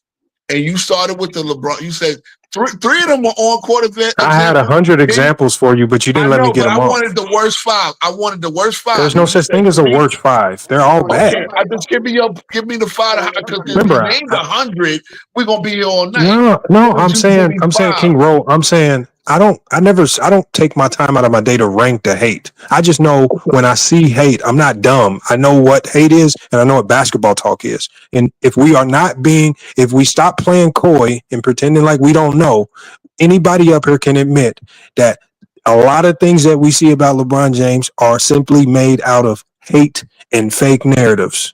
It's just got to that point. Your David Corzine post got worse than narrative.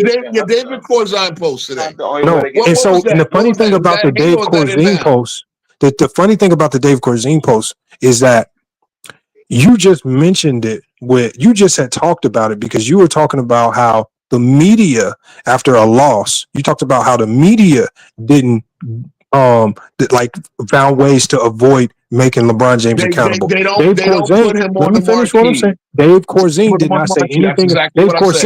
Dave Corzine alluded to the same thing. He basically said the media they always allowed Jordan to escape blame and blamed us. He wasn't talking about Jordan. Wait a minute. That's not so unfair, Lamont. That's no. You just said the same thing about LeBron. Lamont, because you've used a lot of articles where the media were going crazy on Michael Jordan. The Chicago Tribune criticized Michael Jordan regularly. Actually, that's A. Johnny with the articles, man. Why you trying to mix me with A. Johnny? No.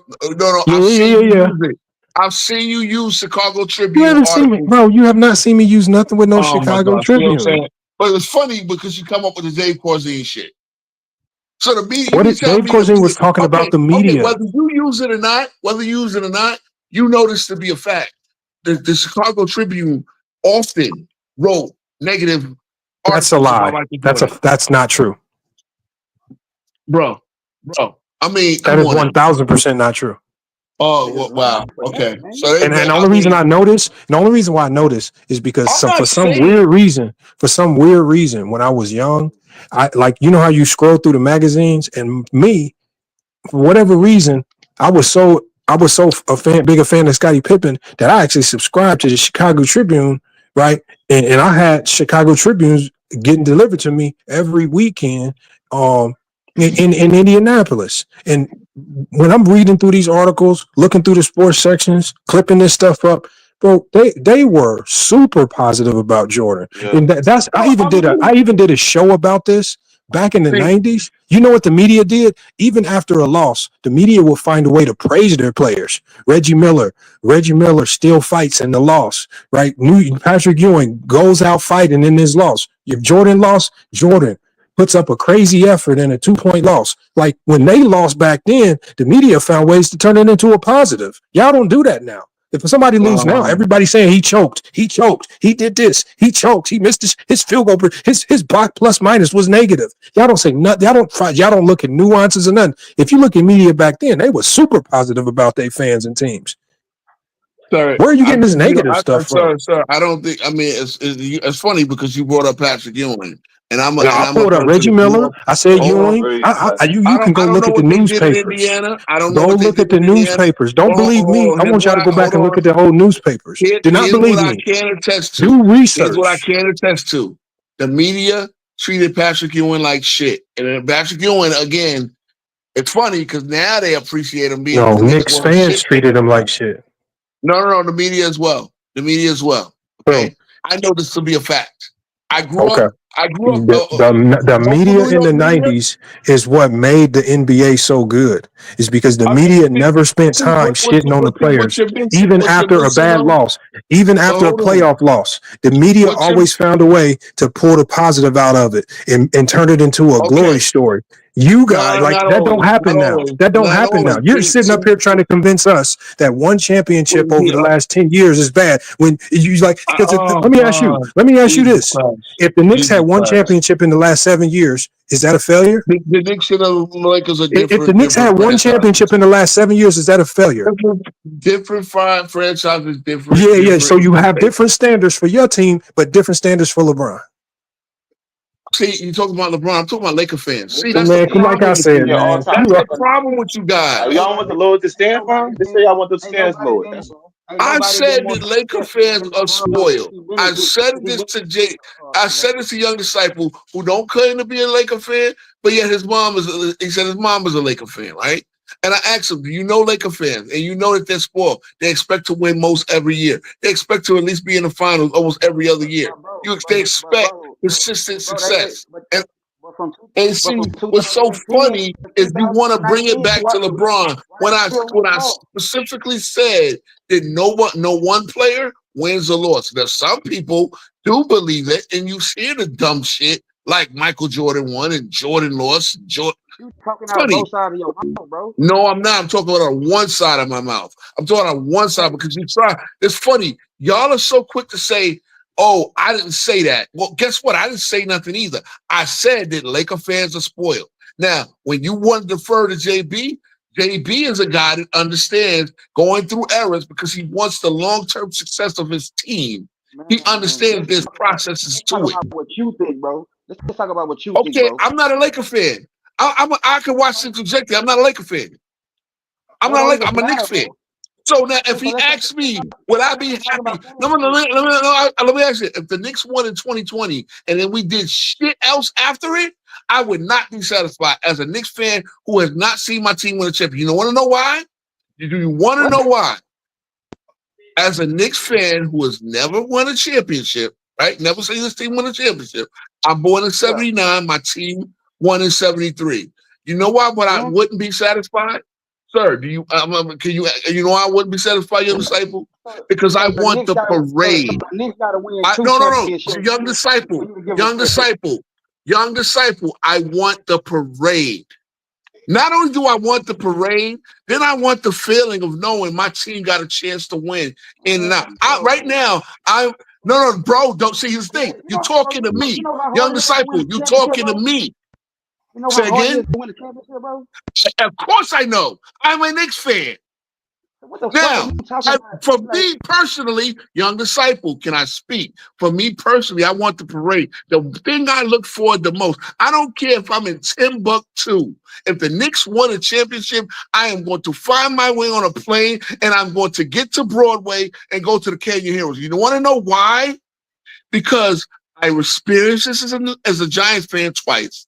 I've experienced it, but as a Mets fan, I was too young, but I went to Yankees parade, and even not being a Yankees fan, I want the parade. I want to be at the Canyon of Heroes, going down Broadway, watching the team that I care about the most win a championship. So guess what? In 2020, had my Knicks won that year, I wouldn't have gotten that experience. I would feel good about it, but hold on, Young Disciple. Now, if the Knicks got knocked out in the first round the next year, I would not be happy because number one, I didn't get the best part of it, winning the championship, experiencing the experience and watching my guys go down. Maybe you don't know it because you don't root for nobody. Same thing with Lamont. So how you feel about the Heat after they won in 06? Fuck the Heat, nigga. You kidding me? No, bro, I'm asking you. I'm saying, is that Goddamn a credible destiny. championship? Hold on. Pat Riley should have fucking stayed with the Knicks and built the Knicks up. I'm actually mad at what's his name, Dave Checkett, for not giving Pat Riley the power to fucking run the Knicks. I'm saying, do you honor that championship though? Because they lost What about the next year in the what 06? Why would I not honor? I don't honestly fuck the Heat. Fuck the Heat. If you ask me personally, they got knocked out in the first round. But I don't fuck the Heat. They got Okay, swept in the first round. you know who you want to ask that? Johnny the Exposer. He's the Heat fan. Fuck the Heat. Fuck the Heat. They stole Pat Riley from us. Next question. I'm just saying, bro. Championship. See, is you got championship, for bro. me. If you asking me, I don't look again. I number one, I'm being empathetic towards Laker fans, and I know Laker fans are spoiled. I know Laker fans are spoiled. They expect to be in the finals every year. So again, Laker fans got a right to say, okay, yeah, we got the bubble, but the overall, as JB was saying, the overall experience has not been great. Period. Hey, do you know that? So you can say that you don't give credit or respect to anybody because since LeBron been in LA, it hasn't been no team that's more successful than him. Since he's been in LA, not one team in the league has been more successful. But you know what? Laker fans don't. Here's the thing, though. Laker fans don't care what he did for Miami and Cleveland. Do you understand that part? But that's not what I'm saying. But Laker fans, you want me to be the objective NBA fan. I can say that, arguably. I mean, Golden State has been more objectively more successful. No, they haven't. Not? No, they haven't. No, they haven't. Oh wow! Because they were mediocre during the Monte Ellis years. Is that what you're telling me? Because when they had Monte Ellis and Barry Davis, they were mediocre. But objectively, they won as many championships. They got you gonna make the starting point from 2020 out of the West. How you just gonna make it from 2020 when they won? Bro, I'm saying since 2018, bro, it hasn't been one team in the NBA, bro, that has been more successful than LeBron. LeBron is not a team. See, this is what. Wait. See, this is the problem, young disciple. Now we're off center because LeBron is not a team. He is an individual who has been on two separate different franchises. Golden State won in 2018 and they won in 2022. You're right. They won in 18. They got to the finals in 19 and they won in 22. In 2018, who did they play? LeBron, right? So he wasn't. See, this is the problem, young disciple. They played the Cavs. You just said this is the problem. This is the problem, little disciple. They played the Cavs. They didn't play LeBron. Listen, bro, you're missing my point, bro. No. If you're gonna tell me LeBron is the only one that got to the finals, big bro, you're missing my point, bro. I'm talking about since he's been playing for the Lakers. I know what you're saying. You should have said 2020 though. Why would you say 2018? We gotta count the Cleveland too then. I'm saying no, bro. I'm saying the year that he went to the Lakers, bro. Since he's been playing for the Lakers, bro, there hasn't been another team that's won more bullshit. than LeBron. That's bullshit. What are you talking about? 2018, so my fault. No. Since he left the Lakers or the Cavs. Wait a minute. The Boston Celtics have been more successful. The Golden State Warriors have been more successful. No, they not, bro. They only won one championship. 2019, the what's the name got to the finals, and they won. I heard you say this on Man Down. I got you. I heard you say that. Wait. Winning a championship, bro. Wait. So now only championships count. See, it's funny right there. You cooking yourself, YD, because you're the one that want to give finals appearances and conference finals appearances credence. But meanwhile, when I say that, hold on, no, you cooking yourself, bro. You cooking yourself. See, first of all, you say you lose me when you say there's only one team. Nothing about conference finals, bro. On that note, fellas, see, bro, what can we do? Yo, hey, YD, salute. But come on, you can't cook me on no day, bro. No. Okay, YD. I don't make that. I can lock in if you want me to. LeBron is not a team. LeBron is not a team. And guess what? We are going to count a team that consistently gets to the playoffs. we are going to count teams that consistently Bro, get win rounds in the playoffs.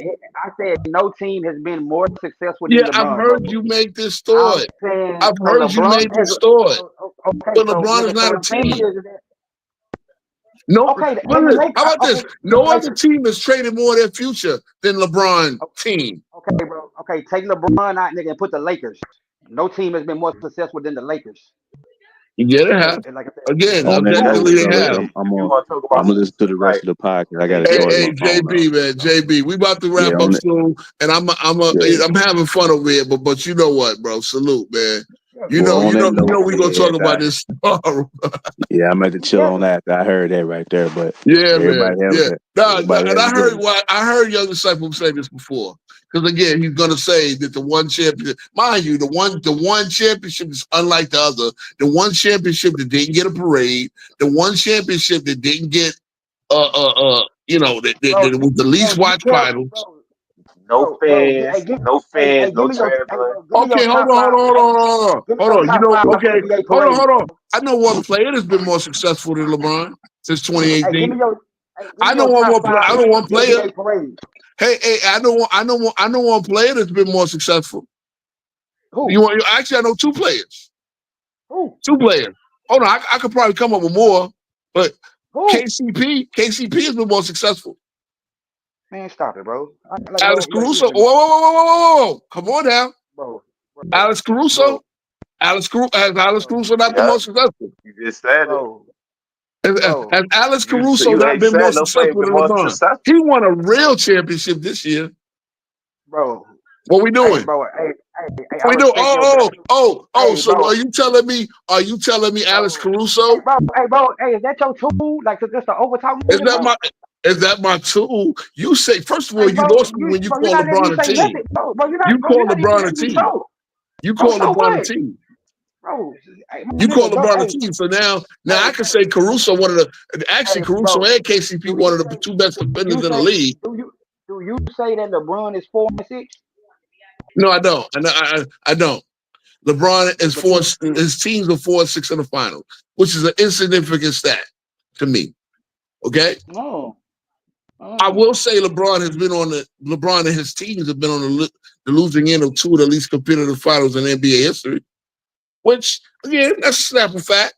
It's a Snapple fact, but I only use these little talking points to combat the bullshit talking about this. Y'all act like y'all don't see. Y'all act like there ain't groups of people all over social media, all out these bloggers. You act like you ain't been to what's the name? Why we gotta use his team when he lose, but when he win, y'all always talk about he got 4 pounds in the team. Oh, he the best player on the team. He's the number one option. Hey, big bro, you don't see me with these. Like y'all don't be making no sense. Okay, so I want you to denounce him. I asked you to denounce him. Saying it's a stupid talking point because I say 4-6 and 6-0 are stupid talking points. Bro, you don't hear me with these. You don't hear me, nigga, regurgitate. So again, I'm gonna ask you again. I asked you earlier, are they stupid talking points or not? Bro, I think basketball, nigga, conversations, period, nigga, is full of stupid shit, nigga. Good. I'm so glad because that's where I started the channel. You use championships all the time. Stop lying, man. Say again. What I say? Hold on. What did I say? We just had a conversation where you were trying to say that LeBron was a failure in Miami because it didn't win a 3-peat and a 4-peat or something. No, I see again. Why he made that mistake, and then you made that mistake. I said they didn't set out the goal. They didn't accomplish the goal that they set it out. The whole panel. Let me ask you a question. That was the goal. Let me ask you a question. What team doesn't set out the goal to win a championship? Same thing I said. Well, most teams do. There are teams that understand. Unless you're tanking like the OKC Thunder team that you were praising. Oh, Jesus Christ! Oh, the OKC Thunder tank. You're not. You didn't hit with that, bro. You didn't hit with that. They were losing season for two. They were losing team for 2 seasons, and as I said, they did a lot of terms of player development in those seasons. Darius Baisley, SGA, Lou Dort, all got their chips that year playing for a losing team, learning how to win. And guess what? Most of the guys are now champions. So you didn't hit with that, saying that they tanked. Come on now. You didn't hit with that. They had 2 losing seasons because they became the youngest team in the league. Hey, can I ask FYF a question, bro, if you don't mind? Yeah, you got it. He's right there. Hey, FYF, is it true or is it false that no other team in the NBA that's been more successful than LeBron since he been in LA? Look, did you hear that, FYF? You can't say LeBron then team. You gotta say team. That's what I'm saying. LeBron is not a team. Then you see, no. Why do you? Because words matter. Let me ask you a question better. Has anybody been more successful than LeBron's teams? That matters. I mean, it really matters. It changes the whole question around. Because LeBron ain't a team.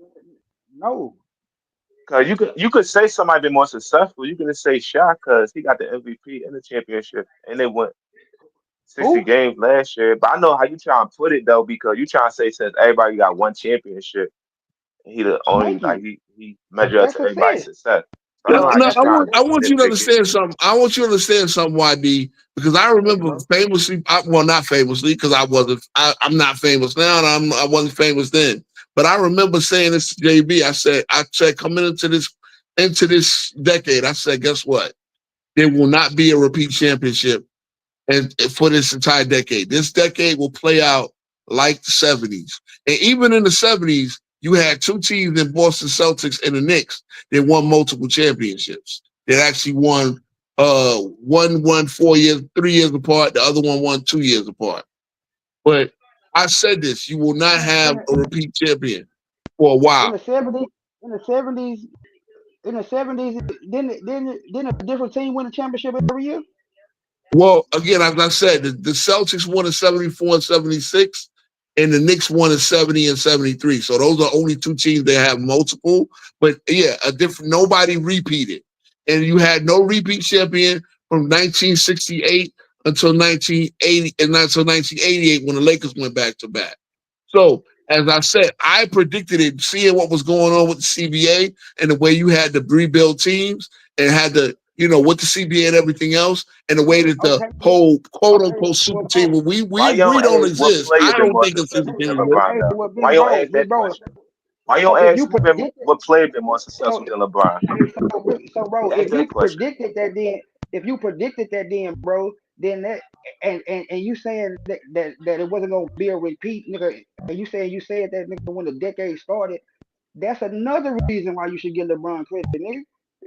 No, why? Because here's the thing: there's a difference between not repeating and actually falling off from contender status to pretender status right away. I would, again, as a Knicks fan, I would love to see a championship. I think that the city of Manhattan will absolutely goddamn explode. I think, and we already saw just getting to the you guys are just failures for the last 40 years. Yeah, we have been. I can't deny that. Y'all just chokers. Y'all just a history of chokers. Hold on. But I also see one thing about me. It's not just the don't make excuses for it. Y'all utterly choked. Your stars have failed. Y'all have let everybody down. Y'all have had good teams. We have not to put together. Y'all have had good teams. Y'all have had good coaching. Everybody y'all brought in is choke. You know what you guys never had? Okay, but what is you that never matter? had a LeBron James that could at least get you one. Oh, geez. That's what you would have needed. You mean it probably would have choked and cried in the media? You know what? One thing, you're right. LeBron might have lost you one, but he would at least got you one. LeBron James doesn't understand. New York is built different. I thought LA was real. How y'all built different? Y'all losers. To LA guys, but how are y'all built different? Y'all lose. Y'all don't live who live in New York, who don't listen to sports talk radio. But what makes you built different? How are losers built different? The New York media is brutal, bro. Y'all No. Y'all know. Y'all know. Y'all done beat your own team into the ground. Y'all can't win nothing. No, that's not the reason. But again, I'm one of them guys that want to get out here and say, "Hey, look." Bro, that's again, as a Knicks fan, if LeBron James is a failure with one championship in 7 years, then the Knicks are in the garbage can. The Knicks, fuck LeBron. The Knicks need to go to the G League, basically. Okay. You think LeBron, the LeBrons will be better than the Knicks this year? Yes. Oh, 100%. Oh, You know, okay. Can we get a bet on you that? know what the one thing I can Can we get guarantee a though, bet on King that? Ro? Can I we can get a bet on that? guarantee the one thing I can 1000% guarantee is that Knicks won't win it. I can guarantee that with No. 1000% honesty. I didn't The ask that. Lakers right I'm now taking have a one too. better chance to win it than the Knicks. Whatever team LeBron, first of all, not only the Lakers, but whatever team The LeBron runs up Lakers is right better than now, Knicks. you know what? My Portland Trailblazers have a better chance than y'all. Now you're a Portland. You are Arizona or a Portland Trailblazers fan. I've Okay. been a Cool. Portland But wait a Trailblazers minute. fan. I'm the guy that got a bet on Portland. I got a bet on Portland versus LA. I got a bet Bro, on Portland I've versus LA. already did a show talking about how I believe Portland right now they are slowly stacking up the best defensive team in the league. Okay, So great. again, So there's something we agree on. so at the end of the day, We agree but on. hold on, let's stick to your Knicks because if we hold you to your same standard that you hold LeBron James to, then you shouldn't even be talking basketball, or you should have a bag over your head with the Knicks. No, bro. You talking about a player with league favor versus a franchise who actually openly get hate on by the goddamn motherfuckers down the street up in Ain't nobody New York. hated on the Knicks. Y'all one of the most richest franchises in the world. No. Okay, we're most But they hate richest on Brian franchises. too, though, They King, right? don't do no favors. Let me ask you this. Do you know that the Knicks? Okay, I mean, we supposedly was rooting for y'all to beat the Pacers. Y'all couldn't even beat the Pacers. Yeah, I got you. But you know that the Knicks are the only franchise who have not in the lottery era. Hold on. Did y'all choke versus the Pacers? I'm speaking. The Knicks have not had one season where they advanced their lottery odds. Hey, I mean, you're talking about does everybody up here agree the Knicks choke versus the Pacers, a lower seeded team? Lamont, I got a great memory. I remember when you asked ChatGPT whether the Dallas lottery and these supposed lotteries of teams that LeBron James traded a superstar from have gotten there, and ChatGPT said it was likely that these lottery picks will fix rather than it was more likely. Oh, so just like they fixed the lottery for y'all to get Ewing. Yeah, I know, but as I said, since and then, y'all still didn't win nothing. Lamont, listen.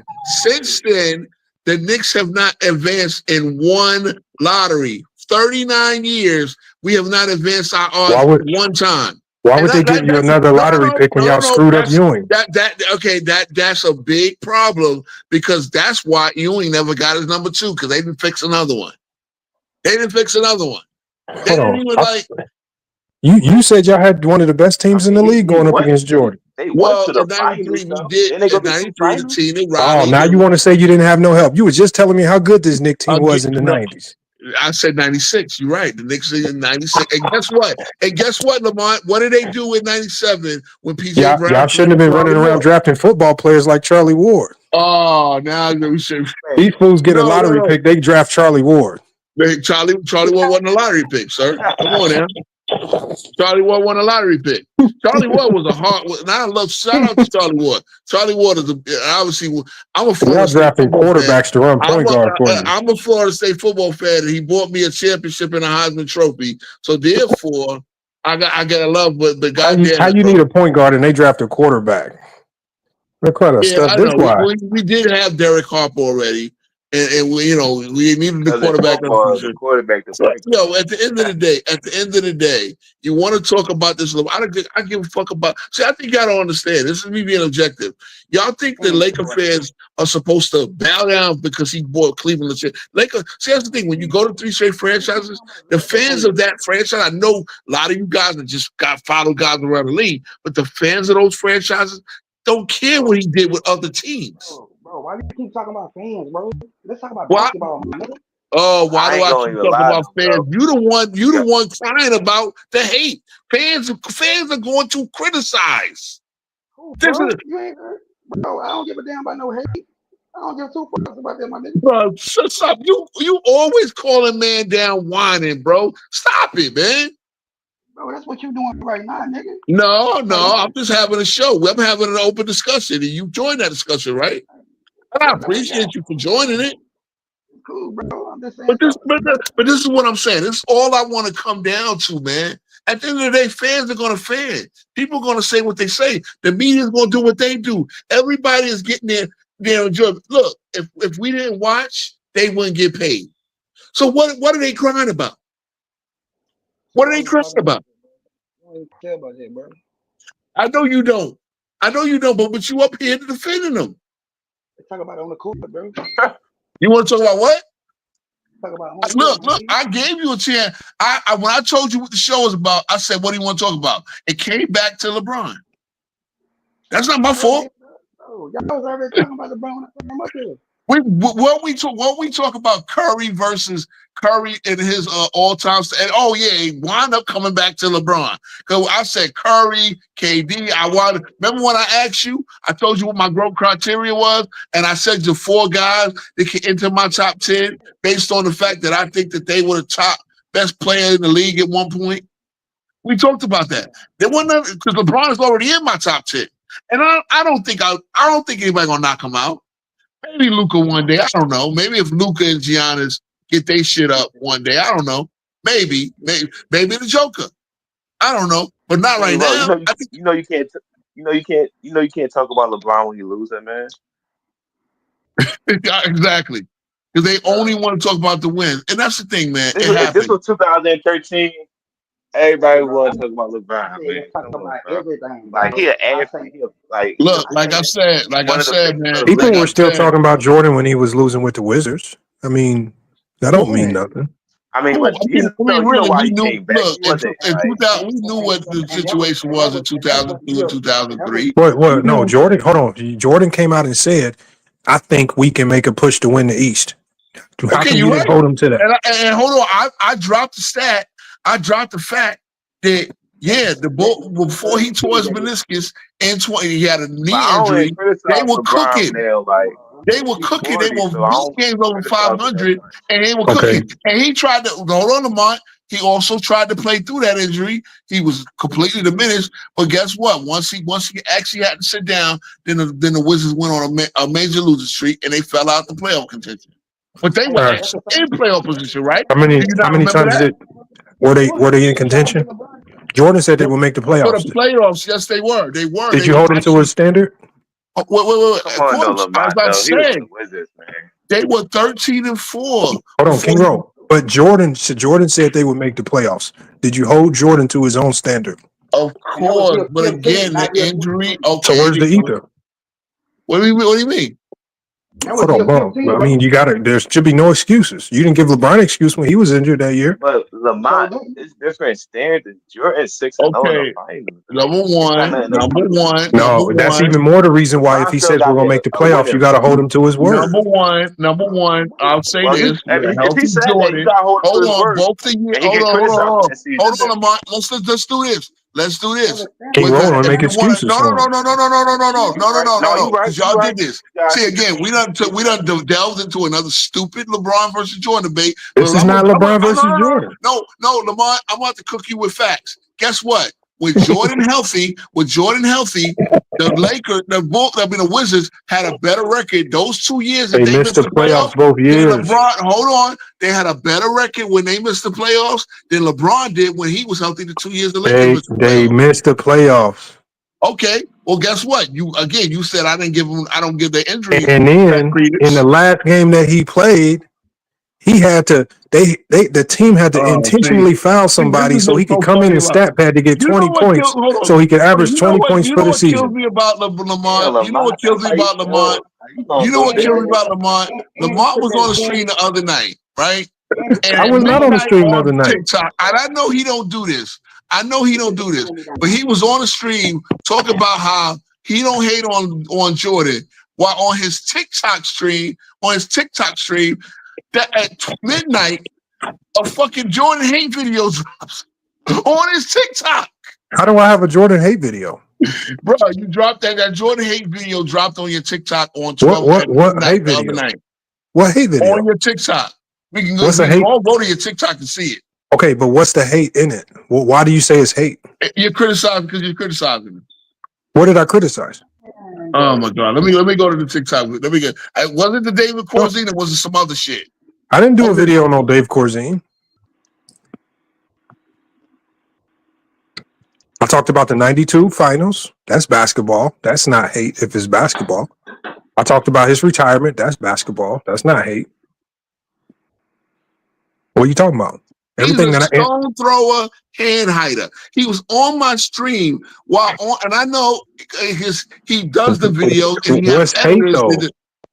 Bro, you talking about him getting benched? because you wanted to draw That's negative light to basketball. Jordan. That's not You're hate. full of it. You're I full literally of it. just came on here earlier and said, if it's on the basketball court, how can it be hate? Oh, Jesus Christ. So now when we do it with LeBron, because the problem is you sit there, I don't say your basketball talk about LeBron is hate. I said specifically, I said I'm only talking about the non-basketball my stuff. partner JB, before he dipped out, he said objectively, take out the bubble ring. With the bubble season, the Lakers have had a 44 game win average adjusted for let's say it was 82 because we had 2 shortened seasons. So they would have won 44 games on average, which is mediocre. He said, "Oh my God, y'all doing analytics with the records now?" That's the dumbest shit I ever heard. No, it ain't. Okay, again, based off that number, which y'all do, stop the bullshit, Lamont. Based on that, take out the bubble season, they are under 500. Now, is that a fair criticism? What analytic is that called? Where you make the Lakers now under 500? Well, again, the 6 seasons they didn't win a championship. They were he said that they were mediocre. Okay, is that a fair criticism? if that's your opinion, I'll rock with it. That's not hate. I mean, okay then. So, I mean, again, I know you. It's a silly opinion, but it's not hate. People weren't trying to hear it. So okay, then that's fair. But again, you know, I mean, come on, bro. First of all, Jordan did not get benched in '92. That's what Tex Winter said, his own coach. Oh, Jesus Christ. See, so crazy is you find. Why do y'all get mad at me? Because I just give you the news as it was recorded. Now you're giving us the news from 30. Then why did Jordan put it in his Air Up There movie? From 33 years ago. Jordan said it. Tex Winter said it. Scottie Pippen said it. Okay, so it's on document. Matter of fact, so why you get mad when I report on it? But why? Why do you need to? I guarantee you this: if it comes out tomorrow that LeBron James pops positive for PEDs, should I get mad if y'all report on it? I don't want to. Hell no. Stop that notion, though. We gotta stop saying. I mean, again, at the end of the day, because you came in my comments saying I'm a LeBron hate channel. I learned there's no money in the Knicks. Look, you got. If you said there's no money in the Knicks, you got All Ball TV. No. Simulcasting was on your channel, right? You know that they 90% of what they talk about is the Knicks, right? No, why do you do that? You said that. You want to be a LeBron James hate channel, but you don't want the smoke that comes with it. I don't. I'm not. I can successfully say I'm not. I got 33 videos on the Knicks. Again, I want to get my production up. I want to get. I do want to be. I mean, look, I don't want to be just a Knicks channel because we got enough. Look, shout out to Knicks Fan TV. Shout out to All Ball with Knicks Rehab. Shout out to the Objective Knicks Fan. Shout out to Knicks Film School. Shout out to all these fucking platforms that actually inspired me to want to do content. Shout out to all of them. Mm-hmm. Okay, so at the end of the day, you lied, but you lied over there saying that there's no money in it because those CP is a rising star. You know about CP the franchise, right? He's a rising star. I don't know him. I don't know. Oh, you don't know him. Okay, cool. No, I'm just trolling when I say there's no money in the Knicks.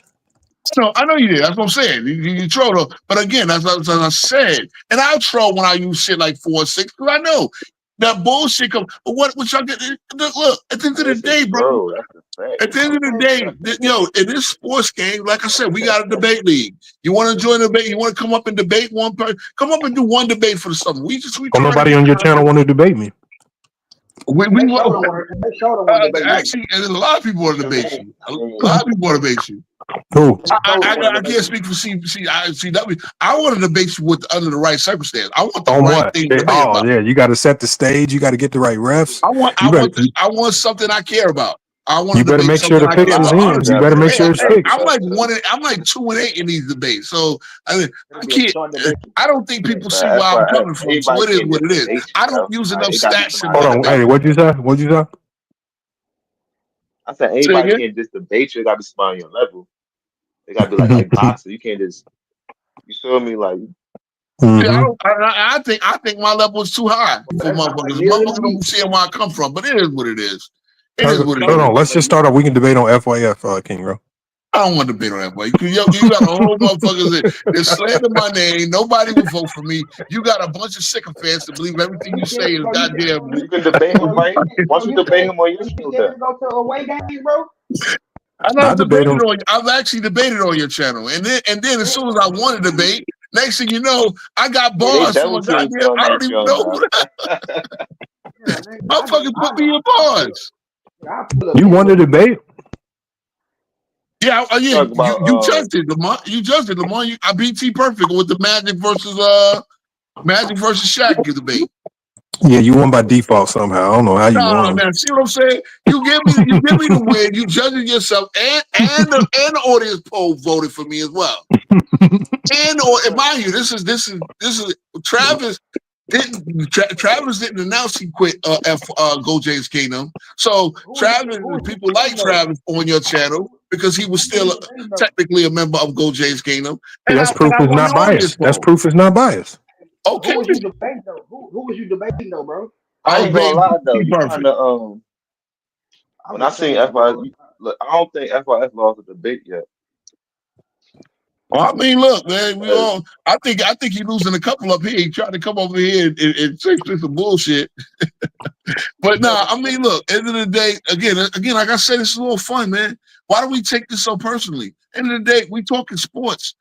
Sports is competitive, so we're gonna be competitive the way we talk sports. Just like passionate over it. That's all. You don't talk sports. I don't think it's talking narrative, nigga. How am I talking there? I haven't talked sports. I talk the GOAT debate. What can I do? All right, you're right. You know why I talk narrative though, young disciple? Because there's a lot of narratives that need to die. They need to die slow. They need to die a slow death or a quick death. You pick one, but they need to die. Hey, hold on, King Roll. We can debate. Since you got Larry Bird ranked higher than LeBron, we could debate Larry Bird versus LeBron James. No, I don't think I get a fair trial on that. I don't think I get a fair trial on that. I told you, player versus player debate bore me anyway. But no, King, all you gotta do is prepare yourself for debate. That's not my thing because people gonna come with the numbers. I feel you, but I'll tell you this, CJ. Player versus player debates bore me, man. They bore me. I'd rather debate team versus team. I told them. You just did a player debate yesterday.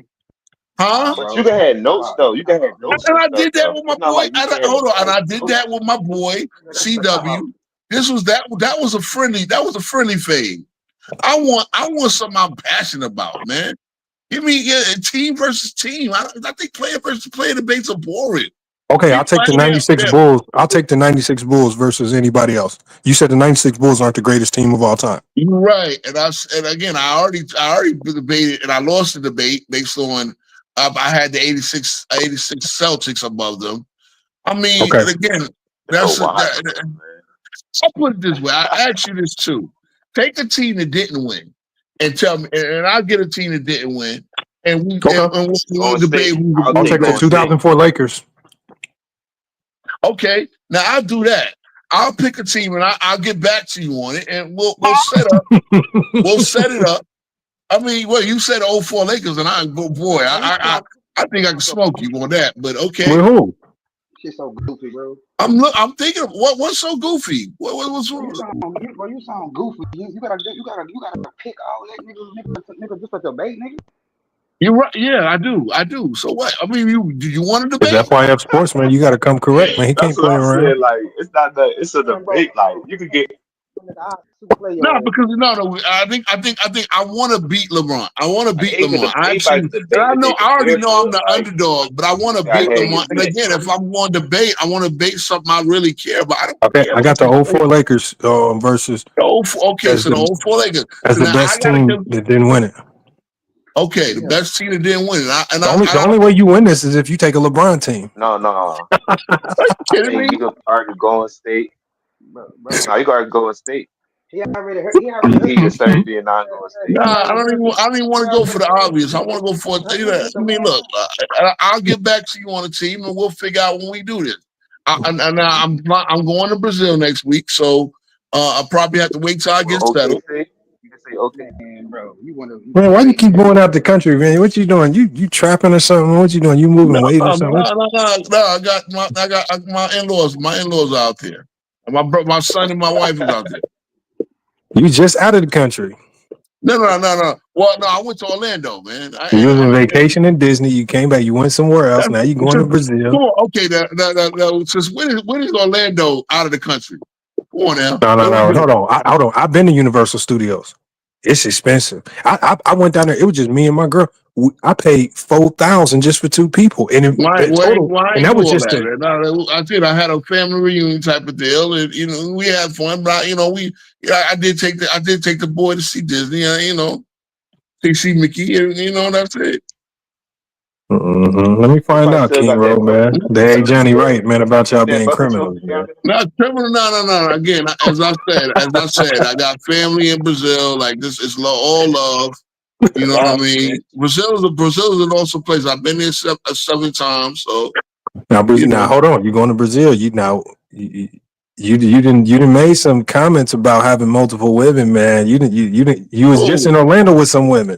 No, I was there with my fam. My wife. No, you said you was with 2 random white girls. There we go. See, it's funny what you want to remember. I said 2 girls came up and asked me because I had a Gary Payton jersey and asked me about the Sonics. Come on now, and we talked about the Sonics, and I said the Sonics need their team back.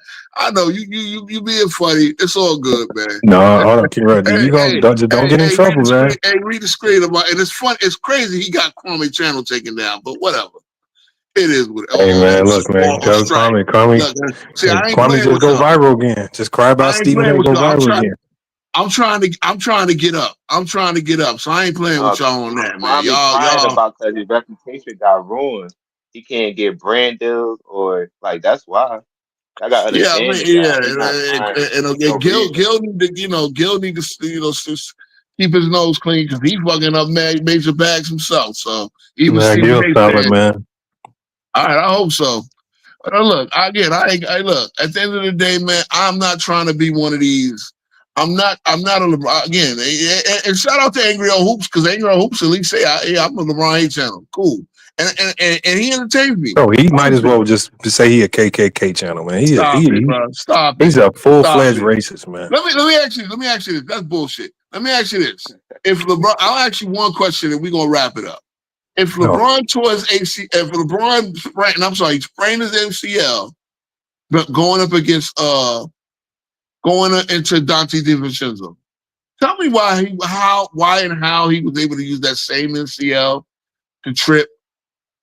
Because it's easy because so it's just like me. Because the only reason why I know this because I tore my MCL. So it's different from your ACL. When you tear your MCL, the only thing that happens is it just becomes about pain tolerance. You can play on it, you can hoop on it, you'll be walking fine the next day. Actually, in a couple of days, it'll feel fine. But like if you start doing like super hyper activity, like jumping up and down, hooping, it'll start getting painful. So with MCLs, it's just about avoiding like physical activity like hooping, impact activity like jumping up and down, but walking and just doing normal stuff, you fine. Like MCL, you don't even need surgery to be honest. You can let it heal on its own. Here's the problem, Mr. Lamont. Similar to an MCL. I mean, but here's the problem, Lamont. He didn't even wince.